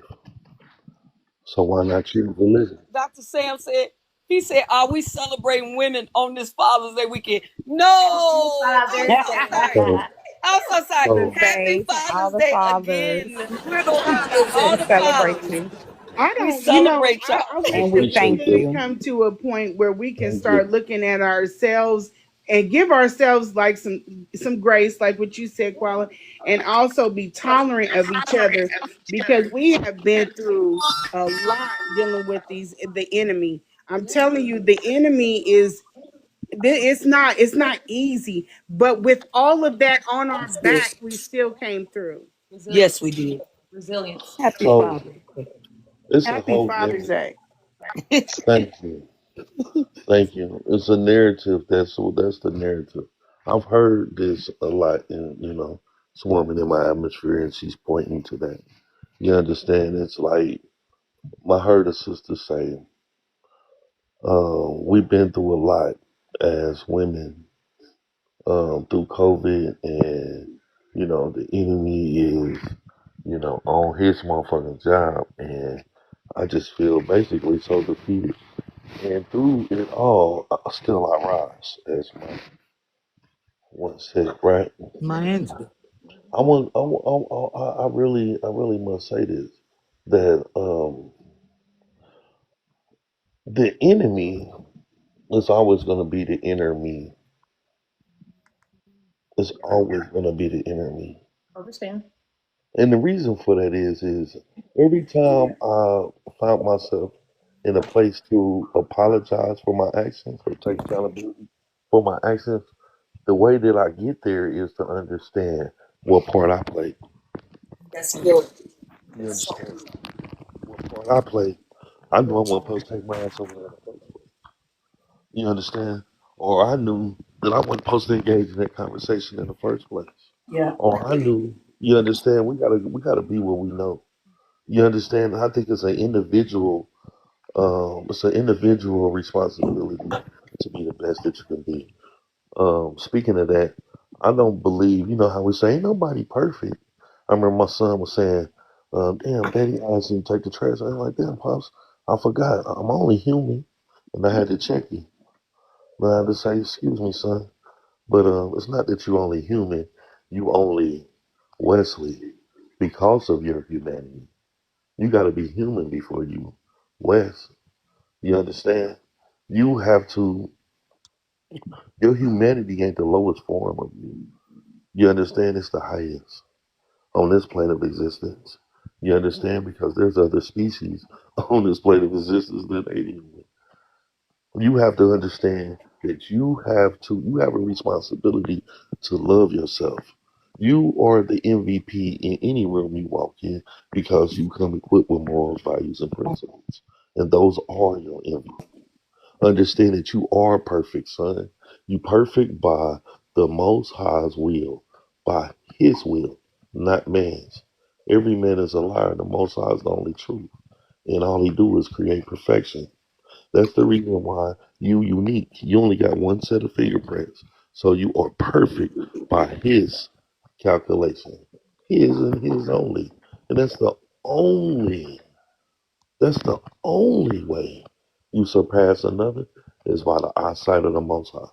You understand that I'm saying the Most High is the creator of all things, known, unknown, seen, or unseen. The one that knows the ingredients to all of our spirits. Is His ingredients. Is His brew. He brew real life from where He is into you. Damn. He brew is real life. Never thought about that before. But we got to understand what it is and what it's not. We got a history. We thinking about I loved reading, y'all. And was extensive library in my home. And I encourage my children and everybody that I have. I'm a mentor. I have a youth program called MVPs, Morally Valued Principles, where we teaching the babies from 5 to 21 or even greater about morals, values, and principles. Because this is what's missing. Why is it missing? The men are missing out the home.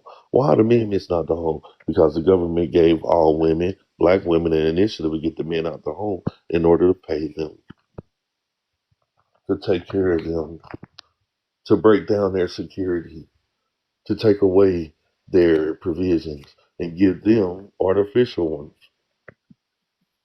See, it's a whole culture of artificial But not only provision, that, because we keep spinning masculine that provision. narrative, it Um, wasn't only welfare that broke up the black home. I'm gonna tell you something was going on before, because if y'all remember back in I was gonna wartime, touch on that. they weren't coming home. The soldiers, Mhm. these black men, were not coming home. Yeah, it's a reason Sin, why they wouldn't have come you home. watched, any of y'all have watched Sinners? And I know that's a shaky movie No, for some I that are. chose not to. But if you Well, just in a minute, I'll you can go tell around in my the page movie with that you. we're talking about smokestacks, twins. They were saying that none of them had came back home until after the prohibition. They went from the war and then they went off and did something else. So Yeah, they did something else. What they did and I'm sorry to was they interrupt. were seeking mental health. Their mental health was Yes, disturbed. yes, Once yes. and for well, we got to understand what black men did play. This is Vietnam was the first war where there wasn't segregated, where the soldiers wasn't segregated. That was the first war, and so it brought upon a bunch of mental narratives that they've never crossed before.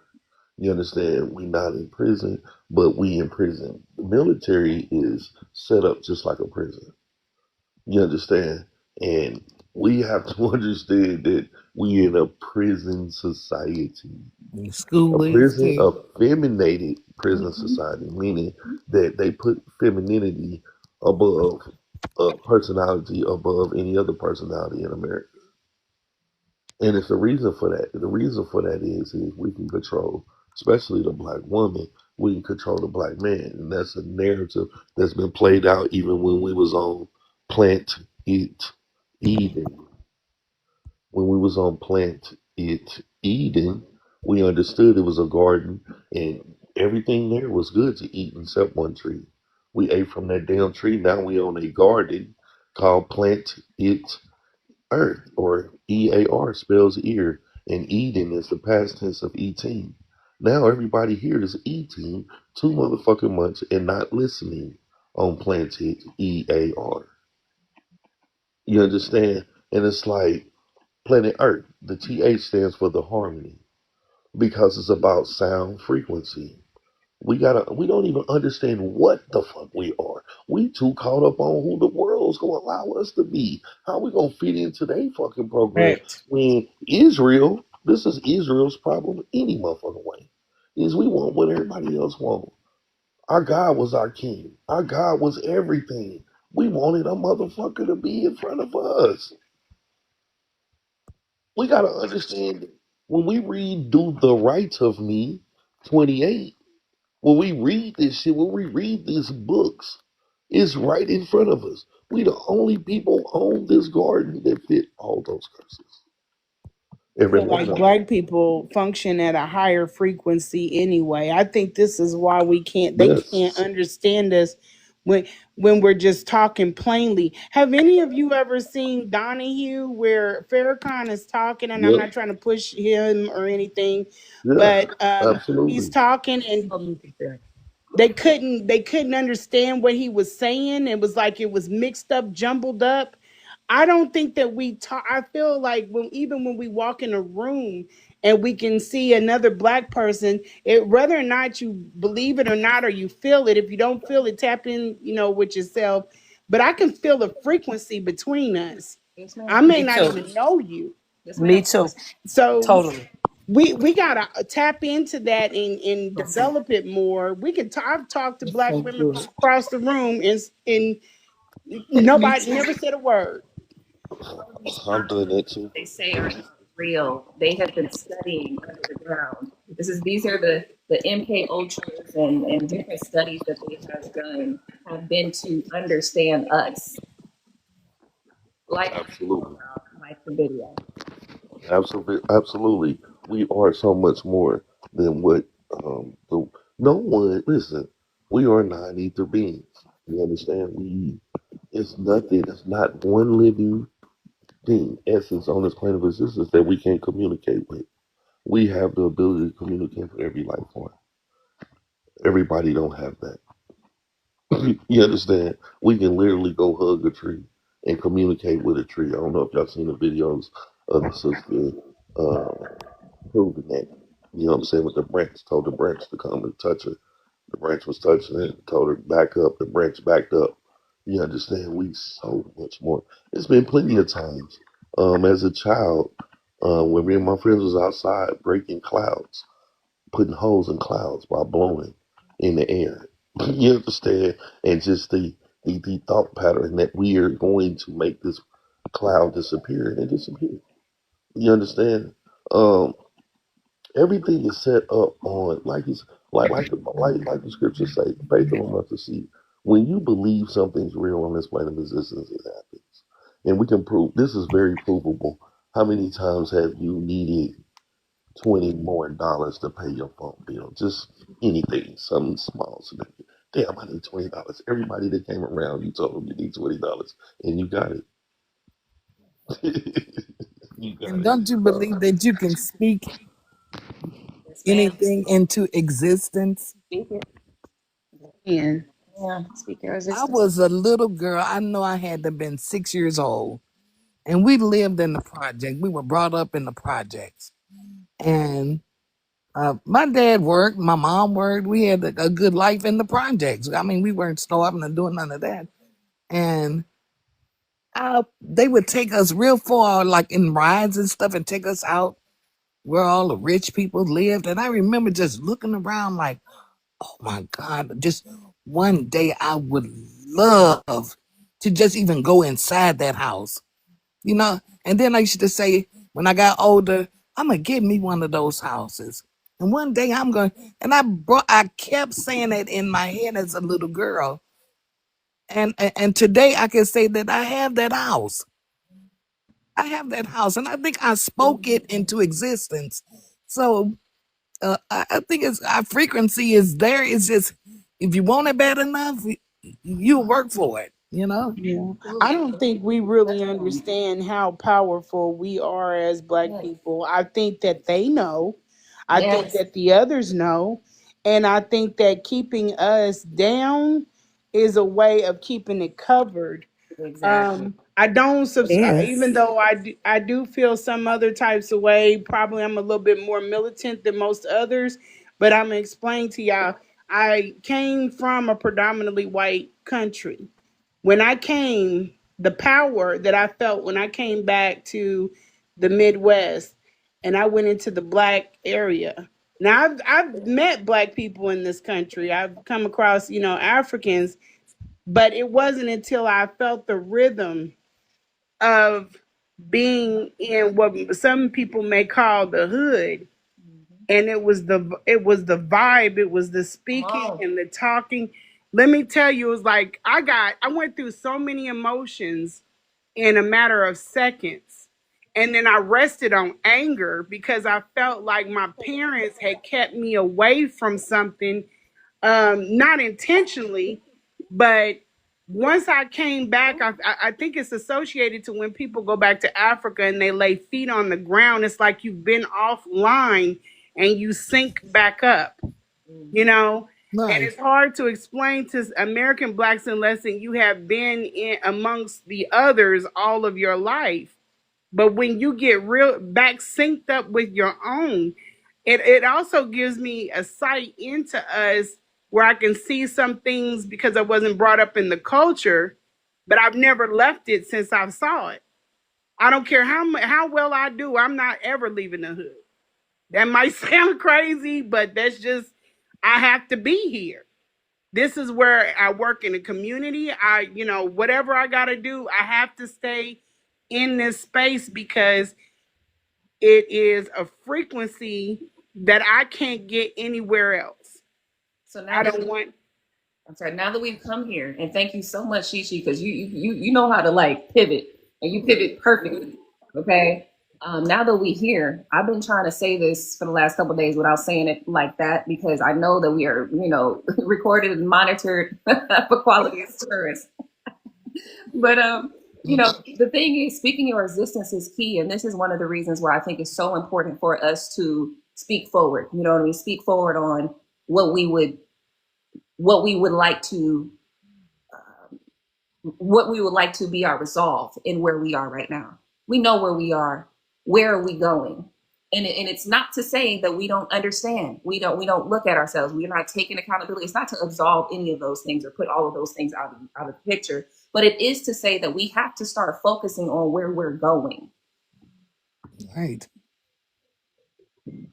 Before we can figure out where we're going, we really need to figure out who we are. Like the professor was trying to say, not just who we are just as Black people, but who we are as human beings. Because we've been given a Bible and we have been forced to believe that everything in there is exactly where it all begins. Mm-hmm, So mm-hmm. I think we really got to figure out who we are, where did it all start to Hmm. figure out where we're going. Yeah, a lot of that Correct. And is a process. Tyra Okay. is right. The truth is out there.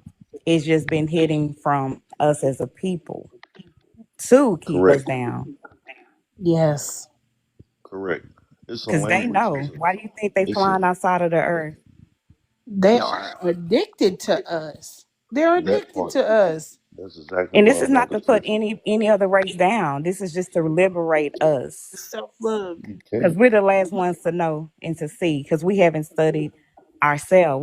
We've been taught to believe what somebody else is telling us who we are, and to figure out who we are for ourselves.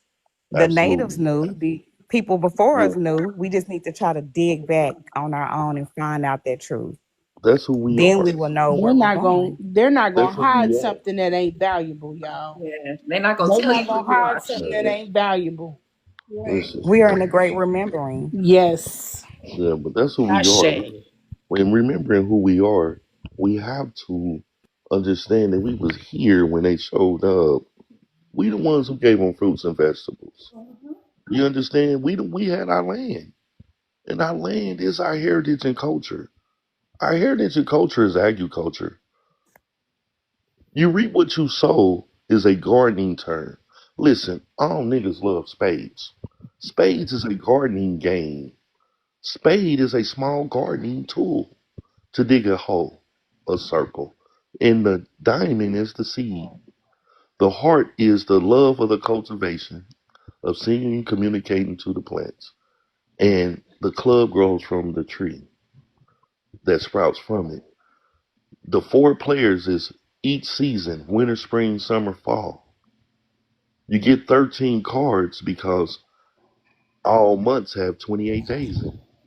That means there's enough for one more month. There's Mm. 13 months to a year, y'all. You understand? And you keep score because you keeping score of the cultivation from year to year.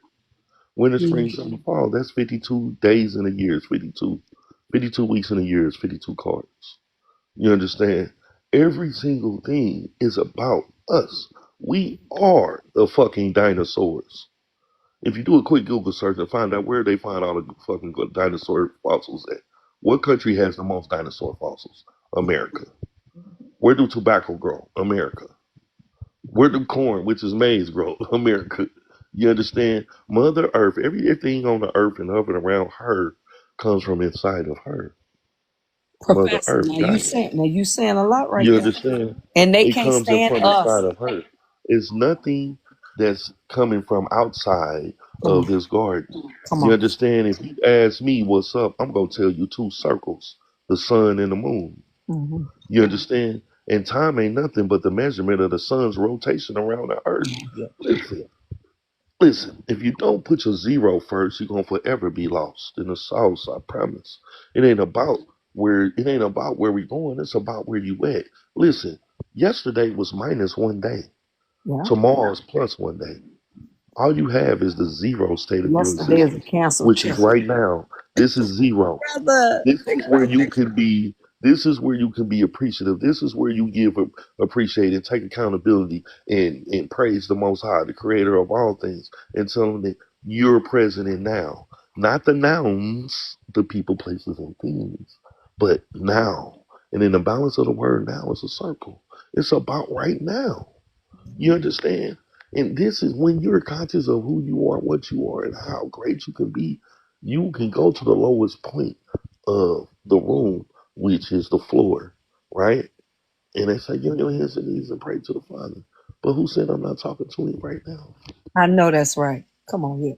If you wasn't able to give yourself grace, we would not be in this conversation right now. And I just want to Do tell you hear me? you are all blessed, and I love this. This is beautiful. This is I know this is the only host I know that has ever been this quiet in my lifetime. No, yeah. I Who is appreciate she? everybody. I appreciate He's everybody. eating though. He's eating. No, I ain't. I appreciate No, everybody. I'm talking about you eating wisdom. You're eating knowledge. I appreciate everybody being here, but I do come twice a day, so I got to come tomorrow again. I'm gonna come tomorrow night, so I'm I've been here about probably 7 hours today. So you get ready to leave us? Yeah, I'm gonna go. I ain't May got the no. Lord watch between me and thee while we're absent. Come on here. One from another. Watch as well as y'all pray. tap that screen before we go. Tap that Okay, screen. tap the screen before we Yeah, go. I was just Happy writing it up. Father's Day. You ain't gotta do nothing, big brother. We got your back, man. What you Hey, talking about?